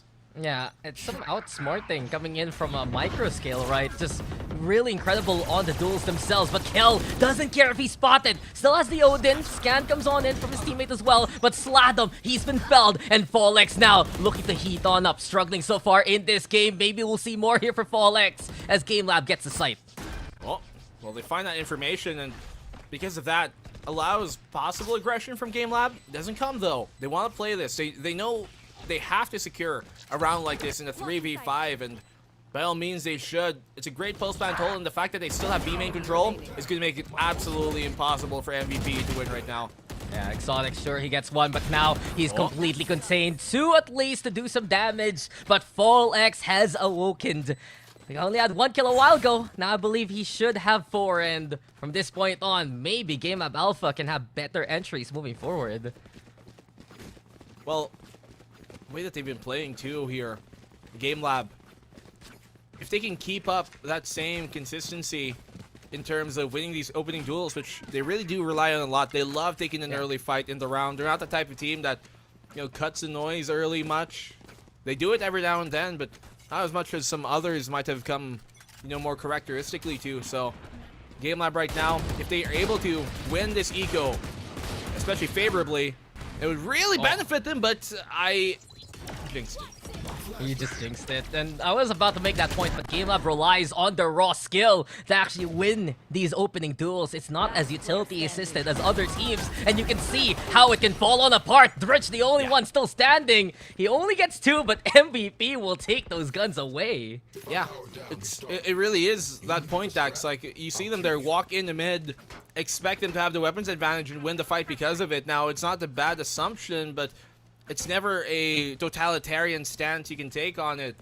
Maybe a recon dart towards that mid position as they pushed it would have helped them or benefited them, right? Because then you know what's clear and what isn't. You won't have to keep your head on as much of a swivel. Maybe an extra smoke, something like that. And just the lack of small bits of utility, I think, is what has kept GameLab from finding the success that they've been looking for so far. Yeah, and we saw them improve on the utility aspect in the regular season, but personally, from when I watched that GameLab Alpha versus ZOL Esports game, it kind of was these habits from before coming out, rearing its ugly head, and you can see now it's also happening here on map number 1. Too much reliance on the initial skill. And yes, they're incredible at trading. They're solid with the second wave at the same time, but you can see some members struggling without that little bit of help, and especially because of MVP Esports and their positioning. Aldron, though, to begin with, Nico gonna get Sag Paranoia into play as well. Fallex, though, desperate to try and get that takedown, but vision cleared, and Nico will clear his target. Owen gets 1, yes, but here comes Nico yet again. The trade comes on in, and my friend, you're doing really good! Nico with the 3K, and Yonix still fights on back, makes it a 2v1. But, well, can we see GameLab pull this off? Just so you guys get it, I'm also Nico. He's also Nico. That's a joke. And Aeonix is dead. Well done! I'm so proud of you. Good job, Nico. I love patting myself on the back. But even more importantly, I mean, there were some good opportunities for GameLab. Of course, they didn't really come into the round with the best arsenal. So these type of rounds are ones that ultimately your goal is to do damage economically, especially if early in the half, but late in the half like that, maybe just build some ult orbs and see where it goes. But 8-3, as I said, if they can get 4 rounds here on their attacking side, then we can start talking about this map. Yeah, GameLab Alpha, they need this round, and one player who has been stepping up so far in this game, in this playoffs, is Dritch, but Exotic stepping up when he needs to the most as well in this map alone. From start to finish, getting frags, the operator getting a target, but V-Black a little bit out in the open, and Boogie will get that takedown. Exotic, though, being toyed with, couldn't find the target he wanted. GameLab instead overrun and capitalized to get that B site. Hey, GameLab were doing a good job there, actually, considering they got picked off early first of really minimizing the amount of damage that they could take coming back into the site. You saw them, molly off that CT. You saw them dodge the market spam as well. And for them to be able to do that, at least find good timing, maybe that could bode a better sign of things to come for GameLab in the second half. Yeah, there's always that possibility. There's always that rally that can come from GameLab Alpha. We saw the struggles against Oasis early, and now, as time's ticking, Nico and Sladov have to figure out where they want to go. The dart comes on in, but towards the staircase, Owen will find his target. Sladov with a trade, but it's 2v1, and GameLab doesn't lose fights like that. It will be the round now, and as you mentioned, 8-4, half will be the ending. Well, that's what we were at least hoping for or expecting from a team like GameLab here on their attacking side, and so this map, not done, not just yet, not anywhere close. Hold your horses. For the meantime, though, MVPE, this is, I think, the crucial point, the tipping point, really, of the iceberg for them, where we see a lot of times, as we talked about, Dex, foundation-wise, yes, very strong, but it's when they got up higher, it's when the high winds start to toll on them, and when the rounds last longer, when the game goes to full extent, is where we typically do see them, I guess, struggle a bit more, and that lack of consistency is always, if not typically, seen in the second half. So, on the attacking side too, let's see how MVP go. Yeah, MVP known for their stronger starts, but the finish is where it truly matters. And let's not forget the concerns really of them playing a set in the first place. Losses against Action PH and GameLab Alpha throughout the season. Still a little bit heavy to their crowns. For now though, MVP will actually retreat for now. A bit of a lurk here for V-Black, and they look for a bit of a rotation, maybe fake things out as they vie for mid. I mean, it's not a great map for either side, but it's still one that one could argue is a bit more favored for GameLab historically and statistically. But here comes on the dash. Fallex at the ready. A double, a triple. Give everything to this man. He comes away mostly alive. Yeah, and know who's next? Nico will fight Boogie, but that just allows Fallex to finish the round with the ace anyway. Fall in front of your faces. Fallex is here to stay. Well, what season is it? Maybe fall, maybe spring. Doesn't matter. Fallex bringing it 8-5, and it might be a bit gloomy outside, but it's a very sunny disposition for them to start with here in the second half when you got, you know, star player or your star duelist in Fallex gaining his 5 cards already. Yeah, he needs to wake up to his full potential. We've seen him do incredible work, especially here in the playoffs, and maybe now this is where GameLab Alpha can get the recovery going. A lot of confidence after a round like that. Spectres abound also for GameLab Alpha, and you can see that they're one of those teams that love to play CQC on the anti-eco. You know, I learned through Top Gun why it's called an ace. Like why you're called an ace pilot. Yeah, when you get 5 kills as a pilot, or you know, in an aircraft, you're called an ace pilot. Oh yeah. Once you win 5 dogfights specifically. Yeah. I mean, that's winning 1 dogfight's already wild, right? Yeah. I thought it was like a cards thing. But no. So what? You get to be called what kind of pilot? You draw a card and you're stuck with that? What if you draw a Joker? You're a Joker pilot? Kind of sad, man. I'll make up words. I'm trying to make up what GameLab can really do right now, or rather MVP can do in a round like this when they should just keel over and die to the hands of GameLab Alpha. Speaking of, there you have it, Kel. The only one still standing as GLab utilized the gun advantage to make this as clean as possible. But hold your horses. Kel has something else to say. Fights back with 12 HP, does some good damage so far, and in the 1v2, Boogie will find the angle and find the takedown. Not as clean as we expected, but GameLab will get the round nonetheless. Well, I mean, if you're MVP, you're like, at least Kel got some kills. Funny. Thank you. And that's all you can really hope for in these type of eco rounds. So, MVP, as you said, not as clean. Maybe not the best economic stance to be in on this bonus. You lose a few of those, you know, better weaponry on the Spectres, but it's still something you can kind of work with coming into this, knowing that Fallex has those blades off of the ace a while ago. And if they're able to return the favor and win a bonus against MVP's gun round, then we're definitely talking about it. Yeah, they won that pistol, they won the anti-eco. They're 2 rounds away from tying things up, and a single swing round can bring GameLab Alpha back into this matchup. MVP, though, you've seen so far that their executes haven't been as heavy-handed as GameLab Alpha. They're a bit more patient in what they want to do. But patience is one thing, using that time itself is another. Time's of the essence for sure on the attacking side especially. And GameLab are doing a decent job of somewhat dissuading MVP to go for an early hit. They smoke off this B main preemptively with intuition of that. It's been a bit quiet there on that B side of the map. We can maybe buy some time, force a bit of a late round execution where they'd be a bit more susceptible to, you know, losing or making mistakes that would be caught out by these Spectres. Yeah, well done again. Getting caught out just like a Yonix. Will, not the best sign for GameLab Alpha right now. MVP make their way towards that B side. Keldo putting himself in a very committed position to try and surprise GLab here. Owendo walking into his crosshairs. Fallex trying to find the trade, but the blades are gonna get dealt here by Kel's presence. Now then, it's 5v2, and Dritch will get at least a target. Beyond that, Boogie, what else can he find here? He's known to be on the CT side because of the utility, and MVP just keeping him at bay. The rifle round looking strong here for MVP Esports. Keeping casualties at the minimum as well. And they're just waiting, goading Boogie. Why don't you swing and see who's looking at you? Not just one, but all of them. And MVP will take that round. Slatham making sure that MVP do it as cleanly as they can after the opening pick. This is the only real one that we saw kind of stop that retake from GameLab. Taking that CT control back, not expecting the aggression when they have the better weapons anyways, and it's good tampering of expectations here MVP have pulled off, but let's see how they win these rounds. It's always been so many times where we see like, wow, MVP are doing so good, but I want this level of consistency to keep up throughout the half. Yeah, they've been a loading bar all throughout the regular season.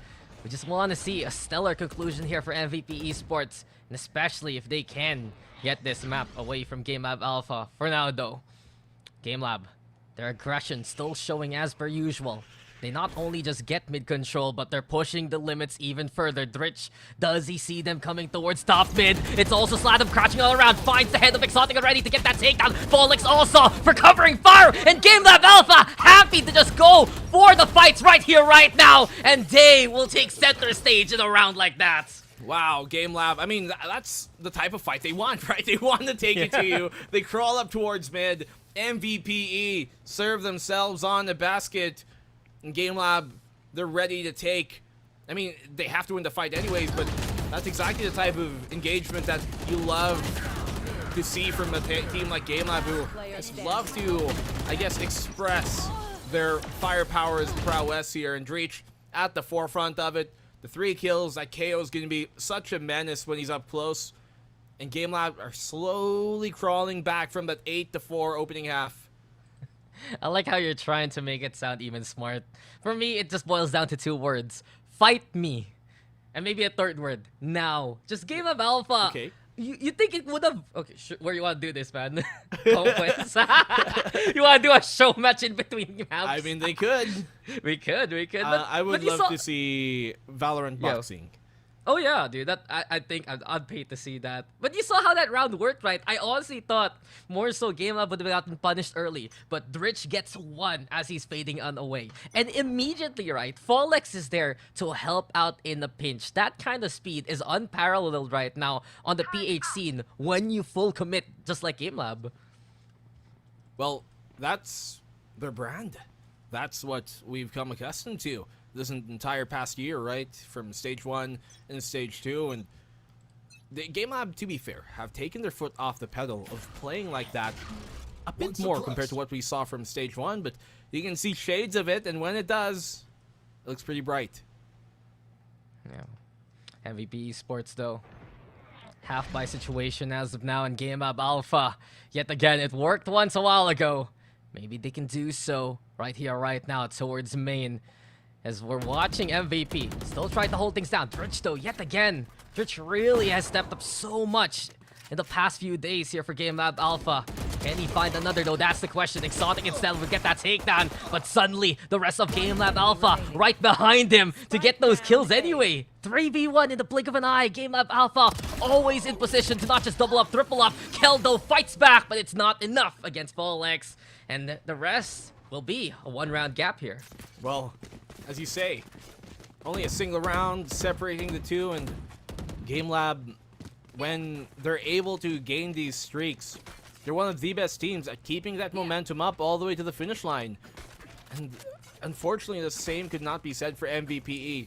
We haven't really seen them be the most, I guess, capable team of recovering after losing, a big streak, after losing a big momentum swing. Now, I'm not saying they're incapable of it, because we've seen it a few times, but not enough to be as convincing just yet, and that's the big thing about MVPE. We want to see a bit more of a convincing performance, especially against a team like GameLab, who will just have such fiery hands. Yeah, it's looking to be another gritty game here for both sides. And GameLab Alpha setting up a trap here towards mid. Flash though comes on in. Folix avoids the first volley. Not the second there from V-Black. Window finds at least a trade. 4v4. As we see now the pressure being applied towards B itself. Twitch though dissuading this push right now. Using that null command to keep MVP at bay. 4v4, and that typically does favor the attacking side as the defense gets split, but the defense here in this case is specifically ready for this push. You can see Owen Cutie there binding the corner, making sure that he can play with the angle a bit closer than they would have expected, and now that gives him the advantage here, GameLab. Oh, Kel's trying to pretend he's one of the members of the defense, but Boogie will not fall for that disguise. You can see the sacrifices made there by MVP.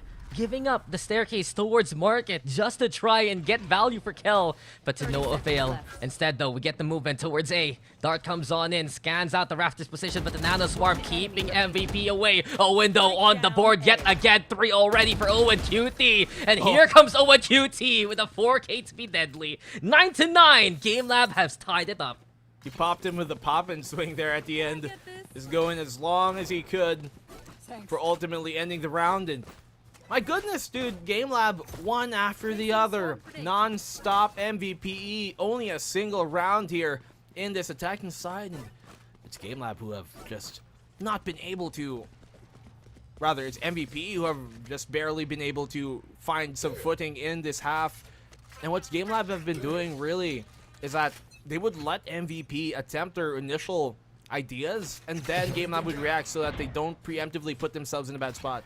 Yeah, literally put a wrench in their plans. Just get in the way, mid-commit, mid-contest. And GameLab Alpha, we saw this from them against Oasis Gaming, that they recovered in the second half when they went on the defense. It's the same kind of history right now versus MVP Esports. But the question right now, Black and Blue, is can GameLab Alpha actually win the map this time around? Ionix over onto the high ground here. Just looking for a bit of Overwatch duty as MVP cut noise yet again early on into the round. I think that's the wrong game, Dax. But no, in this case, no. GameLab, I mean, if you want to talk about ults from games, MVPE has more to throw. And this null command, I think, is a perfect thing for their retake, because we see a lot of times GameLab, they love to continuously pound the defense's retake with the shot darts and things of the sort. And what a shot here from Dreech as well. Good timing. I'll give big props also to Ionix. He actually got to pop that Nano Swarm right before he got hit by the Suppress, and that stalled MVP so much, slowing down that take towards the site. But Sladom instead finding 3 targets. Feedback also on the board. Surprising Folex at the Rafters is already MVPs to take. GameLab though trying to bust through the door. It's 4v2 as Owen takes the high ground, but Exotic finds the door position completely taken apart. Owen, sure, what else can you do? He'll get 1, but it's not enough as MVP keep the lead. Nicely done there by MVPE. I mean, you can see that initially it was more of GameLab who were trying to throw a wrench in their spokes, right? But MVP were able to recover off of that. Those 2 kills off the cam. Big moment swing. And small anal thing at the end, but like, when they did go for that retake 2v4, it should have been the Omen towards that tree position and the Killjoy up towards Heaven, because of the combos of what you can do with the Paranoia towards that Hell and the Killjoy turret up top. But small things, they matter at the end. Yeah, and there were a bit bad news there for MVP, but Sladom decided to look at it in a more positive way. Find those takedowns, find that opening. And MVP Esports, we are concerned about how they finish off the job coming into maps, but at the same time, they still have a lead along the way. Now then, B main looking to be contested also with the spike on hand. It does feel like MVP here. Always Black and Blue. Early part of round, cut noise, look for openings. Yeah, they gotta keep focused on the game here, Dax. MVPE. If they let the timing get to him, then GameLab could certainly pounce on that. That's what they've been doing so far. They got the lockdown into Hunter's Fury as GameLab burnt theirs early. A bit of a preemptive note. Now they're just losing the small bit that they would otherwise need in this case. Dash on in, entry towards the site. A bit of an anchor here. Let's see how they play off of it. Look at that updraft and Owen Cutie as well from down below. But MVPE and Slatham slay them on the entry. Slatham just saves the day. Elevation there from Fall X with the double updraft, I believe. But at the same time, it's always that second wave keeping MVP Esports alive here. Slatham slays them all. Can he do it yet again? Drop down just to die. A 4K for Slatham, and it's MVP with their own MVP on the board. Slatham slays round for round here. He's the real MVP. And what a performance. Slatham up top on the scoreboard. Initially a good hold, and Owen Cutie, he would have been good for another there. If anything, it could have been a double kill for him, and at that point, if they took down Slatham, who knows how that round would have went. A good high-low off of that updraft there coming from Fall X, but even with a great reaction on the defense, or at least a good reaction on the defense, it was just even better on the trade potential and the trade fragging coming here from MVP and Slatham being that gun to keep them away from just being tied up. So they're one away from match point. And you can see why Slatham is such an integral piece of this team, right? In the trio that we had from Abanon Abyss, V-Black, your leader, your shot caller, Exotic, your explosive youngster who can make miracles happen on the entry. But if you need someone to rely on, if you have someone you want to count on every single round, Slatham is your man. And MVP Esports, their core still looking so strong to this day. As of right now, look at their scoreboard. All three of them at the very top, and the 2-round gap is because of their efforts especially. Well, it's the former boys in black letting the trend continue. Not the best economic state here for GameLab, but it's a tough spot, right? Like, you're in an awkward buy. Not everybody can get rifles and then match point at the cusp. Do you want to play against match point, or you try and force this and then be in a bad economic situation? This is a must-win round for GameLab. Yeah, GameLab Alpha, how you doing now?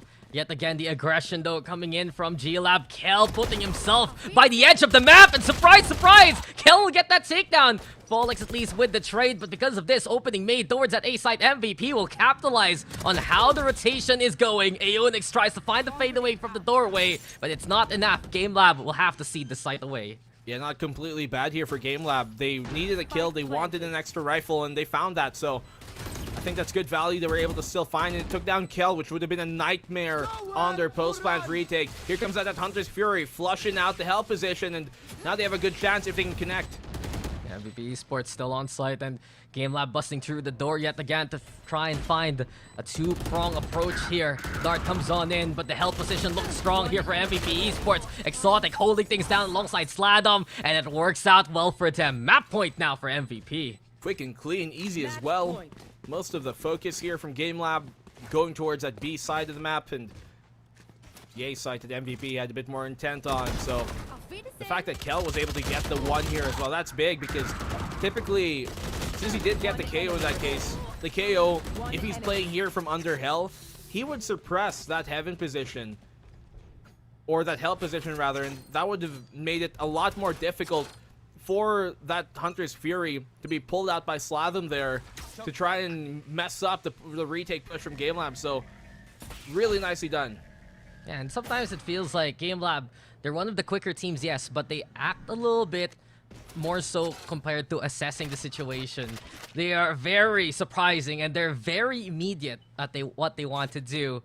Maybe sometimes there could have been a bit more patience that they can apply to try and beat out some of these rounds. In any case, though, MVP, can they finish off the job? GameLab Alpha just going for the full commit here, black and blue, but Exotic already with a takedown. Dritch, though, through the wall even. Finds Nico at the very least. The smokes are gone for the round here. You got the blades on Exotic. You can see him chucking over a few extra weapons off the corner. Just make sure they aren't able to retrieve it safely, or at all, for that matter. But GameLab, this is a defensive round that absolutely matters. They got the lockdown here, and they have an option to try and play this heaven, to try and play this hell as well. and anchor on down, or do they give up the site completely? I think Drake is going for the latter. Rather the former. He's got, oh no, scanned is a problem. He has a single flash, but suppressed. Though they flush him out, they do immediately in GameLab. Difficult position to be in. 1v4 for Boogie. This is a star. Let's see how he shines. Yeah, it's all up to Boogie here, but MVP truly playing it out well near the tail end. The recovery looking possible for GameLab Alpha, but the victory comes to MVP Esports instead. 30-9, stellar win, and I'm really liking what we see there from MVP. We have reliable players doing their job and just calling it a day, right? Those last few rounds were just MVP doing what needed to be done to counteract what GameLab Alpha's tendencies were. I mean, it's what we've been waiting for MVP, right? They get things started here in map number 1, but will that necessarily continue in map number 2? It's, I think, a big sign for them to start off a series strong and also end at map number 1 strong, because that's typically where we do see them be able to win during the group stage. But against a team like GameLab, it's definitely impressive. And MVP Esports, you see MVP there for our boy Exotic. He struggled in their series early on in the upper bracket, but now from map number 1, looking very much so awake so far. Some GameLab Alpha rounds there, Black and Blue, and by that I mean it was your standard GameLab Alpha fanfare. That they play super aggressive, they take the round away, super stellar at the duels. But more and more, MVP Esports adjusted, and to me, one of the most crucial rounds for them wasn't even the big wins because of Sladom, but when they saw that push towards B main, they immediately went for that A site with no fear whatsoever. Once MVP got that confidence, you knew map control was theirs. Yeah, it's really about having that confidence, right? Because a team without it might have kind of second guessed, like, do we actually commit here? Do we try and fight them? Do we wait? But no, MVP, when they can play like that, and as you said, against those rounds where they were literally just, you know, GameLab rounds where you can tell MVP tried something a bit more risky, tried to chime in on the fight here, but then again, GameLab were ready for it. Those are the few rounds that GameLab were able to win. Otherwise, even though GameLab kept this game relatively close, 13-9, it didn't feel like that. It never really felt like GameLab were in the driver's seat, and even though they were literally playing catch up on the score, it felt like momentum-wise as well, and ult economy, it was going that same trend. Yeah, and on the first half, right, we saw the maneuvers there that MVP staying away, straying away, and keeping away from GameLab Alpha. But who delivered the win with Grand Unlimited was the first one there and the last one out. It will be Exotic. Well done there by MVP Esports. And just to wrap up our points here, I dare say that if MVP can keep on capitalizing on GameLab Alpha's tendencies, the GameLab Alpha philosophy of kill first and spike later, that can be the crucial moment and the crucial way for MVP to beat this roster on the other side. Well, I mean, that's the problem I think here with GameLab is that they live by it, but they also die by the same sword that they love to poke others with. And you have a player like Exotic on the other side. He might be exotic, but he's definitely a native to playing that style of the game as well, and they can definitely deliver. They can definitely shove it right back at them, and this is what we're talking about. You know, GameLab, they try to innovate a bit more. They try and fade away from that double duelist that we were kind of wondering, are they going to double down on it coming into the playoffs? Are they going to double down on it coming into the stage 2 in the first place? And they try to at least add a bit more refinement, but that's lacking here today. And against a team like MVP, no knocks to them, it will not work. And if you're a team like GameLab, they have to find some other way to get themselves back into map number 2 as it is their own. But we're going to go to a break. When we come back, it should be the second map of this series. We'll see you guys in a bit.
a valuable victory there for MVP as they're one map win away from making it to CONQuest. But GameLab Alpha, they've been in the podium position before, and they want to at least try and make it to that land as well. So will we see them go for the recovery in this series? Let's find out as we go into game number 2. But before anything else, I'm Dax here with Black and Blue yet again. You guys are tuning on in to the lower bracket of GameLab Alpha versus MVP Esports. Winner here will go to CONQuest, loser will be out of the running. And of course, the road to Ascension, that Ascension slot for the PH scene is there for the taking at the very end of this VCTPH. But now, Black and Blue, after what we saw there on Ascent, we're moving into Bind. So expectations right now, because GameLab Alpha picking up this map, but at the same time, many concerns after that first map that we saw from them.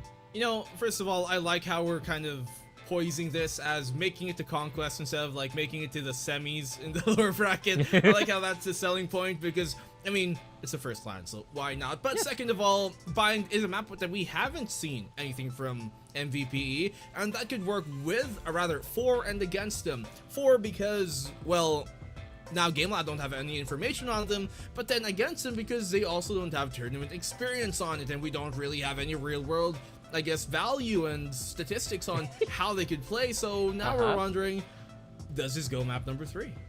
Okay, so this is where I say, but actually, okay. Well, when they were V-Black, okay, go. When they were Abaddon Abyss. No. Yes, there you go. Exactly right. There was only one team that dared play Bind last stage, and it was that roster. And GameLab Alpha kind of won that game, so you know, very confident right now for GameLab Alpha. That victory over Abaddon Abyss, also that win over ZOL Esports so far. But as you mentioned, this configuration of MVP Esports, it's still a relative unknown. The new members will be playing a very crucial part onto what MVP will bring down to the table. But really, I'm looking at GameLab Alpha. What kind of setup will they run? Will they go for a double duelist? Can they go for an aggressive Sky yet again? Because as of right now, we're seeing what works for GameLab Alpha. Yes, the aggressive pushes and the all-ins with it. But MVP has been realizing and anticipating those moments.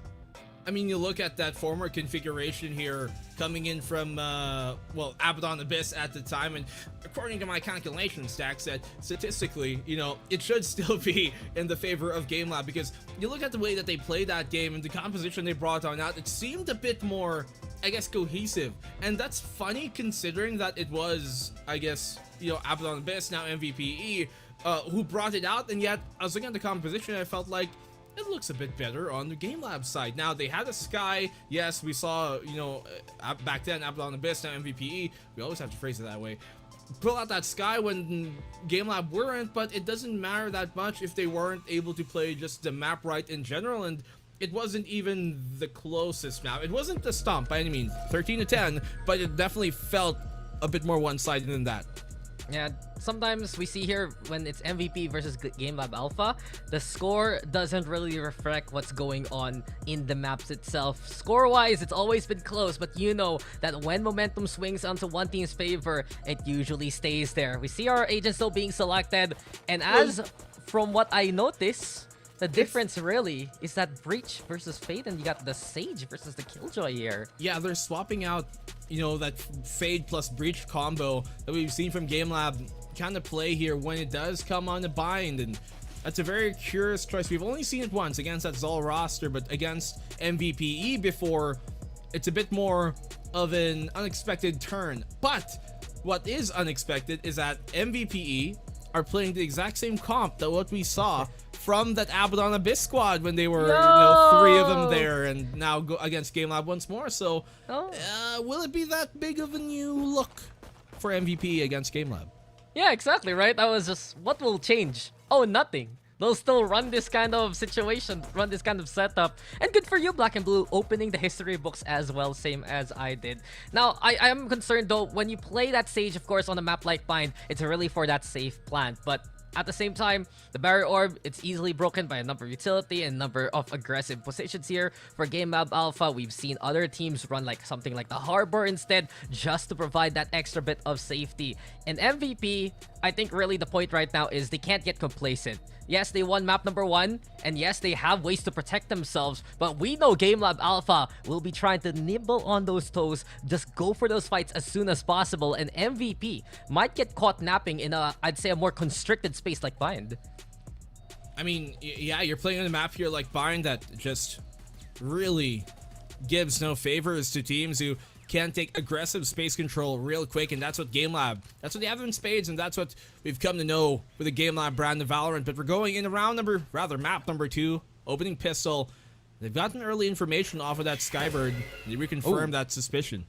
And that's why you love to play the Sky on a map like this. B-Long belongs to any Sky player. And a Guiding Light immediately tells the situation here to MVP. Trailblazer, though, leading the charge. Fallex also looking for the clear as well. And now they do get control of backside. Owen immediately going for the plant. They haven't cleared Hookah as of yet. Realize, though, Kel's there in that position. MVP now trying to swarm back to go for the retake. Exotic with the first kill. Kel also on the board. Dritch vying for this control here towards Elbow, but things are just going in favor of MVP again and again. GameLab though fight back. 3v2 now. Sladum on the board. Boogie stuck here into the corner, and the rest is MVP's tale to tell.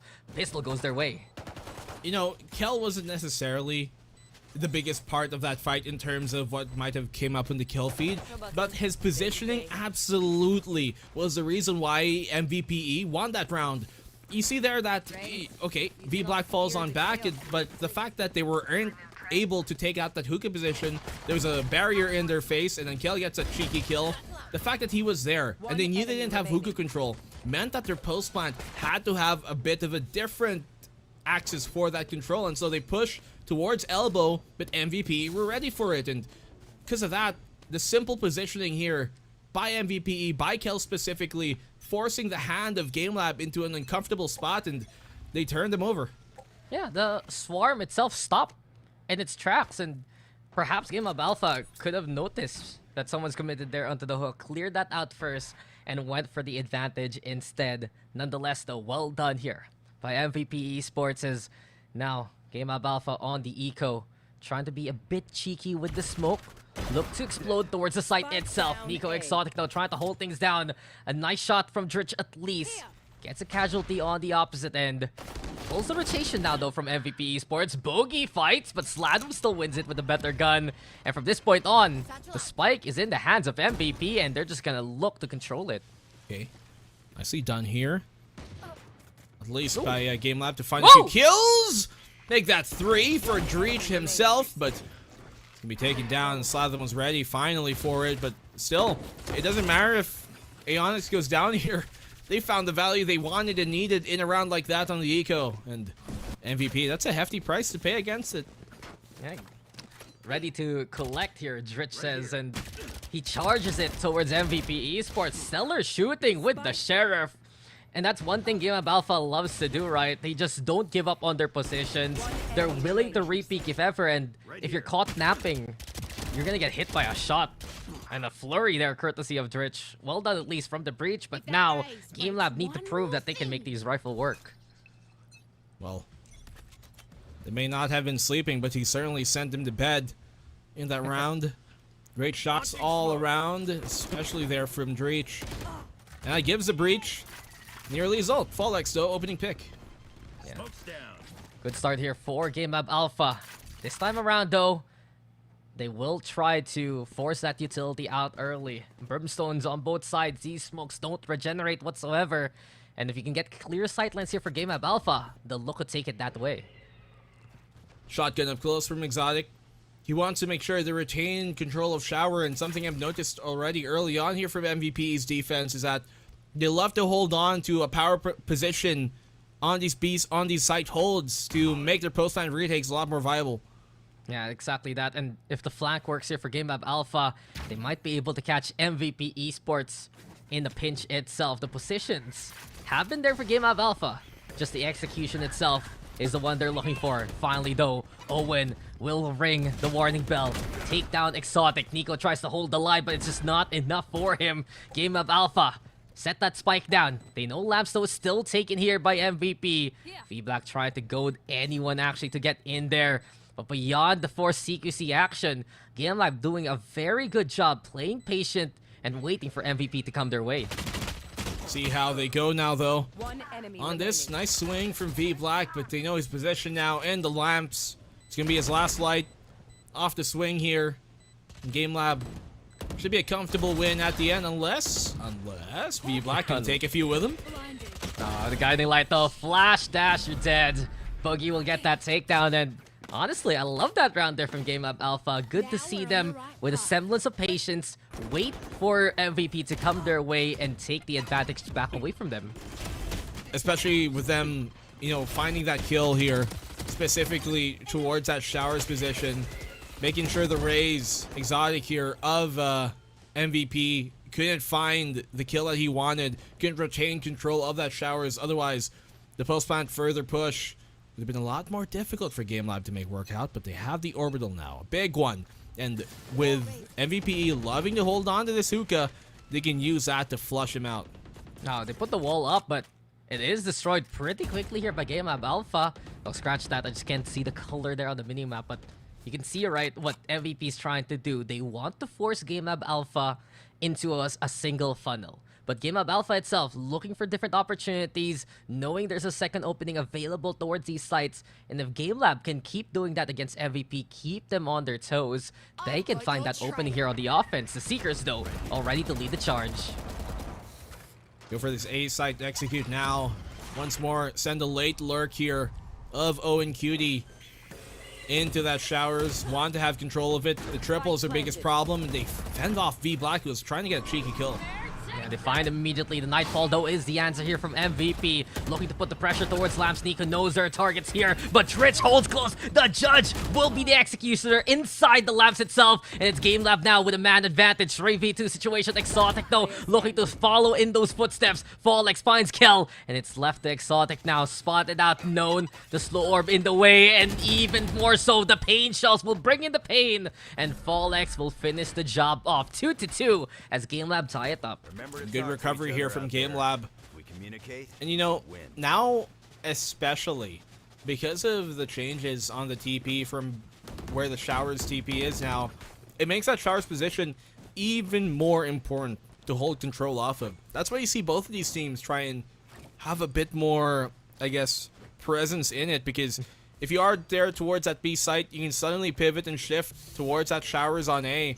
And you're a lot closer now to making it towards triple than you used to be. So teams, especially the defense, would like to have a bit more control of that. In this case, though, it's the short push that they want to go for. Classic is old.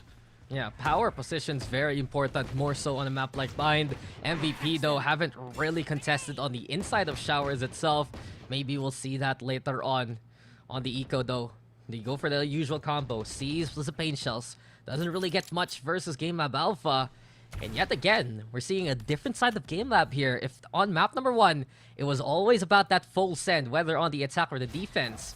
This time around, they're playing with the map, playing the positions, and finding their targets bit by bit. Checks the corner, Ethan. Some great discipline here from GameLab Alpha. Yeah, this is a good clear coming from GameLab. Making sure that they just don't give up kills for free. Nicely done on the cleanup. That's how you have to do it. You have to make sure you don't just get punished for free by these much less invested weapons. These pistols, these classics. GameLab, this should be their first lead of the entire series, Dex. Yeah, they finally found it here, and I'm going to give big props to Owen, perhaps, really calling the rest of the team to chill out a little bit, play Bind a little bit differently compared to what they usually do. And as of right now, you can see such a big difference that they're getting these free pickoffs. Of course, they have the anti-eco situation. They're playing against pistols. But despite that, they're piling pressure on always two sides of the map. Two sides into a site. And it's MVP who's always scratching on where to figure out or where to actually go in the first place. Well, it's really good that they're doing that, because you're on a map here that doesn't leave much. Okay. I think he has an issue with the penguin. Do you see where he was shooting? He was not happy about that. He was not happy about the penguin parts. As I was saying, it's good that they do that, Dax, as you said. Like, they give different points of presence, because a map like Bind with only 4 lanes, 3 arguably real ones, it doesn't leave much to the imagination, so you have to make sure that they're guessing as much as possible, unlike a map like Haven or Lotus, where there's a lot for teams to guess on where the attack could be even without making noise. And so for GameLab, they understand how to play this attacking bind. Yeah, and you can see MVP's plan for one of the aspects of these openings is to clog it, is to put Kel in position to win the wall, to have that fade and the race together to catch out anyone who is a little too ambitious early. And GameLab gets that. They're keeping away, keeping MVP at bay, and the most important thing right now is they're forcing utility early on that you can't get back, which is like the Fade Seas, some of the smokes there from the Brimstone, the paint shells if you don't get those kills early. Those are the small steps of success that GameLab are utilizing to put themselves in a good position here. Well, to put themselves in a good position would be understating it. Look at the ultimates they're coming into this round with, Dax. All high impact and all absolutely deadly when put into the right hands, especially for a team like GameLab. And with the positions here being played by MVP, I'm surprised how forward they're playing, and they're not playing back for retake potential instead. Yeah, well, MVP far forward, even more so. Wall right now towards the shower. Folex confirming the presence, tapping away, and again, the free fire from Folex, just goading Kel to try and peek into that one. But GameLab will disengage wisely and just hold things off for now. The more they can squeeze out of MVP early, the better the chances for GameLab moving forward. Let's check what direction they actually commit to. Seems to be still A. Let's kind of readjust who is where. This time around, they send that breach off of Dreach to go towards the showers, where typically we've seen Folex every now and then, which is smart. Gives Folex a bit more of a lifting off pad to try and use a showstopper for. Yeah, Rolling Thunder showstopper, as you mentioned, and the perfect targets come his way. Folex with a slam dunk onto 2, turns around for the 3rd, and the rest is cleared by GameLab Alpha. MVP's presence known now towards shower. Dritch trying to fight back. Exotic will set out the boom bot. Eventually, though, Folex will find 4, and it will be a 4-2 scoreline in favor of GameLab. That was very smart from GameLab. They knew that they did not have to, necessarily commit themselves into forcing lamp control. Instead, with a Rolling Thunder, flushing them on back, they get the double off the information. I'm not even sure if he was aware that there was 2, but he definitely knew there was 1. He saw one of them kind of fade in through the smoke under retreat, and that was more than enough to get the double. So GameLab here looking pretty good. Yeah, and MVP just playing some very forward or committed positions. In a situation like that, the Rolling Thunder didn't really get the connection. It just got the space there for Folex to fly back. But you can see the antsiness right from MVP. They wanted to go for the retake as soon as possible. Patience plays from GameLab Alpha. Well crafted so far. And one more time, they have the gun advantage, and they're looking to play it slow and steady yet again. They got the ults here though in MVP. I don't think they're going to use it anytime soon. You said it. The stack, all their cards, all their eggs in this basket. But the delivery is going towards B. And yeah, we're just going to have to kind of wonder, like, does MVP go for the exit? Do they just try to die? Or what's up? Maybe they can fight. Maybe they can find a few frags, right, along the way. But honestly, this is not what we expect from a team like GameLab Alpha. We always expect every single round to just be us going Rap God and going for these kind of fights so early on. But the pacing itself, as V-Black gets spotted by the Boombot. Now GameLab Alpha, you can see the confidence in them. Guiding Light into play. Boogie with the takedown. Exotic though fights back, but with the light of the Aftershock, blockading all those sight lines. GameLab Alpha will just find the end of the tunnel here. At the end of the round will be Folex finding Kel. 5-2. GameLab again, a convincing take into a convincing win. Was there one of those moments where, like, if you're MVP at the receiving end of that, you're just like, I don't know, I can't see anything, and I die. I mean, what can you do? On the retake there, they were early, they were a step ahead. You can see that MVP kind of had the intuition that B could be it. V-Black was waiting for his guiding light to come off of the cooldown, to flash above the site and confirm if there is any presence on B. But even without that, just a lot more fortunate for GameLab to go and pick the right side. But now they've got ultimates again, so great shuffle, great stun. He's dead. Exotic, you're out. And so is Slatham. Absolutely caught there, man! The fault line plus the Trailblazer. Stunning connections here from GameLab Alpha. And you're gonna need to sit down, MVP, after that one. You'll need it. Because it's just a case of vertigo and a case of a site being taken here away from you. GameLab Alpha. Set it up, knock it down. And it really will just be such a big effort for Kel and V-Black to try and fight back. Boogie, though, wants to fight as soon as possible. Peek out the smoke, I dare you. The shorty making some noise. Boogie, he's spamming it. Kel avoiding the pelleter black and blue. He's not hitting him. He's not hitting him. How can he not? But V-Black finds the target. The boom bomb passes by. And Boogie will get that takedown. This should be it from this point on. The swing comes. V-Black, though, making it a little bit testy. A new challenger has appeared. Not just one, but two. It will be Dritch and Folex working in tandem to get that takedown, and GameLab with a round. Yeah, very nicely done. Now, maybe not clean at the end, but look at that combo off the fault line. Orbital strike for the close. What a read and what coordination here from GameLab. That's what we're looking to see, Dax, because we know these guys can shoot the lights out of any warehouse, out of any gunfight. But you add a bit more of that coordination as a team, as a unit. These guys are terrifying to go up against, and that's what happened. Yeah, if you only have the GameLab that can have a frag fiesta every single game. We saw what happened in Stage 1. It was all the way till 3rd place. An evolution from GameLab Alpha might be what they need to go even further now here in Stage 2. But the Boombot gonna be into play. Showstopper, though, basically denied. And here comes MVP to fight on back. The answer aggression now. With even more so, MVP Esports taking some extra steps in the most literal fashion here. Taking that space away from GameLab. Spike also in the vision of Sladom. Nice cover there from Kel to keep the market holders by bay. Or rather protected. And now with Boogie all alone here, MVP, all they need to do now is find the final target and win the round. Yeah, Page out of GameLab's book. Go for an aggressive push early on and absolutely decimate GameLab here on the market. Seems like they're for sale. Ultimates here. This is what could really swing them back into this half, I think, Dax. Now, it's kind of turned to be less defender-sided than it was back then. But it still is a bit more skewered towards that defense, so GameLab, they're chilling right now. They know they've done a good half already. Anything else from this point is a bonus. Yeah.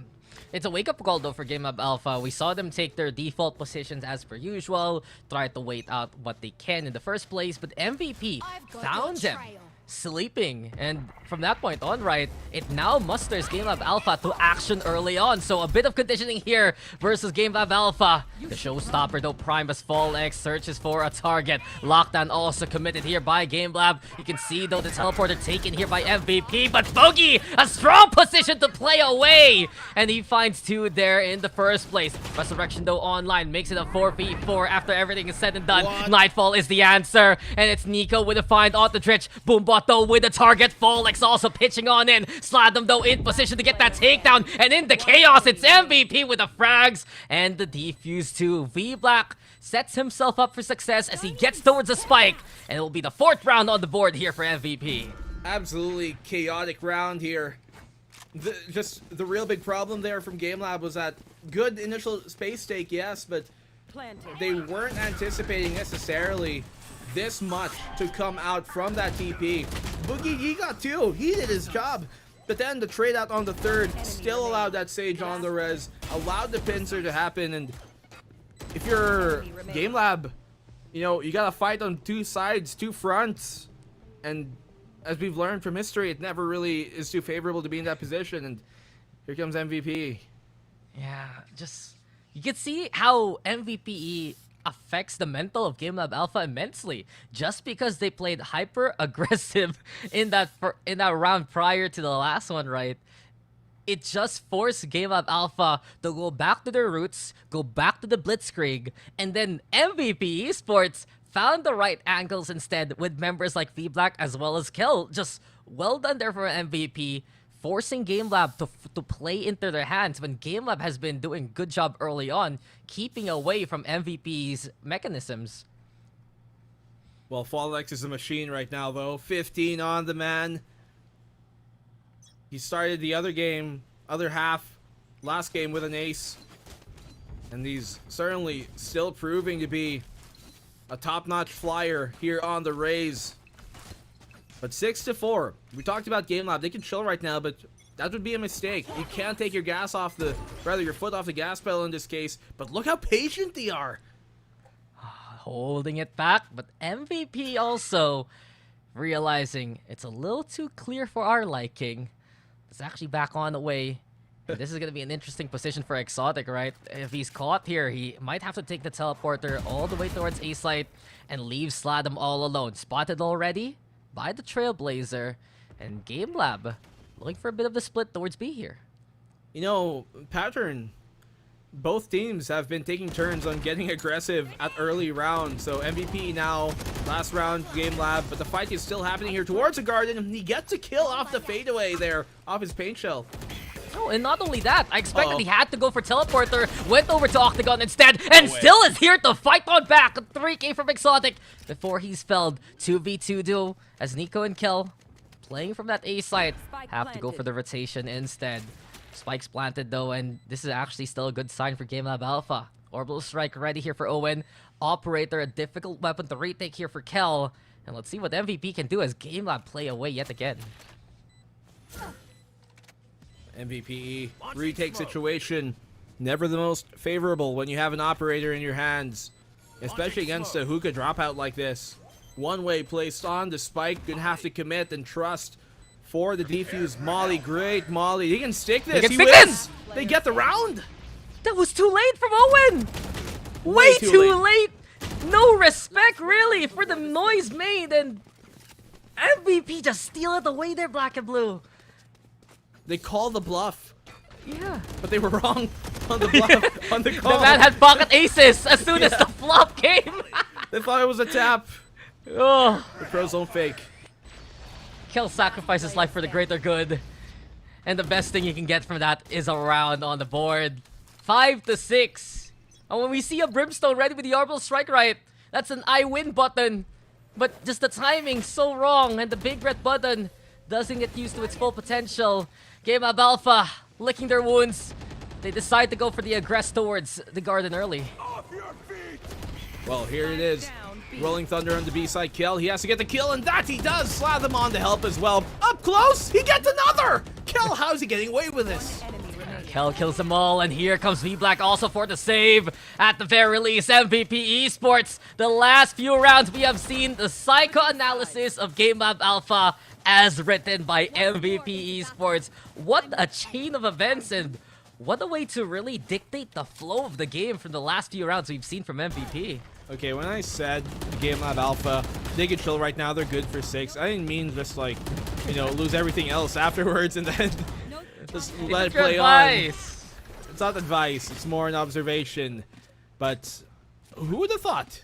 The man named Kel on the stage with a Spectre, stunned, and whatever conundrum might be, would still stay alive and be good for 3. GameLab Alpha, though, they have to prove that they can't be shaken just like what we've seen for the last few rounds. MVP, the calls have been sound there, courtesy of V-Black, and the positioning as well. Just looking stellar here for MVP, playing versus GameLab where they want to and where they can. And G-Lab, the one looking a bit more one-dimensional after everything is said and done. We get now, though, the stage wall into the plant. It's MVP with the A-side take. Note how much utility and importance they're placing on this lamp. The dog, the prowler, and that boombot, all just to make triple sure that this lamp is theirs. Oh, but this is looking dangerous here for V-Black, but he fights back! 2 already for V-Black, Sladam and Kel hold the line! And Frags just going on a bonanza here for MVP. Last one standing is Fallex. It's not spotted as of yet. V-Black knows, anticipates where he's coming from. A Fallex with the takedown. The fight back real here from the Rays. Checks the corner, but Kel shrugs off the headshot. Stays alive to get the round. MVP with a big pistol win here. Wow. MVP on the second half. I don't want to jinx it. I don't want to call it before the lady sings, but if MVP somehow win this series, especially if it's a 2-0 against GameLab Alpha, it would be direct retaliation for GameLab Alpha eliminating them off of stage 1 from the lower bracket. You can't expose the script like that, Black and Blue. You can't tell people I'm what's setting gonna expectations so that we know where the storyline's going. True though. The revenge looking so sweet here for MVP Esports as they have taken the lead in this game. But then again, the Trailblazer is sicked upon towards Vol X. The importance, as you mentioned, to clear out A site with utility, always playing a big part on how MVP tackles the side take. And realizing, oh wait, that's Owen. Exotic will get the takedown. And now with the 5v2 situation, MVP looking pretty clear to take the round here. Unfortunate for Owen there. A bit too out of range. And the shorty wasn't able to connect. But sometimes it surprises you from that range. It'll kill you in one. In this case, though, Slathem, he gets the end. And MVP further piling on this lead. And the flawless anti-eco here. This gives her bonus even more chances of being successful. And just from some old stats back all the way back in Abaddon Abyss, MVP Esports, they do feel a bit more comfy on the attacking side. Yet again, we can talk about the safety that they can have here, but let's not forget, classic combo with the Raze and the Fade. This will immediately dissuade from GameLab, holding really close if they get hit by the Seals, right? And MVP just using that to build that confidence as a springboard to go for even more into this round. Let's see what more they can find. Good opening start in the second half, but that continues on. It's spelled disaster here for GameLab.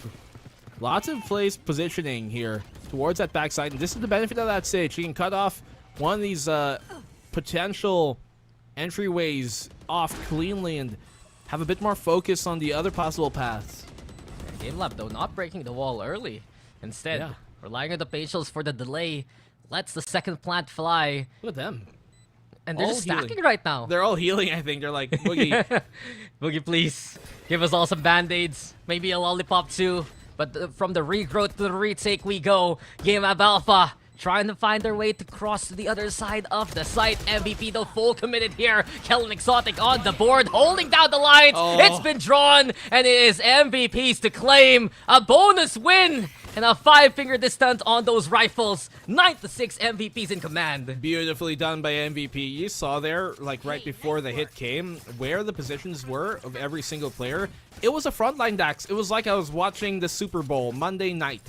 And because of that, MVP simply just were able to focus down where GameLab's retake would come from. You know, if you ever watched 300, if you can keep the bigger, more powerful opponent in front of you, even with lesser numbers, even with lesser weapons, you can make it happen. Yeah, who needs a battle for Monopoly? All you need is the Battle of Bind. As we go again, MVP will sick their beast onto GameLab Alpha. Fangs bared, and 3 are claimed. This is their site, and yet again, this is another round looking to be in their favor. Oh, this is a bad day for GameLab to be having a bad game. This is not the GameLab we've come accustomed to. The team that has practically decimated every single other team that is announced or Oasis isn't the 2 perennial, top best teams in the Philippine circuit, and they're losing heftily here right now. Now that was a bit more of a light buy, but this round coming up right after round 17, this is do or die for GameLab practically. Absolutely, the penultimate peril coming their way. You can see that a much-needed timeout has finally been called. But Time before we burst. talk about this game again, Black and Blue, think about what's happened in the previous series. Our 4th seed from Split 1 eliminated by ZOL Esports. Will it also occur to our 3rd seed from what's happening? Will we get new faces to challenge Oasis and Naos at CONQuest? I mean, not to expose, but we were joking about it backstage. Like, imagine if it was MVPE who beats GameLab, and if Imagine was Action who was taken down, the lower seeds technically coming into the playoffs, what a shakeup that would be. And Dax, we've been doing this for almost 3 years now, and there's only one thing I've come to expect. What? The unexpected. As we always find out. Wow, you had that so ready for so long, haven't you? No, I didn't. That's one of the taglines. Expect the unexpected. Black and Blue 2020. What do you mean? It's a common saying. I just found the right time. Nah, it's okay. I'll give you creds. I'll give you creds even though someone else said it way before you. I hope it's on my Wikipedia. Yep, I'll put it, don't worry. Your On my name's Nico, tombstone, too. and you said that. It'll be R.I.P. Nico. Yes. Expect the unexpected. Here we go. That's your epitaph. Anyway, enough trying to kill my co-caster here. I wish him a long and happy life. MVP Esports, they don't want to make this a long and not so happy game for them. If they can keep up the pace that they've been setting here so far, man, this is what is gonna bring them success. GameLab Alpha though changing it up a little bit, relying on early utility to call attention to that intel and actually pushing on the other side of the map here. Well, I mean, I'd be fine with just a happy one, but I'm sure GameLab want to extend this as far as they could. Knee deep, they don't call the cross. They have no idea. Good for two. Aeonix coming in big. Oh, no one checked the most obvious corner of them all, and Aeonix just bringing them along, putting a path of sweets in the way, and just has come to collect and get the round for GameLab. Bogey finishes off the job, but GameLab Alpha, oh, I read Hansel and Gretel, but what happened there to MVP Esports is a little bit more ridiculous than that. It's a great wrap there coming in from Aeonix, the newest addition to this GameLab roster, helping them cross the finish line for this map, or at least catch up to the pace of MVP right after the timeout. It's a great possible, shift of momentum if they can get another round off of that as well. I can't believe he survived the boombot like that, though. It doesn't outright kill you if you're full HP, but you get pretty low. You get pretty low, and I feel like Aeonix in his mind, he was expecting, I'm just gonna die here, I'm gonna take them down with me.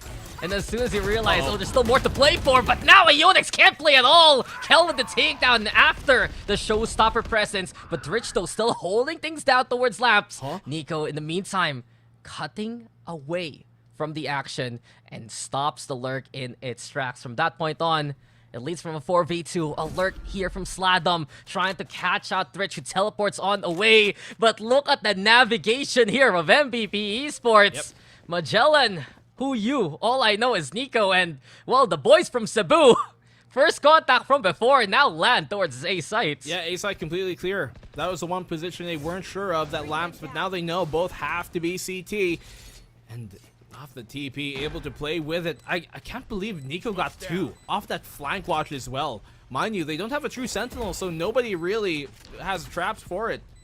Yeah, Guiding Light though thrown as GameLab Alpha try to play towards the backside. Bogey looking for a swing from the boxes. Sladom though alongside Kel and Nico holding things down. Setting up a bit of a firing squad. Just one lane to look at. And one more target here for Nico. If you guys ever thought that the world is flat, that round will prove that, just like how they rounded about Bind here, it's quite an approach from MVP. Well, not just an approach, the landing as well. Absolutely staking it there. Faking out GameLab on the B wrap. They heard what they thought would have been the rotation towards a B site, but it was a mere fake-a-ruse. Played like a fiddle. MVP. Just impeccable calls from what we've seen. We talked about maturity early on before this series, right? How MVP and GameLab need to prove it right now. But just the way that MVP have been playing against their opponents, like a damn fiddle, as you said. GameLab Alpha have to rely on the muscle to fight back here and stay alive. Aeonix gets one before he falls, but now darkness towards the backside as the night falls into play. Trailblazer though fending off the push alongside the page shells. Hero rifle in the hands of Boogie. Keep an eye out on him in this round, and Boogie wants to go for the clear. Fallex on the board too, and Boogie Wonderland, he can't be stopped. V-Black all alone, and he cannot fight back against the numbers of GameLab. GameLab Alpha struck their stuff and get the round along the way. Big round from the initiators here of GameLab. Boogie and Reach. Look at how blind anybody who tried to fight the Lamps position were over and over and over. And it really could have been disastrous for GameLab. You're starting to see their playbook here kind of spread thin for GameLab. Same exact defensive setup on the A side. You got Aeonix there, deep in the pocket. You got the stun prepped off of the short position. And you can see MVPE, they knew to expect that. They pull out the Boombot just specifically to burn that fault line out, to burn that stun out, and then they waited for it, for the rest of the utility to fall, and then they hit it. And by all means, the site should have been theirs, if not for just exemplary shooting and play coming from a player like Boogie and Reach. That could have been match point. So, good round from GameLab, but you're starting to see them really, I think, being spread thin. Yeah, this is no knock to them, but just like what we said in the first map, that was a GameLab round. That was GameLab doing GameLab things. Why they're here in the first place, why they're so renowned, and why they're incredible, because they can pull those kind of rounds out of their asses, basically. But if they were just even a split second late, that orbital strike was there from MVP. Well done from GameLab Alpha. My concern is that gonna be sustainable here for GameLab Alpha? Can we get even more big-time step-ups from players like Boogie and Folex? Well, you never really want it to be that case, right? You never want heroics to be what wins you a game. But sometimes it's a pretty clear and fun way to get the show going. Let's see how, though. Showstopper very deep for Folex. If he gets the right read, he might get a free kill off of this. Check knows it. this. He does! He gets a kill, and that's exactly what GameLab need to do. GameLab Alpha, the stim beacon was a warning sign, and the corner's cleared to get that takedown. Seeker, though, proves Aeonix is over onto the corner. MVP looking at him so much, with Exotic stepping up to the plate and fights to make that 3! Exotic! He keeps crouching, but he keeps winning. 3K for Exotic. Sights taken. The Resurrection also making it a 4v2 advantage for MVP Esports. The kill across the map. Not enough here for GameLab Alpha. As Rich plays from heaven, Folex looks to go for the clear, but Exotic finds him yet again. A 4K from Exotic, and it's magnificent here for MVP. Match point, series point, conquest point it is. Conquest point, I love that. Semi, lower bracket, final point is a real point here. Folex just barely checks the right corner there. Exotic, though, you want to talk about raises, and this guy is absolutely raising hell upon GameLab's stakes. And GameLab, for a team that just looks so dominant to every other team, from the 3rd seed down below all the way to the end, this is definitely unexpected from a team like MVP. Yeah, MVP, the evolution has been absolutely necessary. Remember back in Split 1, they clutched it in the regular season just to make it to the playoffs. Now then, to make it to land, can they do so yet again by the skin of their teeth? Thrich, though, bears back his bangs too, and 2 from Thrich makes that 3! Nico, though, fighting on back, but Thrich is just damn unstoppable. A 4K in the end. Folex, though, is there to pick up the pieces that have been left behind by Thrich, and GameLab extend play. It really was that flash. Perfect timing on it. And that's what I want to see a bit more from GameLab. You know, shake up who plays where. Send that breach towards B every now and then, and have a different look, you know, because you see a lot of times that MVPE, they've kind of accustomed to what to expect on some of these side hits, but you never want that to be the case. 4 for Dreach, though. He has been having himself a hell of a game, but if you look at his kills, 12, more than half of that, like 70% of that were from like 2 rounds. Yeah, just some high impact rounds, sure. Another round where GameLab Alpha proves how strong they can be in a direct firefight. MVP, they can't fall into those tendencies at the same time, and GameLab Alpha do or die flank works out for them as Boogie finds B Black. Casualty inflicted. Advantage now for GameLab, and I love the rotation back to the side. Showstopper, though, here from Exotic, can barely see what's going on up in the skies, and Boogie right now will just ground him completely. GLab on the board yet again. Strong positioning here. If it was Dritch in that last round, black and blue, now it's Boogie with the multi-kills. A bit too hasty, I think, coming here from MVPE. Losing a bit of their cool. And now GameLab, that gives them an opportunity to come back into it, Dax. I think with them seeing the finish line right there, the end of the tunnel, the light beaming through, they almost get tunnel vision and seem to just want to end it early, but that's how you slip, and that's how GameLab, a team like them, can come back. Yeah, they can't be hasty. We've seen GameLab Alpha get themselves out of predicaments like this before against even heavy hitters. We remember what happened against Oasis all the way back in Split 1. We remember the matchups that have been occurring really into the regular season. GameLab Alpha is a beast that will keep fighting until they are slain, and as of right now, some high-impact ultimates available for them. Lockdown in the Rolling Thunder. G-Lab can go for a retake if they call for it, and an early use from Dritch fends off MVP, and instead now, this actually works out in favor of MVP Esports as they go for B side here. Yeah, just right for free. It's completely theirs. Now the plant goes down, the Sage barrier as well. Lockdown though on the defense right before the plant happens. Now they're going to be even more pressed for time. Now after the plant, someone's going to have to sacrifice himself possibly. Yeah, Nico's going to stay win it. He's going to try and get the kill, but no, more than one is detained. Oh, Fallex and Boogie with the find. Nico, their desperation with the Orbital Strike. And MVP Esports, they see for the finish line. But GameLab Alpha is getting in the way of the checkered flag. V-Black on the flag. It's not enough. Too short lined up for him. But GameLab Alpha still alive, still breathing, and still kicking away MVP here.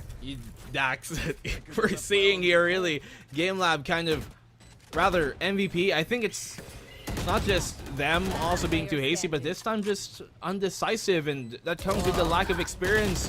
They knew the lockdown was in place, and it took them a few good seconds, crucially, to decide to even go for the plant or give it up. And in that moment, it allowed GameLab to crawl on up. It made it so that MVPE, after sticking the plant, Nico was in a difficult spot, and he could have run away towards Long, but at that point, they were already in a scramble, and this is where GameLab thrives off of the chaos.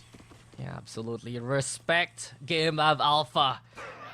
Chaos to them is a ladder that becomes their order, and as of right now, GameLab again keeping tabs of what MVP is trying to do. Showers looking to be taken. You can see GameLab also has an operator at the ready if ever, but MVP just rotating the forces to move towards a site. They got that Seekers on Boogie. When they find out where exactly some of the attack could be coming from an MVPE on the retake later, that orbital strike could come in big.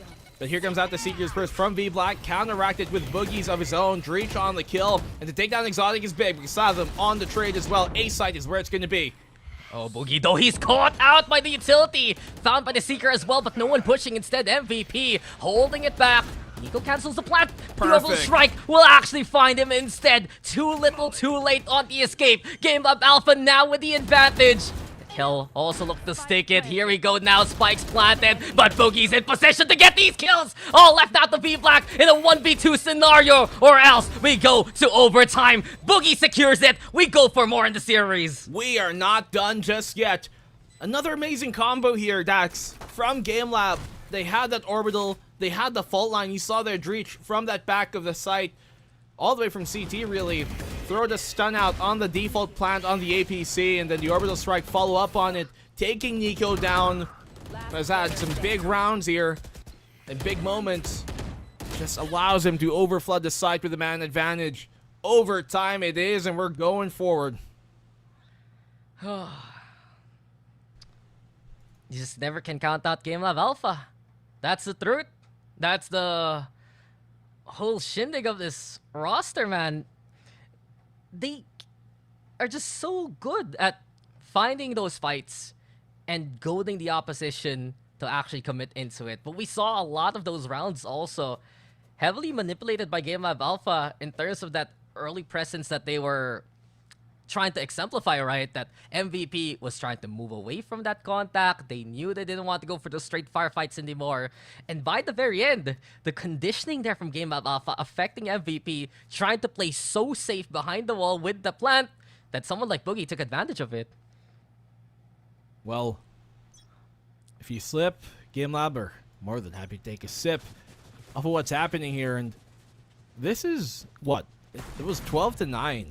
That was 3 rounds that GameLab consistently have come back into, one after the other, curling the hammer, and it's MPPE here who have let a lead crucially slip This would be kicking them in the head if they aren't able to close this out. Yeah. Sometimes the pass is there still to haunt you in MVP Esports. Their ghosts are weighing quite heavy on their shoulders. Now they move back though to the defense. Is GameLab Alpha confident enough here on the offense to just go for the full commit? They go back though to what we've seen so far in this game. Play defaults and look for timings instead. Well, time is certainly the biggest problem here of GameLab. We've seen MVPE be decently successful at things like this, right? Preemptive smokes at around the minute clock to burn even more time, force GameLab into a late round execute. And that's where MVP have constantly been shutting them down. They still have the 2 smokes for a retake or to burn even more time if it ever comes to it. And they also do this a lot where they have V-Black be the sole player here towards his B site. And he has a second guiding light, I think. Actually, no, he doesn't. So he's going for a big risk here because he used the first to check the TP. Yeah, he has no flashes whatsoever. And if he's caught out in the open, big. It's a free kill. There you go. You said it, Black and Blue, and we saw it, witnessed it. Courtesy of Fallex. Sight ripe for the taking. MVP staved the way so far. I don't get it, Dax. Maybe it's just me, but like, why did they use the guiding light to check out the outside of showers? You have a fade there anyways. You don't need extra information gathering on the site where there's 4 players. Yeah, just, he had nothing else to fight back with except his gun, and GameLab Alpha, they know how to capitalize on those kind of moments. Slow orb now lobbed towards the octagon yet again. And seems like for MVP, they just want to build that space here versus GameLab Alpha. Wall looking to be constructed, but it's Sladom is ready with the destruction of Fallex. MVP finding the frags that they need. Boogie sure in position to get 1, but GameLab falls apart as MVP step back to the plate. It looked to be GameLab in a better position, but MVP changes it on a quick note. I think GameLab are just trying to do something different there. We see a lot of times that on the post plant, GameLab love to fight within that site. They love to push forward, but in this case, they do the opposite. They push back, but they just didn't have, it seemed like, not just the utility, but the coordination to do it. And you can't really play back like that when you know the opposition has a Sage, because that barrier, when it gets thrown up in your face, that is so much pressure for the post plant to have to deal with. And so I would have liked to see a bit more presence within that fight, maybe elbow control, dip in a CT, something like that to shake up MVP's retake.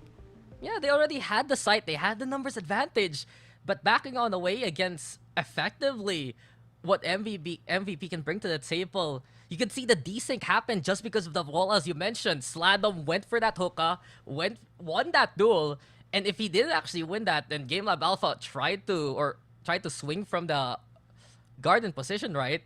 It still would have been them trying to break that wall in the first place. So MVP setting themselves up with safety, with success, despite losing a member early. Yeah. They're back again on the point that they need to be in. Well, maybe this is MVP, you know, kind of recovering, I guess, the lost momentum from a while ago. Maybe it wasn't lost. Maybe it was merely stored, you know, that's like kinetic inertia that just was kept in a capsule. And maybe now's the time to pull it off. Placing swarm grenade. Recalling my bot. MVP, can they finish off the job this time around, though? That's the question. GameLab Alpha, they've shown how much fight back they've had here on the defense, but a repeat perhaps of one of the endings there in that last map. The flag comes in a quadruple fashion there from GameLab Alpha. And Yonik's the only one standing here towards that B side, playing towards elbow. And from this point on, MVP clearing out the corners, checking out the site, and looking to go for the sake right here, right now. GameLab, though, on the opposite end. Well, here comes on now the final chance of GameLab to keep themselves alive, to get this into map number 3, and to not be eliminated by the team that they eliminated during stage number 1. Aggressive push from Kill. Gets the one, gets the double! And that could have been the dagger. Does he get the third? Punished by Dreach. There's still hope here, 2v4.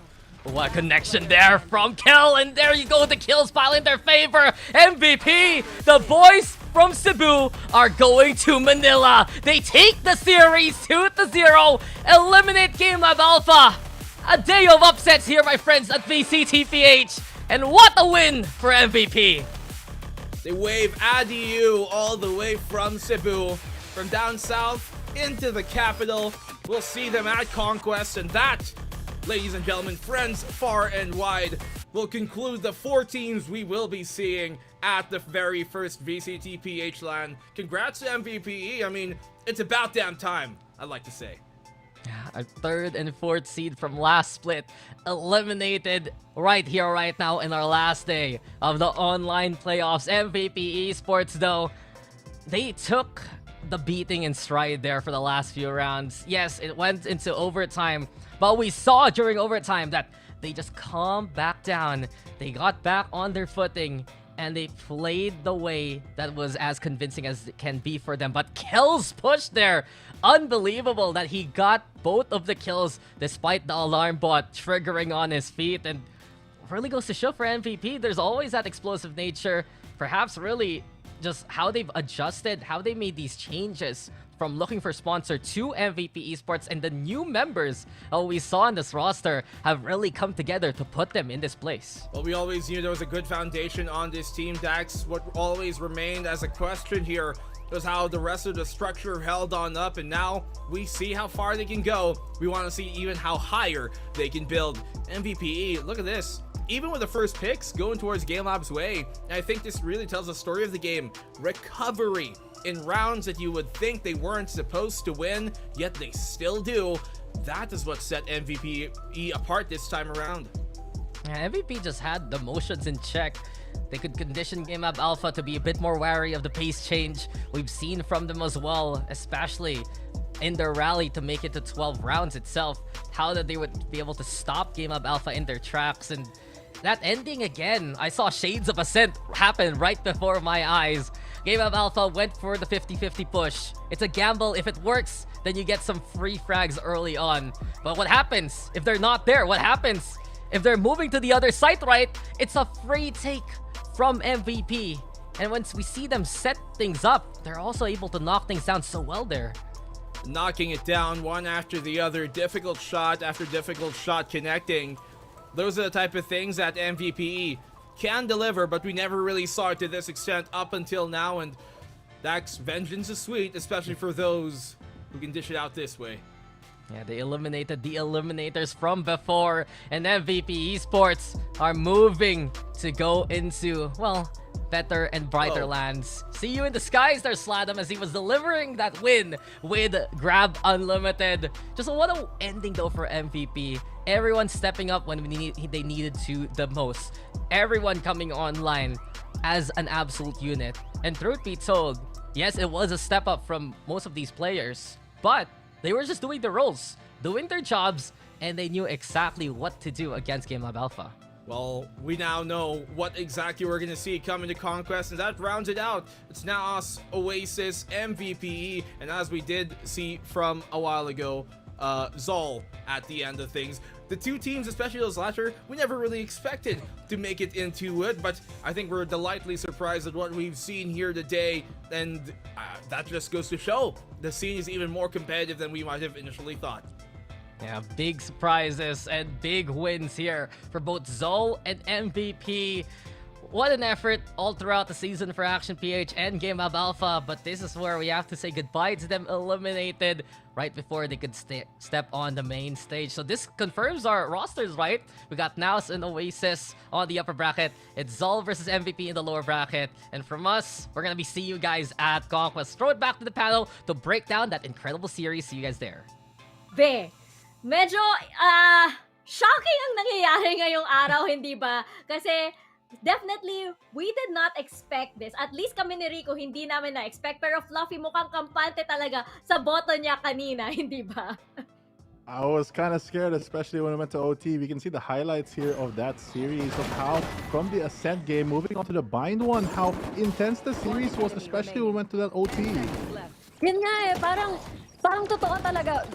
Yung mga performances actually nila dun sa playoffs ng Split 1, napaka-solid. Dahil when they are pushed to an elimination match, they're pushed to the limits, parang dun talaga mas lalong lumalakas itong MVP. At naipakita na nila na parang, okay, overtime. Yung tipong ganito na pwedeng umabot ng map 3, parang hindi umapekto sa mental nila base sa paggalaw nila. So nakaka-amaze tingnan yung growth nila as a team, considering na itong team na ito consists of, a lot of really young players from MVP. I mean, naalala din natin yung interview ni Vanta Black dati nung nasa Abaddon Abyss roster siya ng Split 1. Sabi niya na nakikinig siya sa panel because the heat retention that they really had struggled with at times is something that they're dealing with. And you can see when the series is drawn out like this on the Ascent map, they start so strong on the attacking side, defensive side rather, and then when they move on to attack, they still win most of those pistol rounds. And even on Vine, the relentlessness factor that they have, even though they lost the OT, they had that lead already. Sometimes when I was watching the game, I didn't even know what was happening. But after that, they still figured out the plan at the end of it, and that is how they outsmart our mad scientists. Well, alam mo, Fluffy, kung ikaw yung nasa panel, makikinig naman na talaga ako di ba? Parang lahat naman di ba? Pero Rico, alam mo, grabe din kasi yung second win ng mga teams na to. Even with the first series, you really felt yung parang yung threat of elimination, di ba? Parang these teams really dug deep today to be able to pull out this kind of performance. Oo nga, kung titingnan natin yung kanilang history, kumbaga some of these players, like 3 of them came from, di ba, Abaddon Abyss. Tapos even when we imagine yung lugar nila, imagine Split 1, galing silang online qualifiers, pero yung online qualifiers na yun, galing sila sa lower bracket. Kumbaga, sanay na sila sa ganitong posisyon. At parang, kahit on paper parang, nakaka-pressure to. Pero based sa performance nila, they really, really stepped up. They really made sure na hindi ito na maapektuhan sa performance nila. And napaka-solid. Gusto ko lang i-comment yung hindi talaga nila hinahayaan na may makipag-trade sa kanila. Grabe talaga. As in, yung parang, yung big question for me actually, alongside, di ba, you can see our MVP, si Slathom right here, di ba, Slathom 999, kasi napakaganda nga ng performance nila. We mentioned earlier in the panel, kami ni Fluffy, di ba, that Slathom really is like one of those very, very, very aggressive players dito. One big question for me was actually the introduction of Nico and Kel, di ba, kasi napakabago nila, and you would think na parang may konting desync, especially since weeks old pa lang sila, di ba, pero they really, really carried the team to be the powerhouse that they are right now. I mean, I have to agree with you there. Nico and Kel fitting right in with the style of play that MVP want to do. And of course, Latham, he was our head-to-head, and it really shows why he's that impactful player. Grabe talaga, Rico. And I think that with the performance that they have right now, they're looking very much within playoffs form indeed. I wonder kung ngayon na makikita natin sila sa LAN, di ba? Paano kaya mag-iiba ang mga teams natin dito? Yun yung exciting na isipin kasi na-mention ko to before kanina sa cast na parang regular season, ibang game yung ilalaro mo. Pagdating sa playoffs, syempre nag-increase yung stakes kasi you can feel it and meron ng mode of, possibility of elimination. Pero pagdating sa LAN, ibang-iba. You can hear the crowd, you can see mismo yung kalaban mo, you'll be with your teammates on the stage. Ibang pressure, kumbaga, on top of the existing pressure that they had to experience dito sa playoffs. Kaya napaka-exciting na nga na makikita natin ng MVP Esports sa CONQuest, hindi ba? So let's hear from them actually, straight from the horse's mouth, kasi i-interview natin si Slathom on behalf of MVP Esports. So let's bring him onto your screens. Slathom, hello! Ay, si Vanta Black pala, hindi pala si Slathom. Si Vanta Black will be speaking on behalf of MVP Esports. So, tinangan natin kung ready. Oh my God! Oh, it's a baby! My baby! Wala na, GG. Nagkakatop yung mic. Question, it's over. Distracted na Hello, si Tita Mika guys. forever. It's good to be back. Hello, V-Black. Hello. Unang-una sa lahat, sino po yung kasama nyo ngayon? His name is Lucky. Lucky the Corgi. Kaya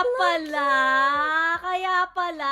Okay, alam na natin. Itong agimat ng MVP Esports, hindi ba? Pero, Vanta Black, I really want to know, nakita natin kasi na very emotional ang victory nyo. Can you share with us kung ano yung feeling ng team nung nakuha nyo yung last round?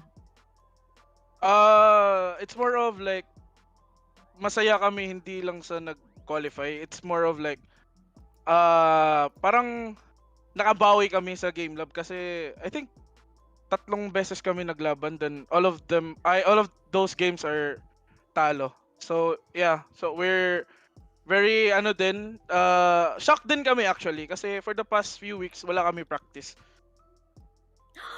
So Oh my gosh. Wow. Grabe, ang shocking nun. Wala palang practice, tapos ganun yung performance nyo. Very, very well done. Fluffy. Well, for my question, sabi nga ni Savi sa interview niyo kahapon from Oasis Gaming that once you move to CONQuest, iba na yung situation. It is a LAN, tas makikita natin kung sino yung mga onliners at saka sino yung mga LAN players talaga. So for you guys who've mainly been playing online, do you think you'll feel the big difference once you're on that first VCT LAN for the PH? Siguro hindi kasi in our hometown din malakas magpa-LAN tournament eh. So parang sanayan na, pero huge crowd, maybe a little bit different. Oh, the pressure. Yeah. So Wow. pero True, iba confident talaga naman. pagdating sa LAN. Confident. Confident. Definitely will cheer you guys pagdating sa LAN. Pero Fanta Black, congratulations again Wait for lang. your win. Na- Ang aking katanungan ay, since si ZOL Esports ang sunod niyong makakalaban, anong message niyo sa kanila?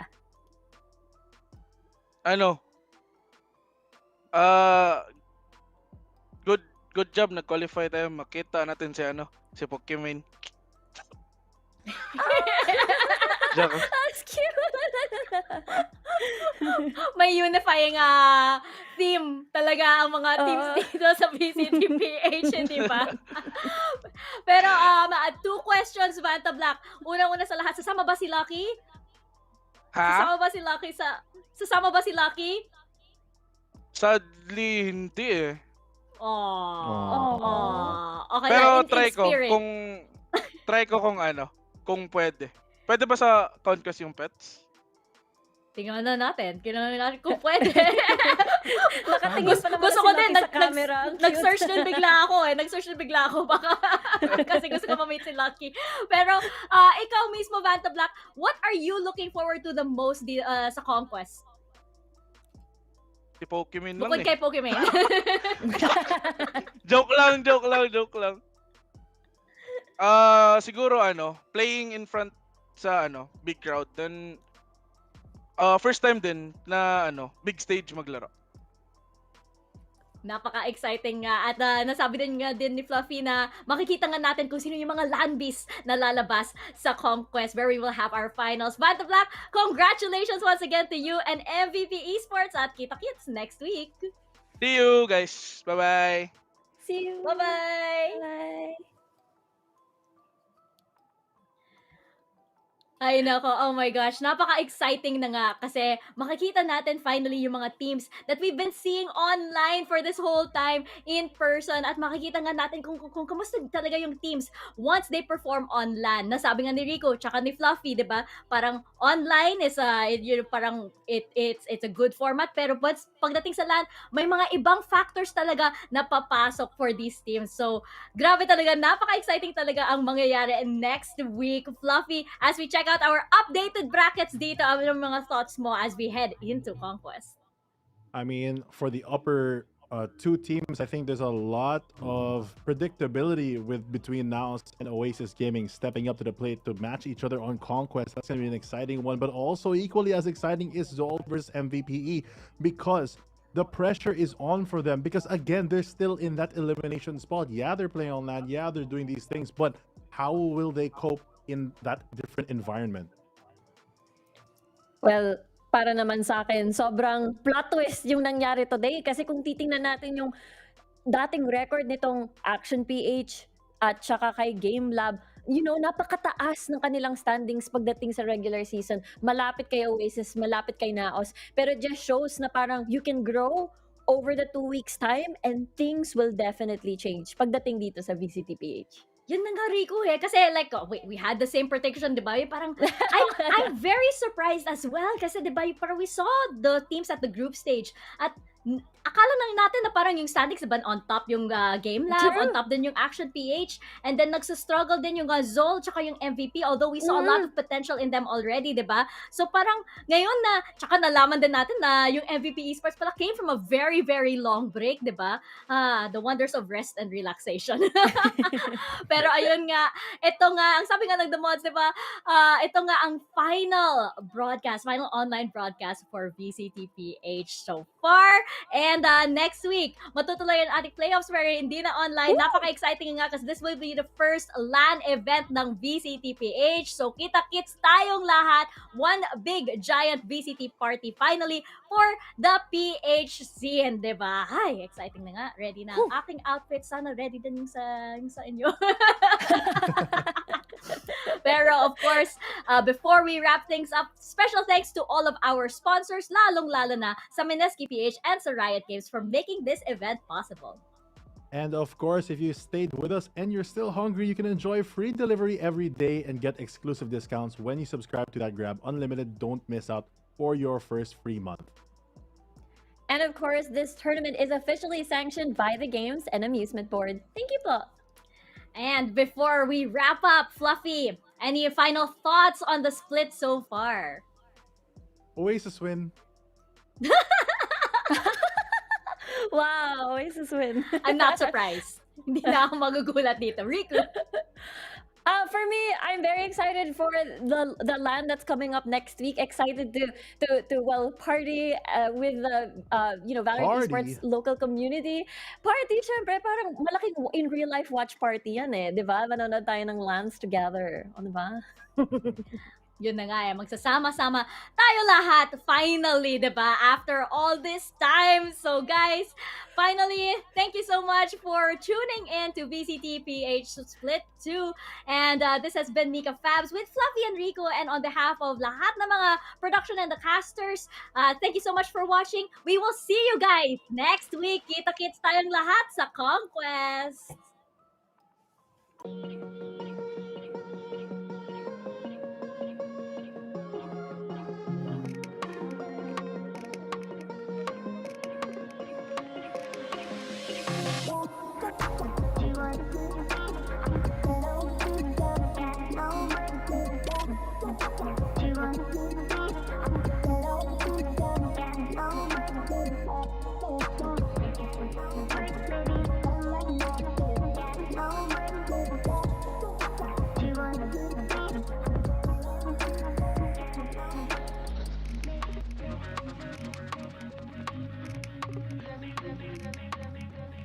Maybe.